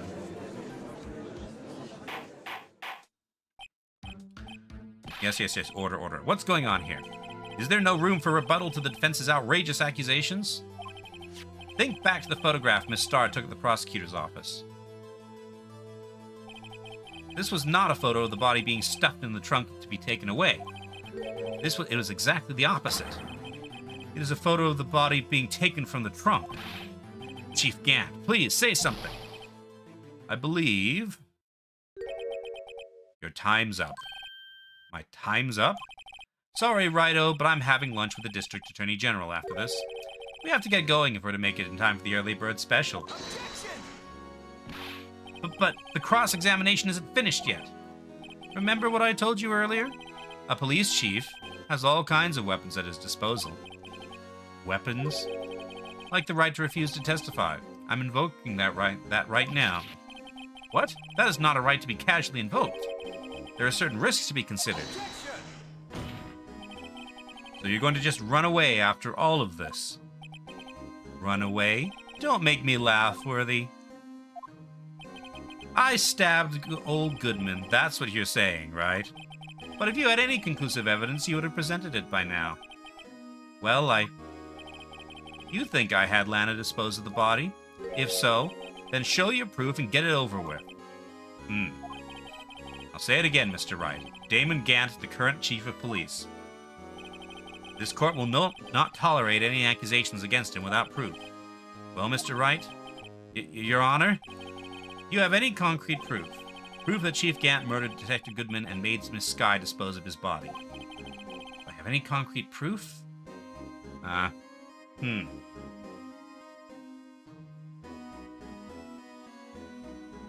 Let's see.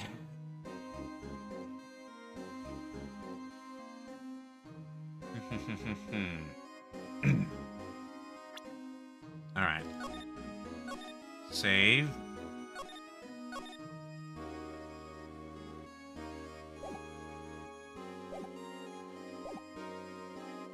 Okay, court record.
It's the handprint, but gloves. Now, Gant wears gloves.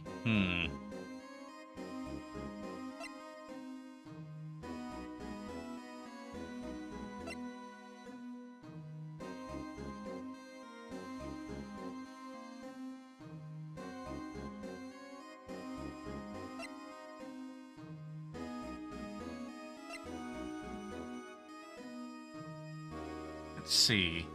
So this was stabbed into Goodman's body. This was the murder weapon.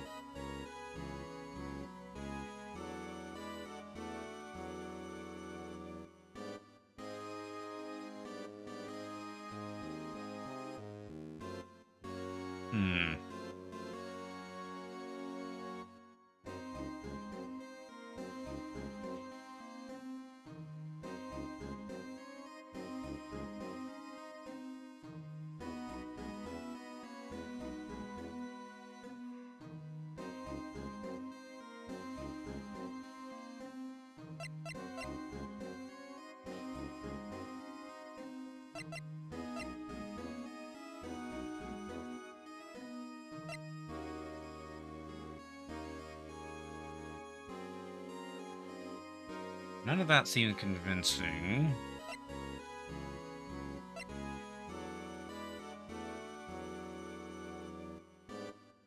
The other handprint, but that, that doesn't have any prints because it's gloved. This, evidence of something, but what? Piece of leather.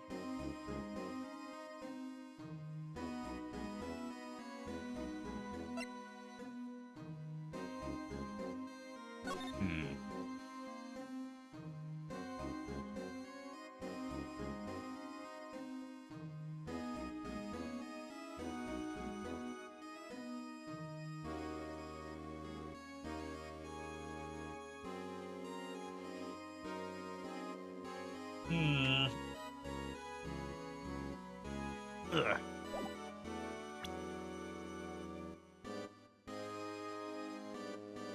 Okay, walkthrough.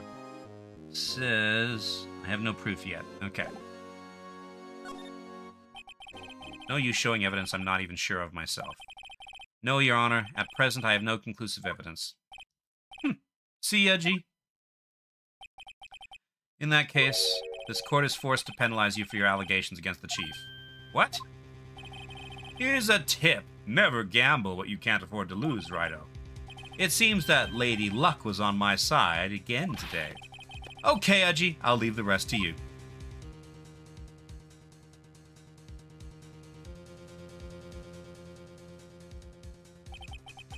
I warned you earlier, Mr. Wright. This is an affront to a senior officer in our nation's law enforcement agency. What?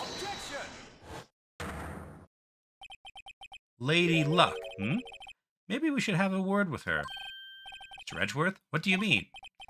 There's one lady who knows the real truth behind this trial. We haven't yet had the honor of hearing her testimony. A lady who knows the truth? Another witness. In the absence of conclusive evidence, the only other method of proof is testimony. But Chief Gant has invoked his right to refuse to testify. There's still someone else. One more witness who can answer all the questions raised in this trial. Someone right in this very room. Mr. Edgeworth, who is this person? Why are you asking me, Your Honor? Have you forgotten? The defense is the one calling witnesses today. Mr. Wright, does such a witness exist? May not be willing to tell the truth, but we can't just stop now. Yes, Your Honor, the defense calls forth... All right. Lana Sky.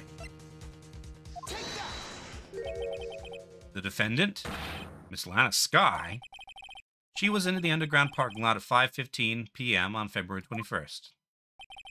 Her task to dispose of the victim's body. In accordance with a certain someone's orders. Mr. Edgeworth, the prosecution has no objections, Your Honor. Very well, the court will now take its final recess for the day. In 15 minutes, we will reconvene to hear the defendant's testimony. This court is now in Hold on! Huh? Chief Gant, I thought you were going to eat. Listen good, Lana. He's talking to Lana.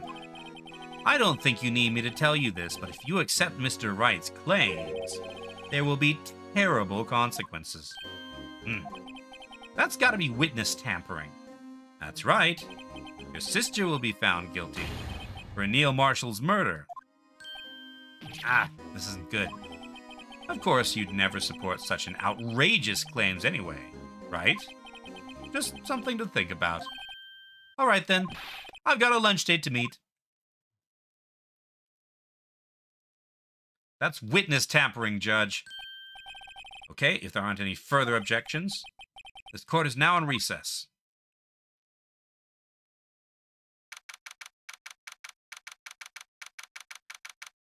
All right. Looks like we managed to stay in the game. Yeah, thanks to your help, Edgeworth. That chief, he's something else, eh, pals? Detective Gumshoe. I'm not a detective anymore. Oh yeah, sorry about that. Don't worry. I've already decided where to work now. Are you going to be a lunch guy? The judge is quick to judge, and he always judges badly. At your office. My office?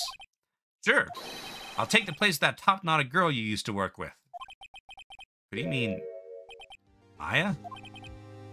Still, looks like we're all out of moves now. Chief Gant's done it again. How is it he always gets the upper hand? It's not fair he has the right to refuse to testify. Settle down, Wright. Remember what the judge said. That is not a right to be casually invoked. There are certain risks to be considered. Risks? What did he mean by that? It's simple. If the chief refuses to testify, the opposite also holds true. You mean that he forfeits his right to say anything, too? Emma, are you okay? Yeah, when I came to, I was in the medical office. I've been listening to the trial from the gallery. She heard everything that's been going on. Emma, sorry for what I said before. No, don't be. It was the truth. You know, it's funny. I almost feel somehow relieved. Relieved? Yeah, now I finally know what really happened. I think that all this time, my sister was being blackmailed by that terrible man. And she did it all just to protect me. Ever since her appointment as chief prosecutor, everyone who knew her said she changed. Perhaps it was easier that way for her. What do you mean? What do you think I mean? To follow Chief Gant's orders. She must have shut herself up deep inside. To force herself to do anything and everything the chief told her to do. That must be why she became so cold. It was all my fault. It's all because I murdered Mr. Marshall. Hey, don't go blaming yourself now. If you don't blame anyone, blame society, pal. Chief Gant may be able to fool everyone else with his forgery, but he can't fool my memory. I remember now. I knocked Mr. Marshall into that armor. I see. Well, we better get back. It's time for the final act. Emma, why don't you wait here? No, I'm going with you. I want to be there when Lana tells the truth. Let's go, Wright. It's time to end this. To be continued.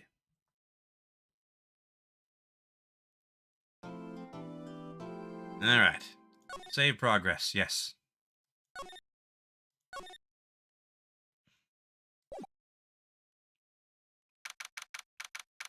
February 25th, 2:21 p.m., District Courtroom number 9. Now then, will the defendant, Ms. Lana Skye, please take the stand?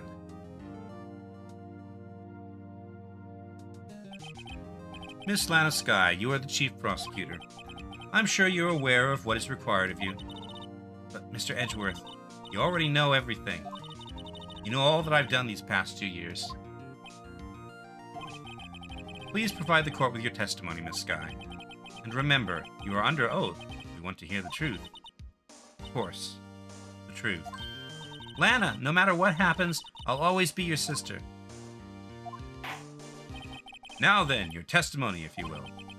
First, tell us about your relationship with Chief Gant. Everything hinges on your testimony. You're the only chance we have to get Gant. Gant and the fabrication. I worked alongside Gant for years. There's no truth to this blackmail theory. I fabricated the evidence 2 years ago all by myself. When I found Prosecutor Marshall's body, I rearranged the crime scene. My only motivation was to get Drake convicted. It had nothing to do with Emma.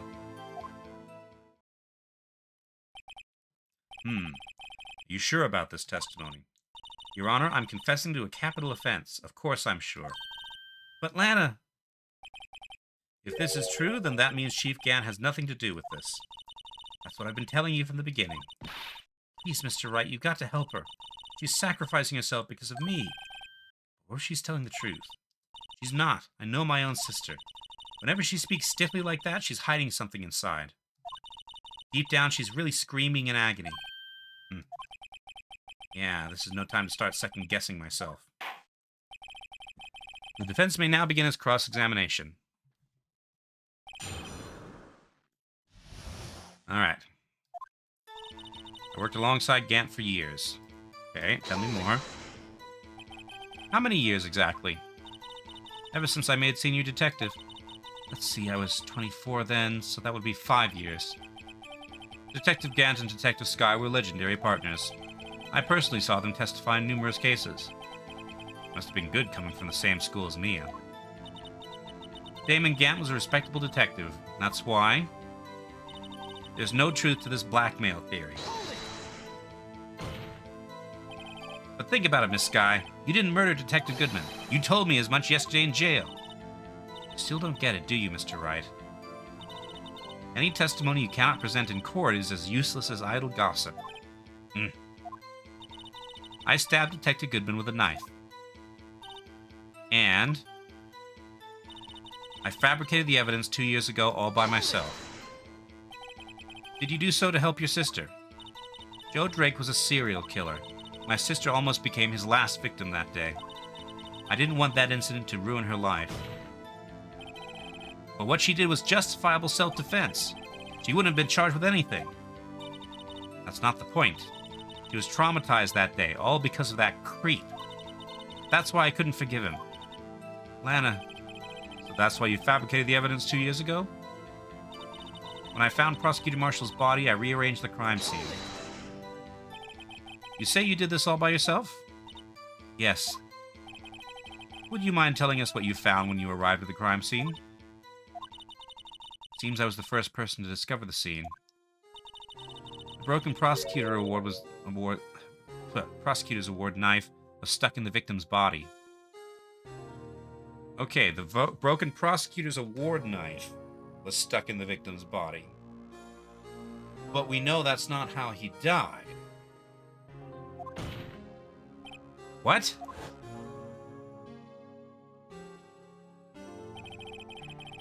Prosecutor Marshall died from an unfortunate accident.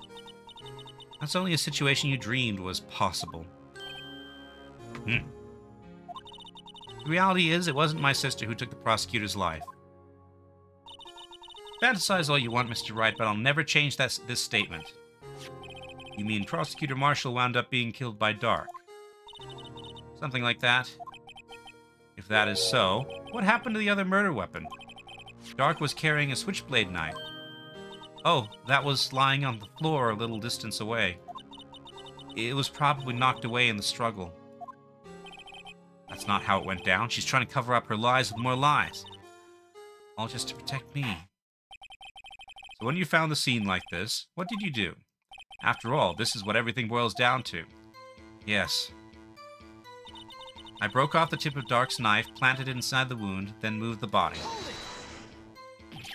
You planted the tip of Dark's knife in the victim's wound? Then you moved the body? But why? Why would you do that? You of all people should know, Edgeworth. You've always had a good head on your shoulders. My head isn't that bad, but maybe I ought to ask for the sake of the others. Why did you plant the knife? Well, why did you do that? Come now, Mr. Wright. Even you should be able to figure it out. Very well, let's add this to the witness's testimony. The reason Miss Skye fabricated the knife. I knew the tip of the weapon found buried in his body would be all the proof we needed. My only motivation was to get Drake convicted. It had nothing to do with Emma. Okay, tell me more about this. According to your testimony, Prosecutor Marshall's broken knife was the murder weapon, right? Yes, and leaving it at that point might point the blame away from Drake or Dark. I felt the most effective way to get him convicted would be by having the tip of his knife found inside the victim's body. So you buried it inside the victim's stab wound? Yes. Because I hated Dark for what he did. My only motivation was to get Dark convicted. It had nothing to do with Emma. So you rearranged the crime scene. You sure you didn't do this to keep Emma from looking like the murderer? How many times do I have to tell you, Mr. Wright? Emma didn't do it. Period. You so desperate to hide that fact? Willing to risk the death sentence? She's lying. She did it so I wouldn't be blamed for what happened. In any case, as a prosecutor, what I've done is unpardonable. There is nothing I can do to make up for my actions. Mr. Wright, my sister's lying. It's like she's determined to protect you to the end. She insists she fabricated the evidence by herself. There's no way she could have done it alone. Got to get Lana to talk more. If she's lying, then she's bound to slip up and make a contradiction. Okay, so I had a second option.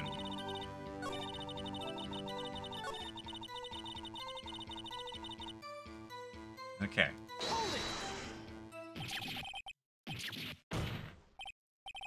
Why would you do that? Okay. Why did you move the body? When you showed up in the scene, where exactly was the victim's body? It was where you deduced it was, by Chief Gant's desk. But the body was found by your desk. Why did you move it there? The reason for that is simple. Let's have the witness explain this in more detail. The reason Miss Skye moved the body. Pieces of the jar that shattered during the events threatened my plan. Pieces of the jar, you mean? Yes, that wretched jar you showed us earlier. In order to show that Dark committed the crime, I felt it would be more expedient to move the body. So, when you first found the body, the jar was already... Of course, it had been shattered to pieces. If you looked at the crime scene, it would be clear right away what happened.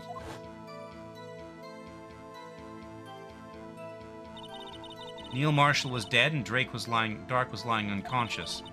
In other words, the jar must have been broken during their struggle. I see. What's the matter, Emma? Apparently the jar shattered at the time the crime was committed. But I have a feeling there is more to it than that. Well, if the jar shattered at the time the crime was committed, then how did anybody write on it? Must be a contradiction in here somewhere. Anyway, I committed this fabrication completely alone. Okay. Jar.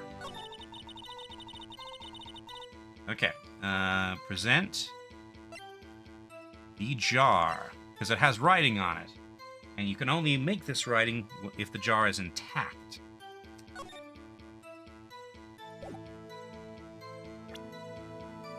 Okay. Objection! This testimony is jarring. It has been frequently jarring, in fact. Miss Skye, I understand how you feel. You committed that crime 2 years ago to protect your sister. You mean the forgery at the scene where Neil Marshall was murdered. If that truth were to be exposed now, the past 2 years of your life will have to been in vain. Even so, I am compelled to bring everyone's attention a significant contradiction within your testimony. This whole series is jarring, but especially this one. A contradiction in my testimony? You testified, and I quote, "The pieces of the jar that shattered during the events threatened my plan." That's right. You have a problem with that? It is a simple oversight, really. You see, a message was written on the jar with the victim's blood. Yes, the prosecutor must have written it in his final moments. Exactly so. And this is where the contradiction lies. In order for the victim to be able to write this message on the jar, it must not yet have been broken before he died. He couldn't have written Emma's name on a shattered jar. It does leave one's brain ajar. Yes. Order! Order! Your Honor, it would appear more information is needed in regard to this jar and its bloody message. We may be missing something critical here. Something critical? Chief Prosecutor, it seems you're as in the dark as we are about the truth towards which we're headed. What? Just tell us exactly what you saw.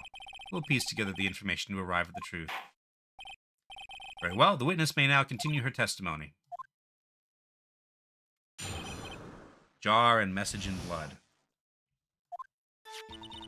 I immediately noticed the blood traces on the jar, but it was dark in the room and I didn't have time to check it out. To be safe, I wiped away the blood. The fragments were large, so I'm sure I got them all. All I could think about was wiping them clean before they were discovered. But we have a fragment that had an intact line. You mean you were the one who wiped away the message in blood? I wasn't chief prosecutor at the time. I didn't think Dark was the real murderer. That's why she tried to erase the real evidence. Very well, the defense may now begin its cross-examination. Jar and message in blood. Immediately noticed the blood traces on the jar. So the jar was already broken. It's a miracle that thing hadn't broken earlier. It certainly looks as feeble as the defense's case. Not as feeble as the judge's judgment. You were an ace detective who never missed a detail. Do you really expect us to believe you didn't investigate what was written on the jar pieces? Normally I would have. But it was dark in the room and I didn't have time to check it out. So you didn't know your sister's name was written on the jar? No. If I had known, I would have gathered all the pieces and ground them to dust. Well, that helps my case. Lana, you do that for me? See if you two might make up yet. Anyway, I just barely had enough time to move the body as it was. If someone happened upon the scene, you'd lose your chance to erase the evidence. You must have been in a hurry. I was. I knew I had to destroy the evidence before anyone came. This is rather shocking. Safe, I wiped away the blood. I'm afraid this action of yours reveals what really happened. What do you mean? You really thought Dark killed Prosecutor Marshall? You wouldn't have wiped away the blood. What else could I have done in that situation? Lana, I only had a few moments. There wasn't enough time for me to do anything else but gather up the pieces. The fragments were large, so I'm sure I got them all. But how could you see with the power out? It should have been pitch black in that office. A detective is always prepared, Mr. Wright. Even now, I always carry a pocket light and a camera with me. Even I carry a bottle of emergency luminol wherever I go. I never miss anything. I got every last piece. All I could think about was wiping them clean before they were discovered. So you illegally rearranged the crime scene? Yes, I don't have any excuse for my actions. So sorry, Lana, I didn't know. I treated you so badly all this time. Not too late. There's still plenty of time to make up. After we've gotten to the bottom of this incident. No doubt this day will leave a permanent stain on the history of the prosecutor's office. More contradictions have surfaced in her testimony. Your sister's really putting up a fight. She must really care about you. Still, she's not doing this the right way. I think I finally figured out the contradictions in her testimony. There's one final possibility that might turn everything around. Okay, I immediately notice the blood traces on the jar. Okay, I'm going to save.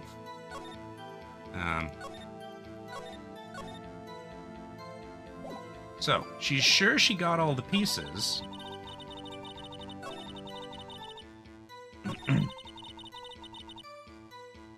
But if she got all the pieces, how did one end up in Gant's safe?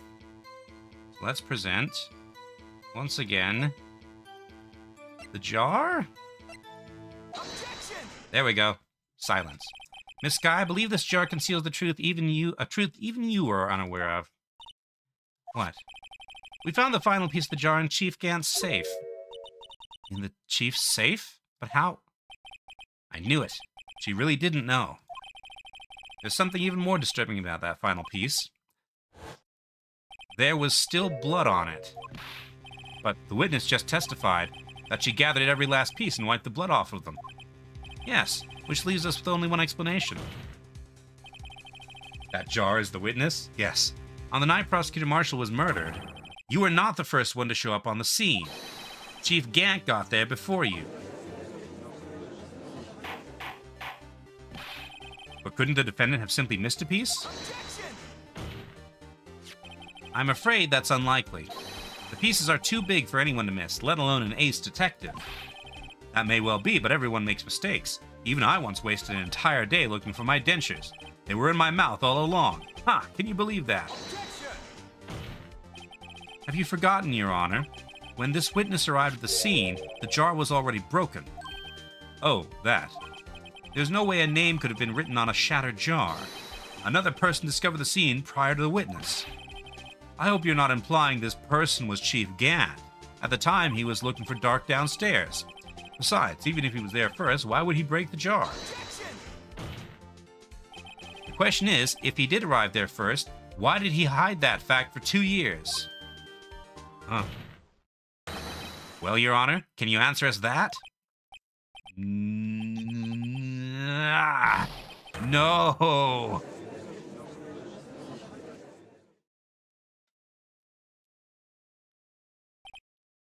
Wait, I'm not the one on trial here. Damon Gant arrived at the crime scene prior to the witness. He proceeded to break the jar and purposely hid one of the broken pieces. Question: what is this action called? Fabrication of evidence. But why would Chief Gant do that? In light of what happened afterwards, isn't it clear? What happened afterwards? Discovering the scene, Lana Sky believed her sister Emma killed the victim. Determined to help her sister, she sought Gant's aid. Lending her this aid, Gant helped her create evidence that incriminated Dark, sparing Emma. And therein lies the reason. The reason why Miss Sky became the chief's puppet. Ouch. No, I did it on my own. Please, sis, stop trying to protect the chief. I can't watch you suffer anymore for my sake. No, you didn't. It wasn't you, Emma. You didn't kill anyone. Don't believe anything Mr. Wright says. Defense attorneys make up the most foul lies to defend their clients. Foul lies? Imagine that coming from my own client. I guess you do seem the type who likes to twist the truth. Wait a minute. What if we're still smack dab in the middle of Gant's trap? Something wrong, Mr. Wright? Lana may be right after all. What do you mean, Wright? So you do tell foul lies then, Mr. Wright? Miss Sky, please testify once more. But if evidence was fabricated behind your back, then Emma's accidental killing of the prosecutor Marshall might also be a lie. But I do remember knocking over Mr. Marshall. Miss Sky, if you will. I can't. There's nothing to be afraid of anymore. This cross-examination may not change a thing. However, there is a possibility that it will, if you tell the truth. Very well. I'll testify about what I really saw. All right, the witness may testify once more for the final time. Actual crime scene. When I arrived, I found Mr. Marshall's body impaled on that suit of armor's sword. Emma and Dark were lying unconscious by the floor nearby. On the floor nearby. When I saw what had happened, I thought she did it. That's why I erased all the evidence that linked her to the murder. Had Chief Gant help me remove the body from the sword and carry it. But if it was all really a fabrication, Emma might be innocent. Unbelievable. The body was impaled on the armor's sword? You were the only one who saw that. If only you had proof. Actually, I do have proof. I gave it to Mr. Wright just this morning. What? To me? It's a picture I took of the crime scene as I encountered it. Because she always carries a camera. I thought it might be needed. But I don't remember receiving a picture like that. Anna must have known. See, Mr. Wright? She really does have faith in you. Very well, Mr. Wright. Please present this picture. I don't remember receiving any pictures from Lana. Lana said she gave it to you this morning, right? Seem to remember getting something from her then. Let's check that evidence again. There must be a picture in there somewhere. Okay. Evidence log. So, now I can turn it around.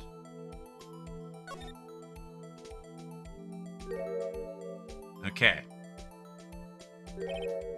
Hey, there's a picture here.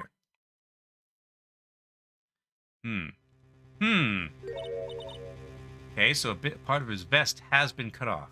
Oh my. This is the actual crime scene. No other detective saw the crime scene like this. Because I contacted Criminal Affairs only after I had rearranged everything. Okay. Mr. Wright, that piece cut out from his vest. Could that be... cloth we found inside Chief Gant's safe? What's this? This is a handprint, isn't it? That cloth. It had fingerprints on it. Whosever fingerprints those are must be the real murderer. What? But those fingerprints... they're yours, Emma. Why are your lips turning all purple, Mr. Wright? Anyway, let's get on with the cross-examination. So long as you tell the truth, we should be able to flush out the real murderer.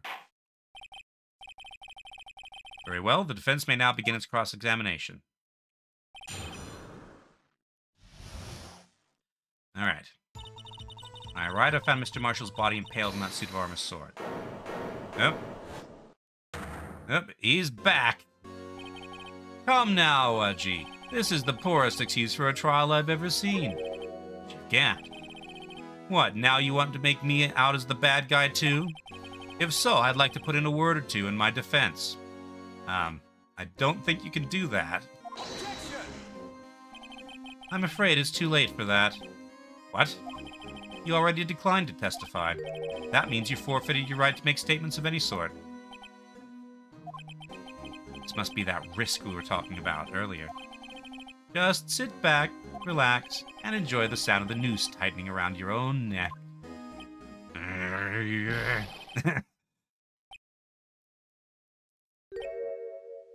So what? You think I'm worried? Sorry to disappoint you, but I don't need to make any statements. What do you mean? The evidence will do all the talking for me. Even if I can't testify, I can still present evidence. Yes, that's true. Wait, you mean you still have some conclusive evidence? No, I don't. But someone does. Someone? So, what's your excuse, Righto? Eh. Why have you been keeping quiet about it? You do have something to show us, right? Something that proves who knocked over Neil Marshall, causing his death. Conclusive evidence that leaves no room for doubt. Is this true, Mr. Wright? If I show that piece of evidence now, M is sure to be made out as the murderer. Mr. Wright, if you have any more evidence, present it now. And if you try to conceal anything, you will be the one appearing before the court, the Board of Inquiries. What do I do now? Better think this through carefully. I can't afford to make the wrong decision. Can I present that piece of evidence? One that shows who really killed Prosecutor Marshall? Let's see.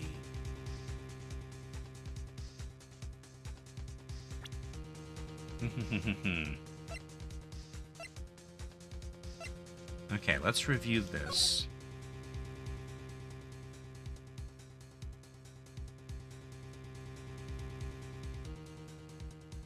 Okay. So, the piece was cut out, but Lana has not acknowledged cutting anything. MC2M says Phoenix Wright opens this giant pile of evidence back. 1 hour, Your Honor.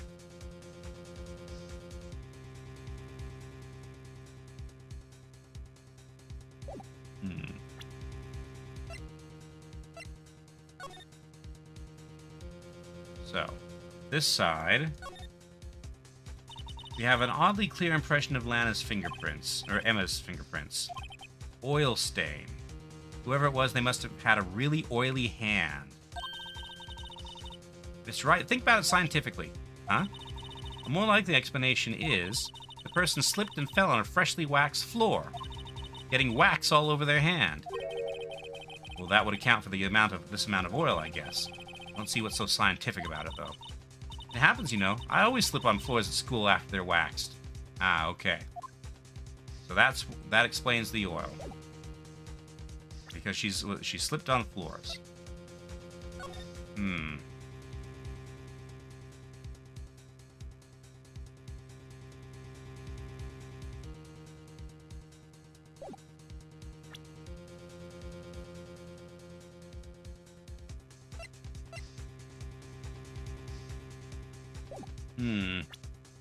Okay.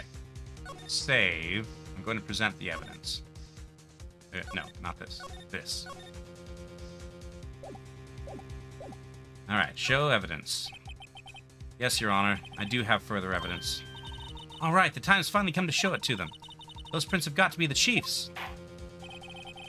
Now then, let's see this conclusive evidence. The evidence that shows who actually murdered the Prosecutor Marshall. Okay. Is there anything else I can bring out?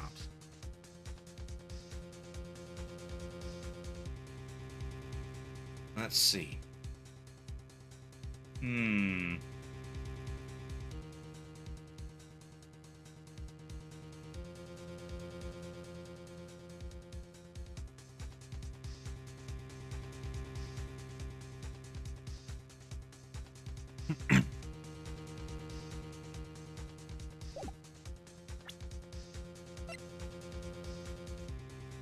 Pull out the evidence it was Emma, all part of the plot?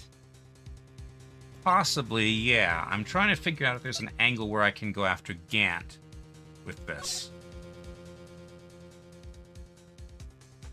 Unregistered evidence must be presented. Presented must be relevant to the case on trial. Okay, I'll go for it.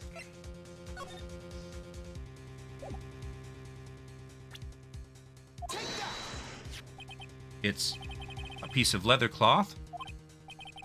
Yes, it was most likely cut from the victim's vest, near his chest. Actually, hold on. I don't know if that cut matches. What's this? There's a big handprint on it. Surely it must have been left on the cloth by whoever shoved the victim into the sword. What? Whose fingerprints are on this? I'm sure Righto has checked, haven't you? Well, whose are they? They're Miss Emma Sky's. What? They're mine? So I really did do it? See? I told you it was conclusive. But this was found in your safe. That means it's possible you forged it. I don't know what you're talking about. I don't remember any cloth in my safe. You really expect me to believe that? But give it up, Mr. Wright. It's over. You shouldn't have presented that. By presenting that evidence, you tied Emma Skye to Neil Marshall's death. No. It appears we have our killer. No! No! Everything hinged on that point. In the end, Lana alone was found guilty, on all counts. Okay, so that was not the right response. Okay. So, let's see. Load the selected save data. Alright. I can either not show the evidence, or I can show different evidence. What sort of evidence do I have? So the cloth was cut from the vest.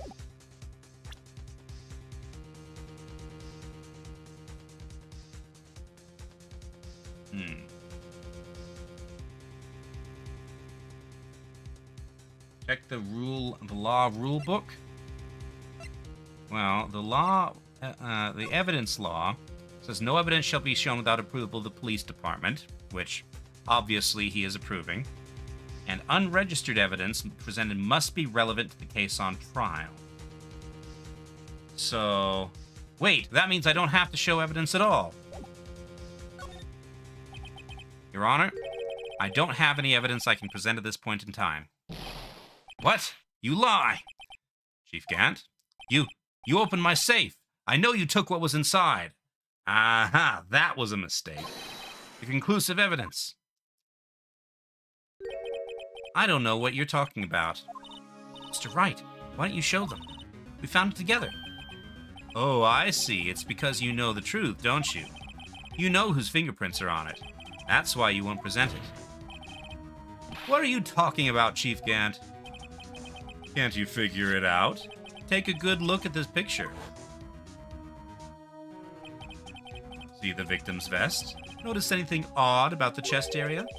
It looks like part of it's been cut out for some reason. You mean you had this in your safe? What? That means the chief of police, have been concealing evidence. This is going to be the biggest scandal in the history of the police department. Impressive. To be honest, I didn't think you had the gall, Rido. Well, I can't just let you pin me up as the murderer. I'll tell you what really happened. What? You mean you admit to it?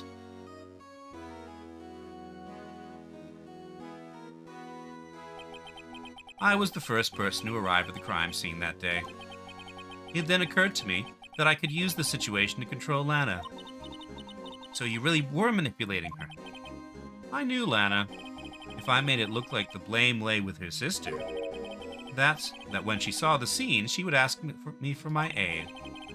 So you assisted Miss Skye. I told her to arrange all the evidence. I had her plant the knife tip in the victim's body and move the body across the room. And I ended up using that evidence to get Joe Dark convicted. When I tampered with the crime scene, I hid 2 pieces of evidence. This was before Lana arrived at the scene, mind you. 2 pieces of evidence. You mean those items in your safe? But why? For insurance, of course. Insurance? I was sure my plan would work, but it's always best to be prepared for the worst. I wasn't about to let anyone blame me for a murder that girl committed. You mean you were calculating that far ahead while forging the evidence? What do you take me for, a fool? I didn't make police chief by dumb luck. See this jar fragment? I hid the most legible part of Emma's name. I didn't expect Lana to go and wipe the blood off the pieces.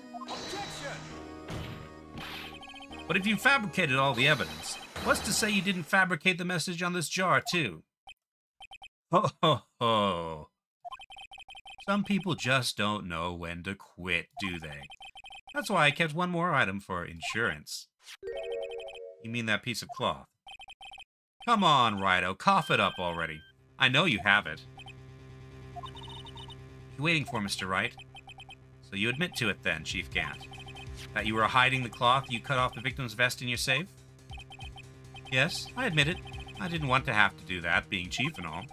But it's a lot better than being portrayed as a murderer. Well, Mr. Wright, what do you have to say for yourself? Just a moment ago, you said you didn't have any evidence you could present. Foolish move, Righto. You should have shown it then before it was too late. A long battle. But the moment of truth has finally arrived. As long as I don't mess up here, victory is mine. I cannot show evidence. No, it's too late to show evidence now. Besides, even if I did, I just exposed that poor girl's fingerprints. Right? Think hard over the circumstances. Circumstances? I'm talking about then and now. There's one major difference between the two. Didn't I connect? Did I click the right thing? Weren't you waiting for that difference? So, Edgeworth figured out my plan. Mr. Wright, this is your only chance. Your Honor, I do have evidence to present now. All right, then, let's see this conclusive evidence. The evidence that shows who actually murdered Prosecutor Marshall. Wait, what? What?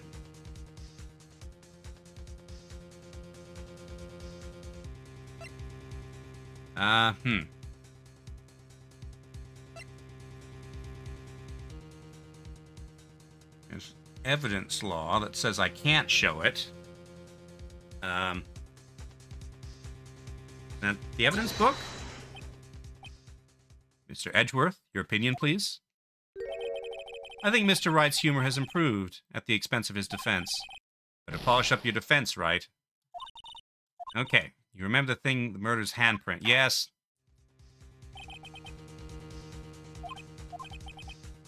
Your Honor, I do have it. Okay. I thought I selected that I do not have evidence. Okay, fine. I'll try the handprint. Actually, I'll save first. Ah, no, I can't save. Let me verify this once more. On the day of the crime, you personally cut out this piece from the victim's chest. Oh, yes, at last you finally brought it out into the open. The handprint on this piece of cloth. Your Honor, the prosecution requests that immediately be sent to the lab for analysis. This handprint on the leather. There must have been a strong impact for it to be left so clearly. You mean, it could not have been forged. It must be authentic, conclusive evidence. Ho ho ho! You're as slow on the uptake as ever, Worthy. What? Think about it. Righto had all this time to present this evidence. Yet he was reluctant to do so. Why would that be? You mean you already know? You know whose fingerprints are on that? Mr. Wright, do you really know? Whoever the fingerprints belong to must be the real murderer. Whose fingerprints are they? Okay, are we just doing the same thing again? Very well, I'll tell you. It should be okay now. Everything's proceeding as predicted. The person to whom these fingerprints belong to is... It's Emma. Let's see. But now, Gant has admitted to cutting out the cutting the section of leather. Don't know if what that changes. Emma Sky? What? They're mine? I'm sorry, Emma. But why didn't you tell me? Oh ho ho ho ho! You're really something, Righto. You knew this girl did it all along, and you still tried to pin this murder on me. So it's true. Tragic, but true. This girl really did shove Prosecutor Marshall to his death. How could you? You monster! Miss Sky, you knew whose fingerprints those were all along, yet you acted like she really didn't. Miss Sky, it's not over yet. What? I said this trial isn't over yet. But I'm afraid it is over, boy.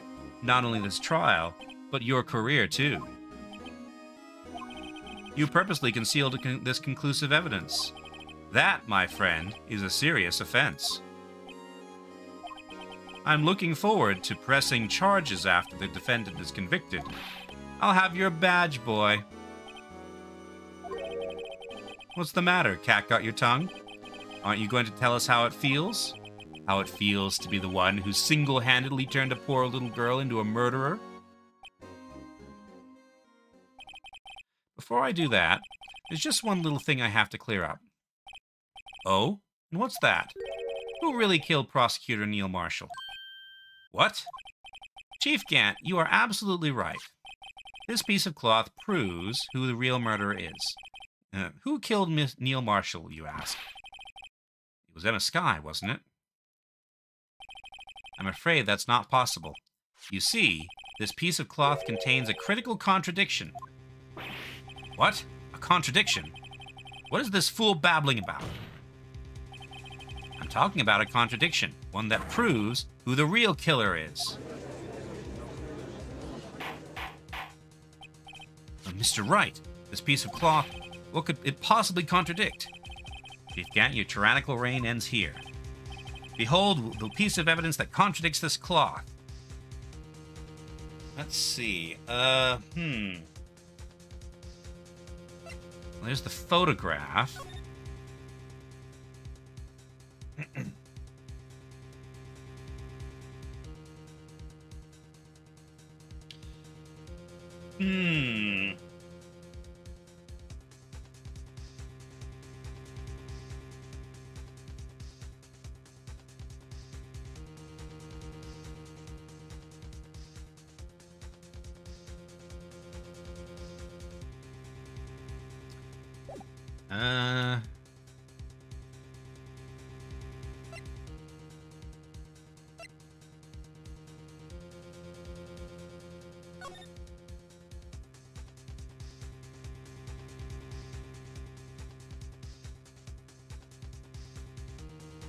Hey, wait a minute. Hold on.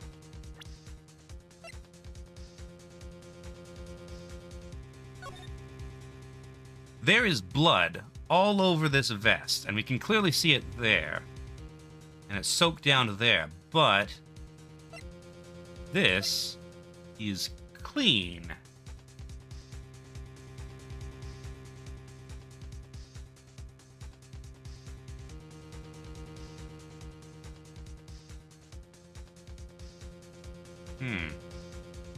Which means it must have been cut before he was impaled on this armor. Okay, so there's two angles I can come at. I can come at the cloth or the photo. Let's try the photo.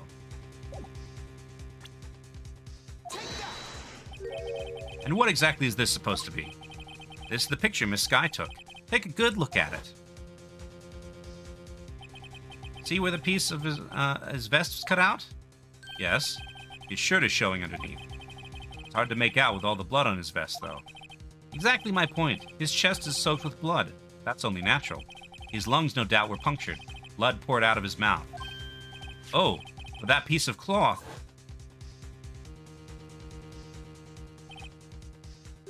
Wait, there's no blood on it. Also, there's a weird hexagon pattern. Oh, that's supposed to be the leather texture, isn't it? Ah! Since Emma Sky's fingerprints are on this cloth, there's no doubt that she shoved the prosecutor aside. However, Mr. Marshall was not impaled on the sword at that time. No, this is nonsense. Now then, Chief Gant, let me ask you something. Prosecutor Marshall was not impaled when he was shoved aside. Most likely his head on the ground was knocked out. Just a second.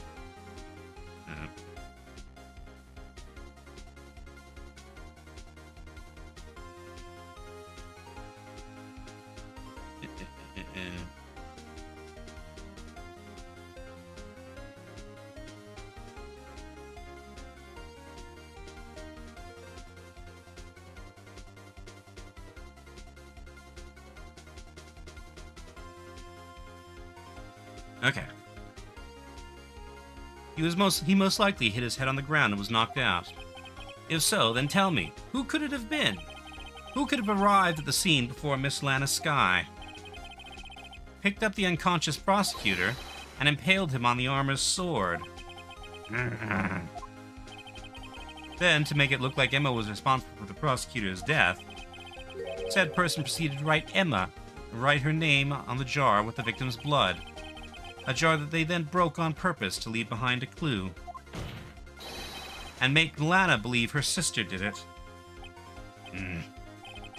Remember what you admitted only moments ago? That you personally cut out this bloodless piece of the victim's vest? Ironic, isn't it? Through the very act of creating insurance, you prove that you are the actual murderer. No!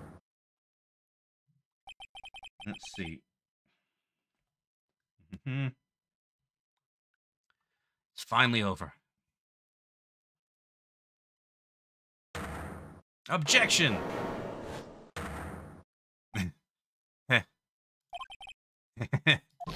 Oh, that was so close, Righto. You almost had me. Pretty sure I do have you, given your expression. Sorry, but you'll have to do better than that. I refute your allegations. What do you mean you refute his allegations? You see, that piece of cloth is illegal evidence. Order! Order! What nonsense is this? Illegal evidence cannot be used to convict a suspect. Remember, Udgy? Earlier, old Righto here concealed that piece of cloth.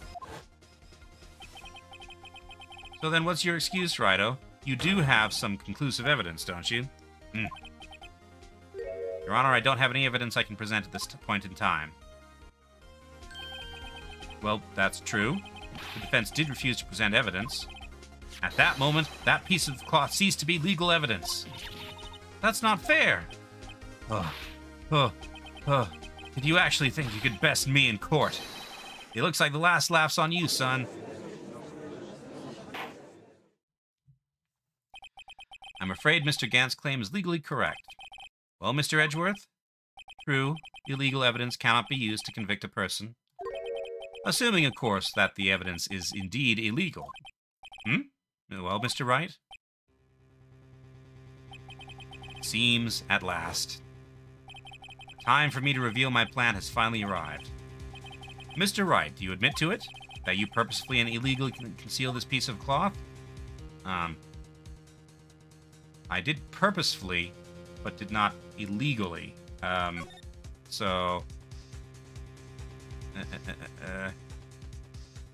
Save?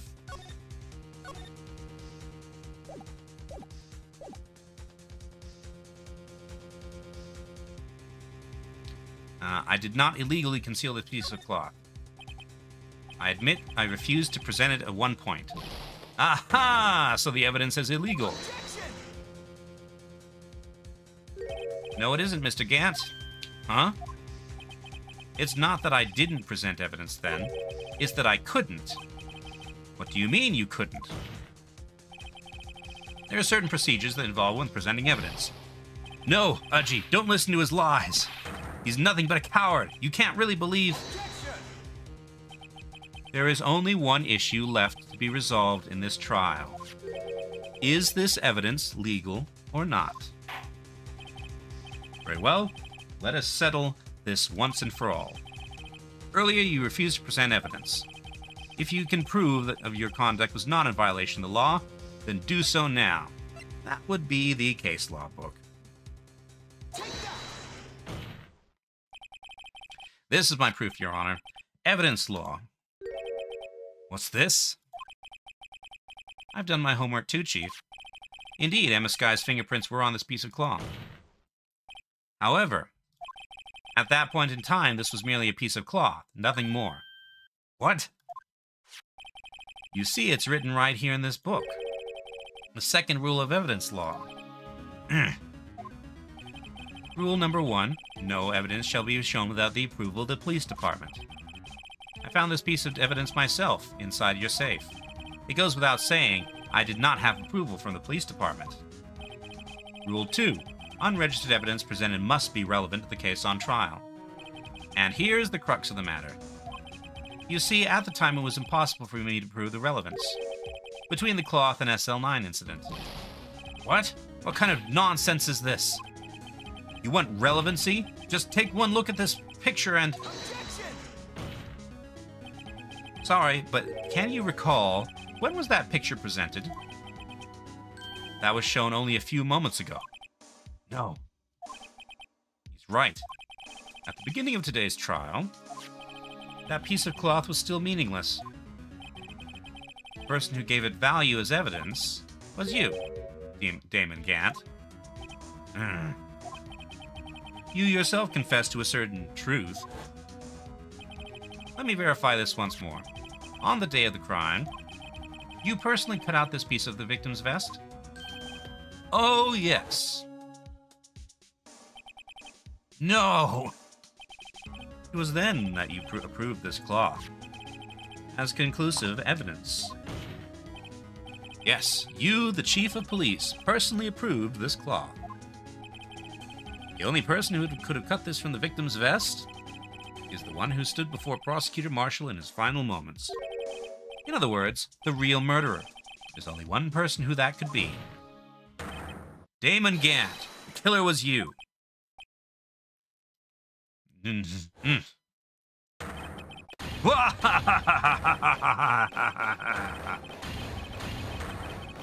Endless laughing.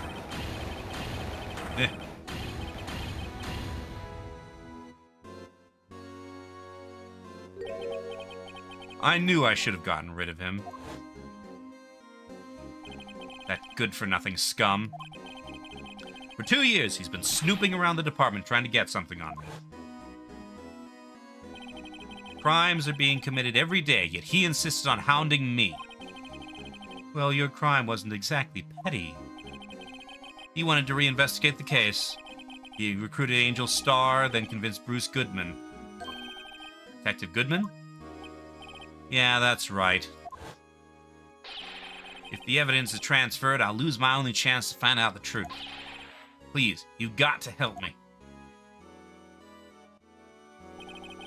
Goodman turned him down, as he ought to. Still, Jake Marshall didn't know when to quit. He stole Goodman's ID card and tried to take the evidence. Goodman came to me that day. He wanted to file a lost item report. I went with him to the evidence room. Then all of a sudden, he decided to speak out. What are you talking about, Goodman? Can you please reopen the investigation, Chief? Can't transfer the evidence out. There are too many questions left unanswered.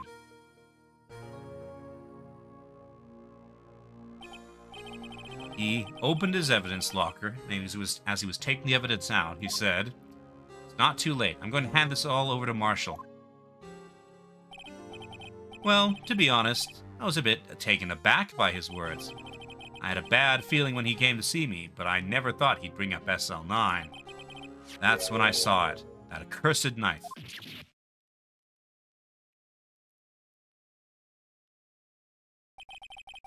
I couldn't just pull it out.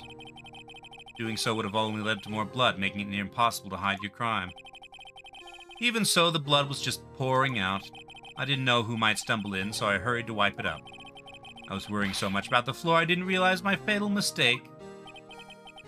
Bloody handprint on Detective Gumshoe's locker.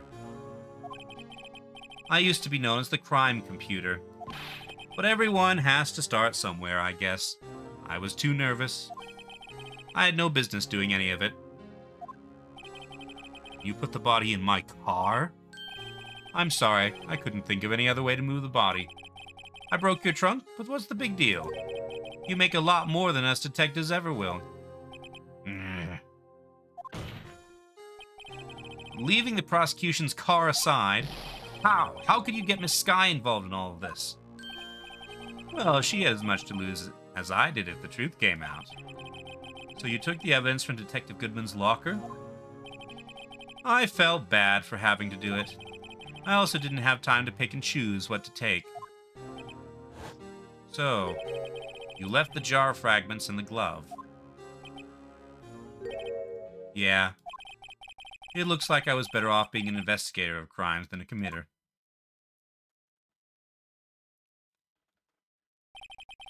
They all did their best to get in my way. I've got to hand it to them. They do their jobs well, much to my dismay.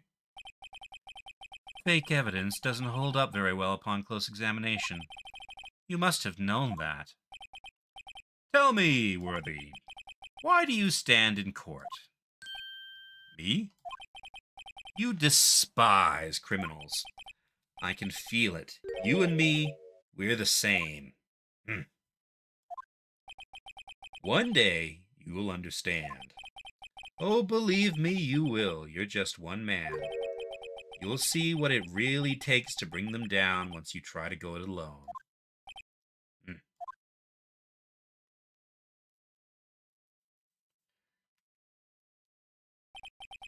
Well, looks like it's time to say goodbye. Oh, Udgy. What? Looks like we'll have to cancel that lunch date. Sorry, old friend.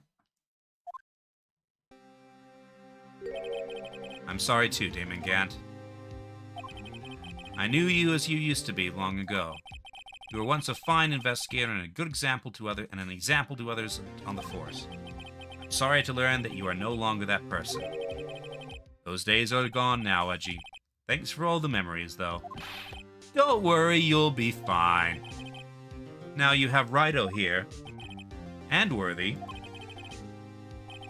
With these two around, you can't go wrong. In fact, I can hear them already. The melodious sounds of a new beginning.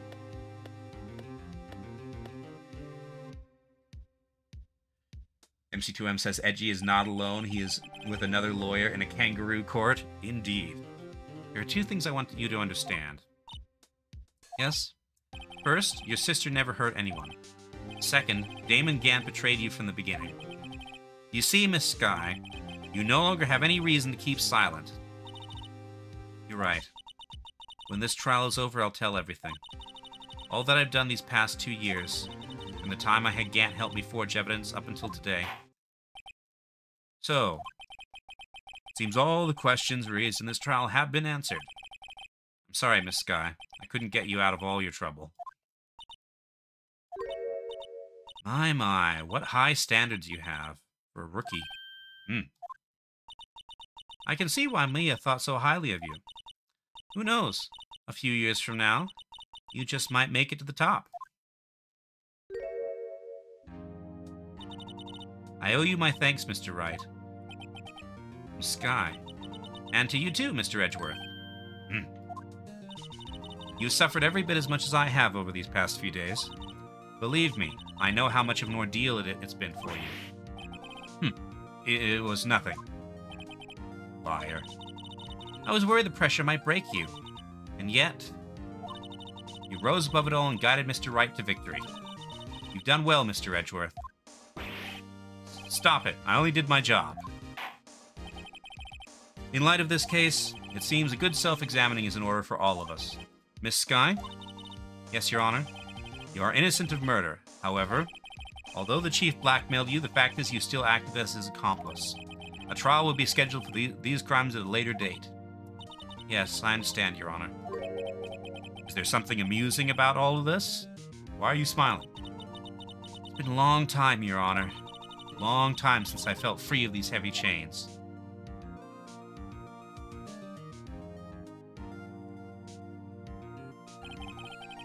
Whew. Well, this trial has gone on far too long already. Yes, I'm at 5 hours and 15 minutes.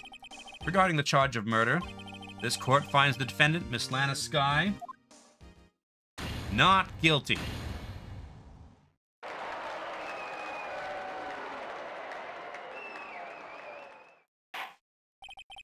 That is all. This court is adjourned.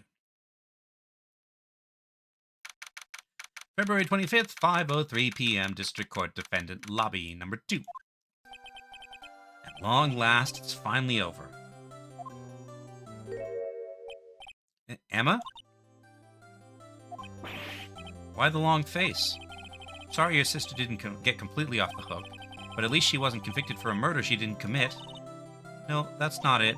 Just now, after the trial ended?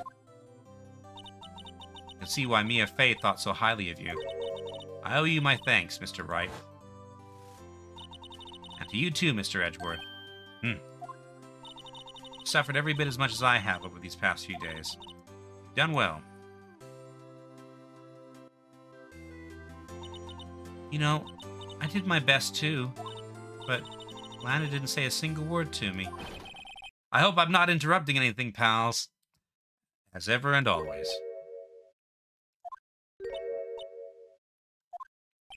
Oh, guess I am. I'll come back later.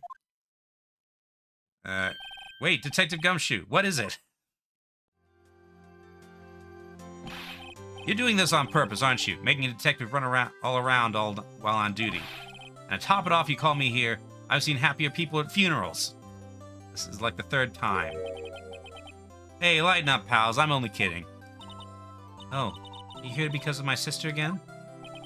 Nope, not this time. I came today because of you, pal. Me? That's right. I thought you'd like to see someone.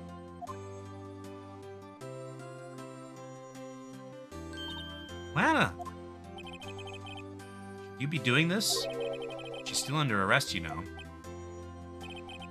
Well, I won't tell if you won't. Emma, I owe you an apology. It's okay, sis. Don't worry about it. That day 2 years ago...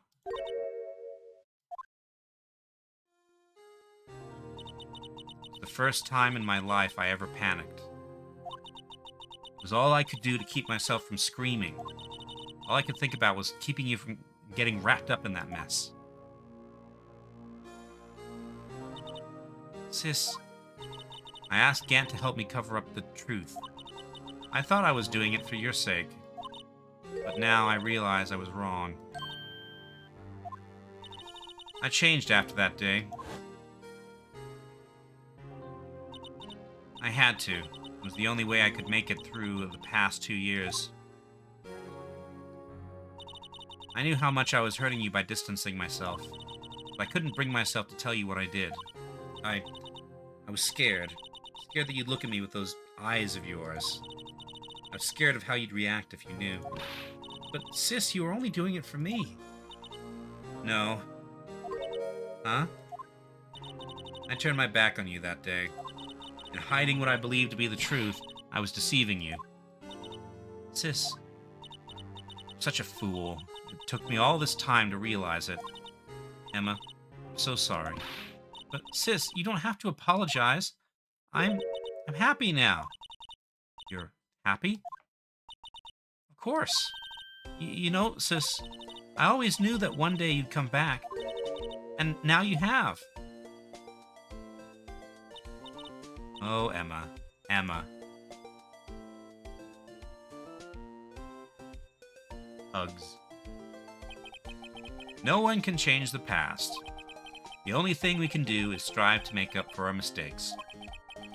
Why must we make up for our mistakes, you ask? Because in so doing, we can find the way back to our rightful path. And it is from there that we can move forward to a brighter future. I misread that line, but close enough. At least that's what I felt watching the two sisters make up. Mr. Wright, Mr. Gumshoe, with me, thank you both for all that you've done. I'm sure we'll meet again someday. Isn't that right, Edgeworth? Edgeworth? Stop hiding and come over here. Glower. Where was he hiding? I just came to say congratulations. Thank you. Thank you, Mr. Edgeworth. Right. Well, I'll be going now. Mr. Edgeworth, I hope you don't blame yourself for what happened. We were the ones who acted corruptly, not you. It's too late for me. No matter what anyone may say, I realize today that I can't correct my mistakes. Mr. Edgeworth.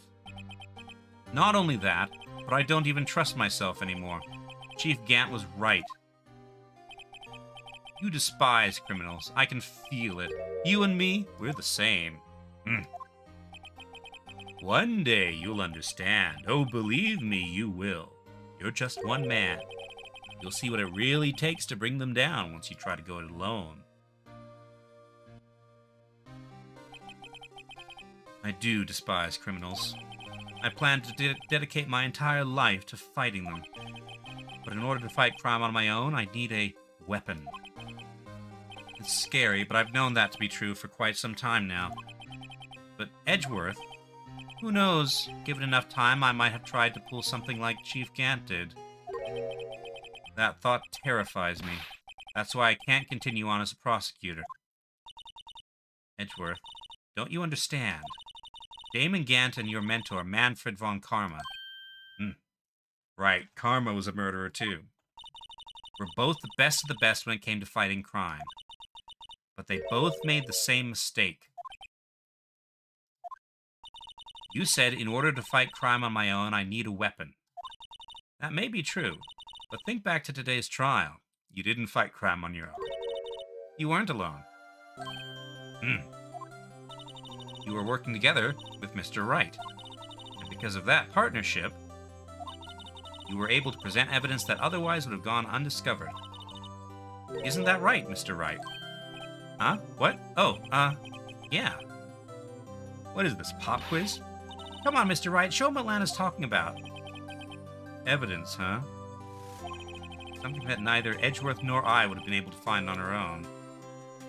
Okay. Let's see. Well, there's the photo, because that was, that was, Ugh. That was delivered by, Lana. There's also the screwdriver. Like, I only know about the screwdriver because Edgeworth, gave it to me. That might mean something to you, but I don't see how it had anything to do with our partnership. Huh? Mr. Wright, it seems you still have a lot to learn as well. I guess that wasn't the right piece of evidence. It's time for me to go. Mr. Edgeworth, if you'll excuse me, there are still some loose ends that need wrapping up. Take care, Chief Prosecutor. Edgeworth, what will you do now? Well, whatever you do, just remember, you can let what happened kill the prosecutor in you, or you can you can let it help you grow. In the end, it's up to you. I know. It seems I owe you my thanks too, Wright. But what I face now is my problem. Edgeworth, I'll be waiting for you in court. Farewell.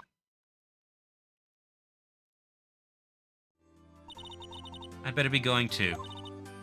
Okay, but I'll be by to visit soon. Seems we both have a lot to learn and catching up to do. Here, this is a little something for you. Scientific investigation? It's the first book I ever bought. Study it well. Thanks, sis. I will.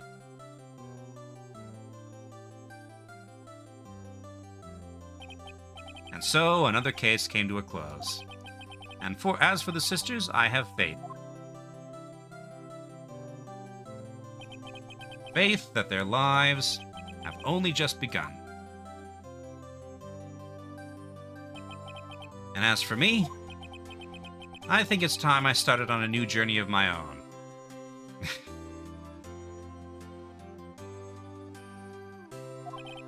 A journey to rediscover myself. Well, don't go trekking off just yet, pal. Huh? What is it, Detective? There's just a little matter to be resolved about the chief prosecutor. You see, she isn't supposed to be out of jail like this. But I thought you said it was okay. Yeah, well, it may be okay with me, but the folks at the prison are a little different story. Huh? Basically, I had to bribe a guard in order to sneak her out for 30 minutes. Believe me, it wasn't cheap either. Huh? Way to go, Detective. I didn't know you had a wild side. Yeah, well, you see, Mr. Wright here's the one who'll be footing the bill. Huh? Huh? What, you think I could afford it with my salary? You gotta be kidding me, pal. Huh? Huh? Huh? Thank you, Mr. Wright. You're the best. Why is it I suddenly feel like I want to scream? Hey, I got an idea. Why don't we all go pay it off together? Yeah, that's a great idea. Come on, guys. Let's go. Oh, credit sequence.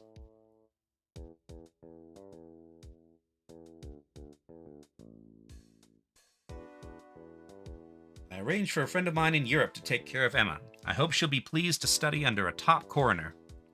As for me, this affair has pretty much ended my days at the prosecutor's office. Still, I'll manage to find my way back to the field somehow. Then I'll be able to investigate crimes together with Emma.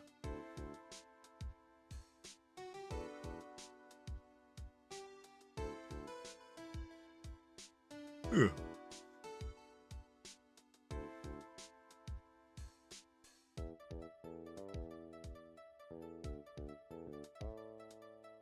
Yikes, I thought I was a goner for a moment there.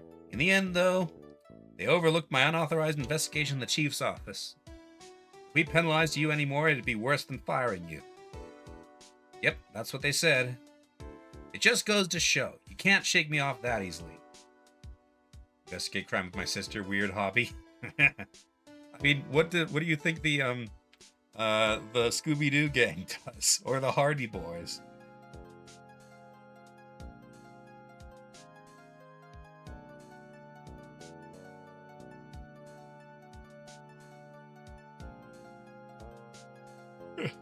No, it's Meekins. My new mission is to guard the main entrance and take care of Billy. Can you believe it? I've been demoted to a security guard.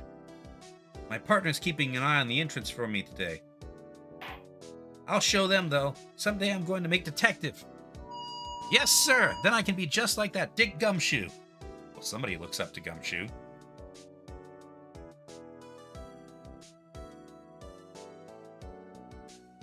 Although I imagine Phoenix's response is, what a terrifying thought. Oh no, it's Badgie.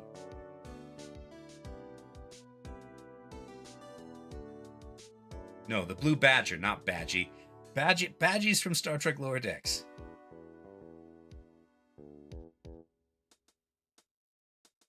Yeah.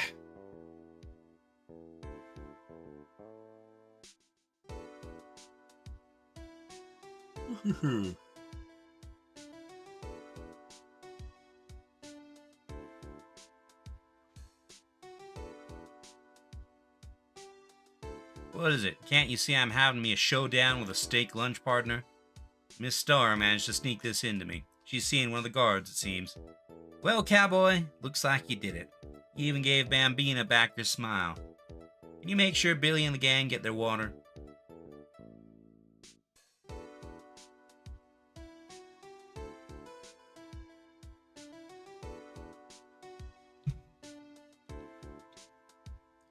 Looks like we won't be seeing each other for a while.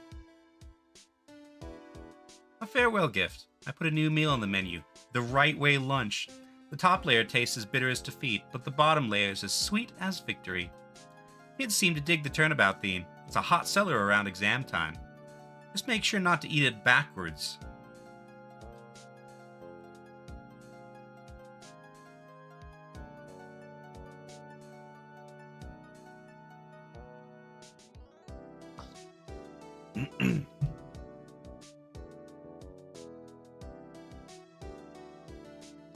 I'll never forget what that young defense lawyer said after the trial.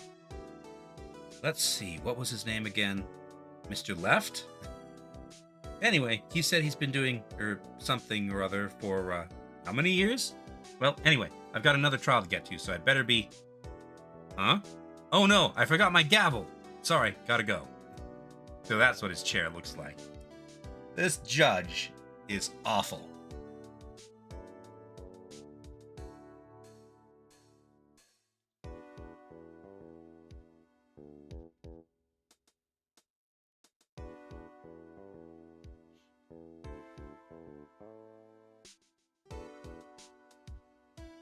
Oh, hey, it's Maya. Nothing soothes the soul like fresh country air. Still, sometimes I do miss hearing you and your objection. Still, I can't go back until I'm a full-fledged spirit medium. Mystic Maya, afternoon training is about to begin.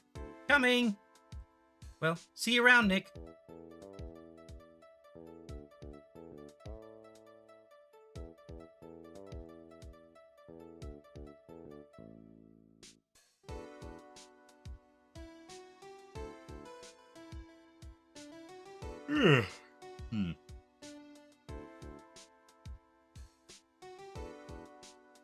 I wish this credit sequence was a little bit faster.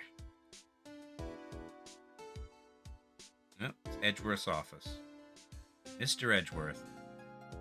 Oh, Mr. Edgeworth. I brought you your tea. What's going on? Don't judge a judge by his judging judgment. Oh, I'm judging. I'm judging hard.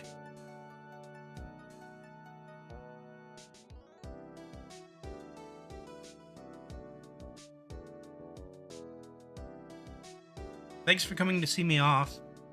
I can't believe I'm going to Europe. Thank you, Mr. Wright. Thank you so much for everything. I'm a little sad, but I'll be alright. Whenever I want to see Lana, all I have to do is open this book. Scientific investigation.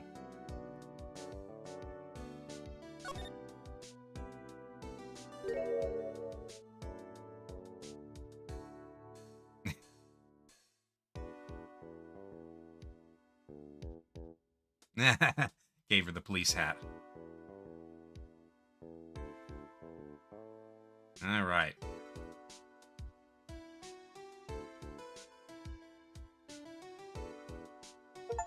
Capcom, Rise from the Ashes, clear episode 5 of Phoenix Wright, Ace Attorney. Okay.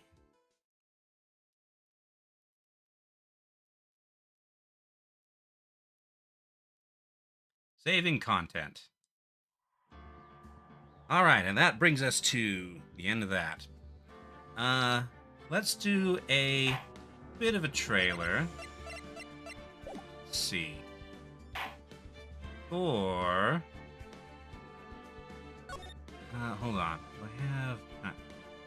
achievements while episode selection. Hold on. First turnabout. Oh, is that all this game has? Huh. I finally reached the end of this game. I thought it had, like, other games mashed in. Okay, so, no, no trailer, I guess. Game? Yeah, I guess so. Okay. I'm sure this will not be the end of our time in Phoenix Wright. There are other games in this main screen. Okay. Alright. I'll open up the game again, then. Go left and right in the game selection. Oh, right. This is designed for, like, handhelds and is therefore terrible. Okay. Left and right in the game selection. Okay. There we go. Justice for all. Right. Okay. So I have Ace Attorney, Justice for All, and Trials and Tribulations. So I have 3 more games. Okay. Let's check out the first episode of Justice for All, The Lost Turnabout.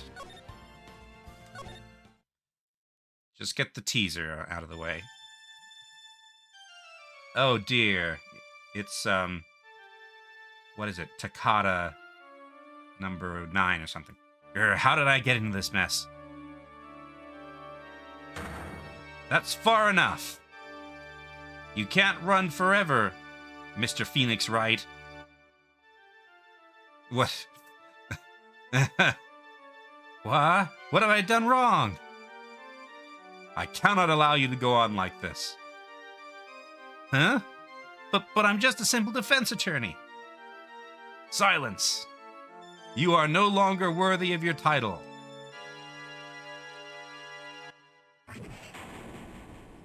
Is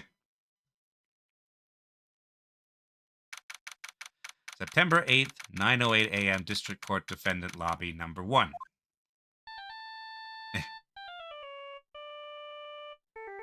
Well, the art's more dynamic this time around. What a nightmare. I bet it was this ringtone that caused it. I really shouldn't be dozing off right before a trial starts anyway. Huh, looks like they hung up. Ah, good, I finally found it. Oh dear. Talk about a close call. I hate to do this to you, but... It's nothing personal, Mr. Attorney.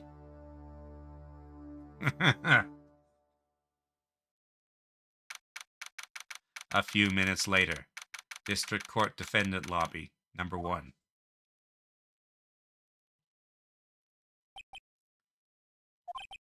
Ouch, my head, it's throbbing.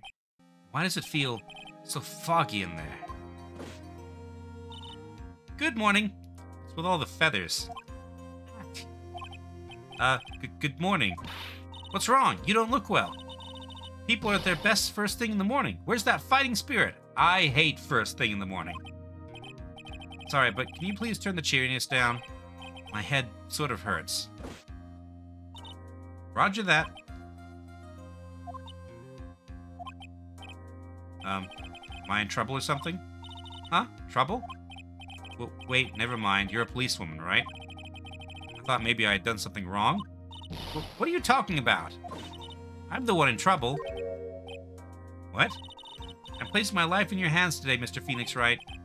Life in my hands? You promised me. You said you would prove that I was not guilty. Not guilty? Just when I thought all hope was lost, when all the other lawyers had laughed me off. Leave it to me, you said. You, the one and only Phoenix Wright, came to save the day. And just like that, I was moved to tears, sir. I'll never forget what you're doing for me, ever. What is this girl babbling about? Actually, I really love to watch the court proceedings, and I always root for you to win. When I'm off duty, I like to come here and... What's wrong? You've been acting really strange, and you keep staring at me. You're making me kind of nervous, sir. Oh, sorry. Afraid to ask, but here goes. So, this might sound bad, but, who are you? What? Mr. Wright, how can you say that? How can you do this to the fragile heart of a girl who's about to go on trial? You're absolutely horrible. No, I mean, I didn't mean it like that. Is this how a defense attorney treats his clients, sir? I can't believe this. No, it's just, well, I think you have the wrong person. Yes, I'm... Who am I? Oh dear. Why am I drawing blank? Amnesia. The trial will begin shortly. Will the defendant and her lawyer please proceed to the courtroom immediately? The trial's about to start. I'm counting on you in there, okay? I guess I must have amnesia. Let's see. What can I piece together? From the sound of things, it's probably safe to say that I'm a defense attorney. And that girl, I said I'd prove her not guilty. Can't believe I made such an irresponsible promise. Ah, someone, please, tell me this is just a bad dream.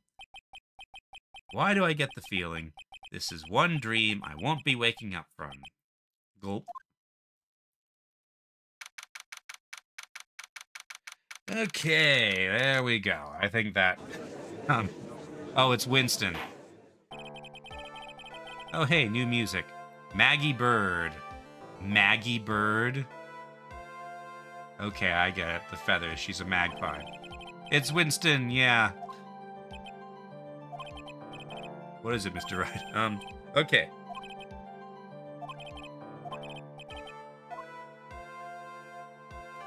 No. What if I said no? Would that be alright? Of course it wouldn't. Why bother asking to begin with? Okay. We will worry about this later.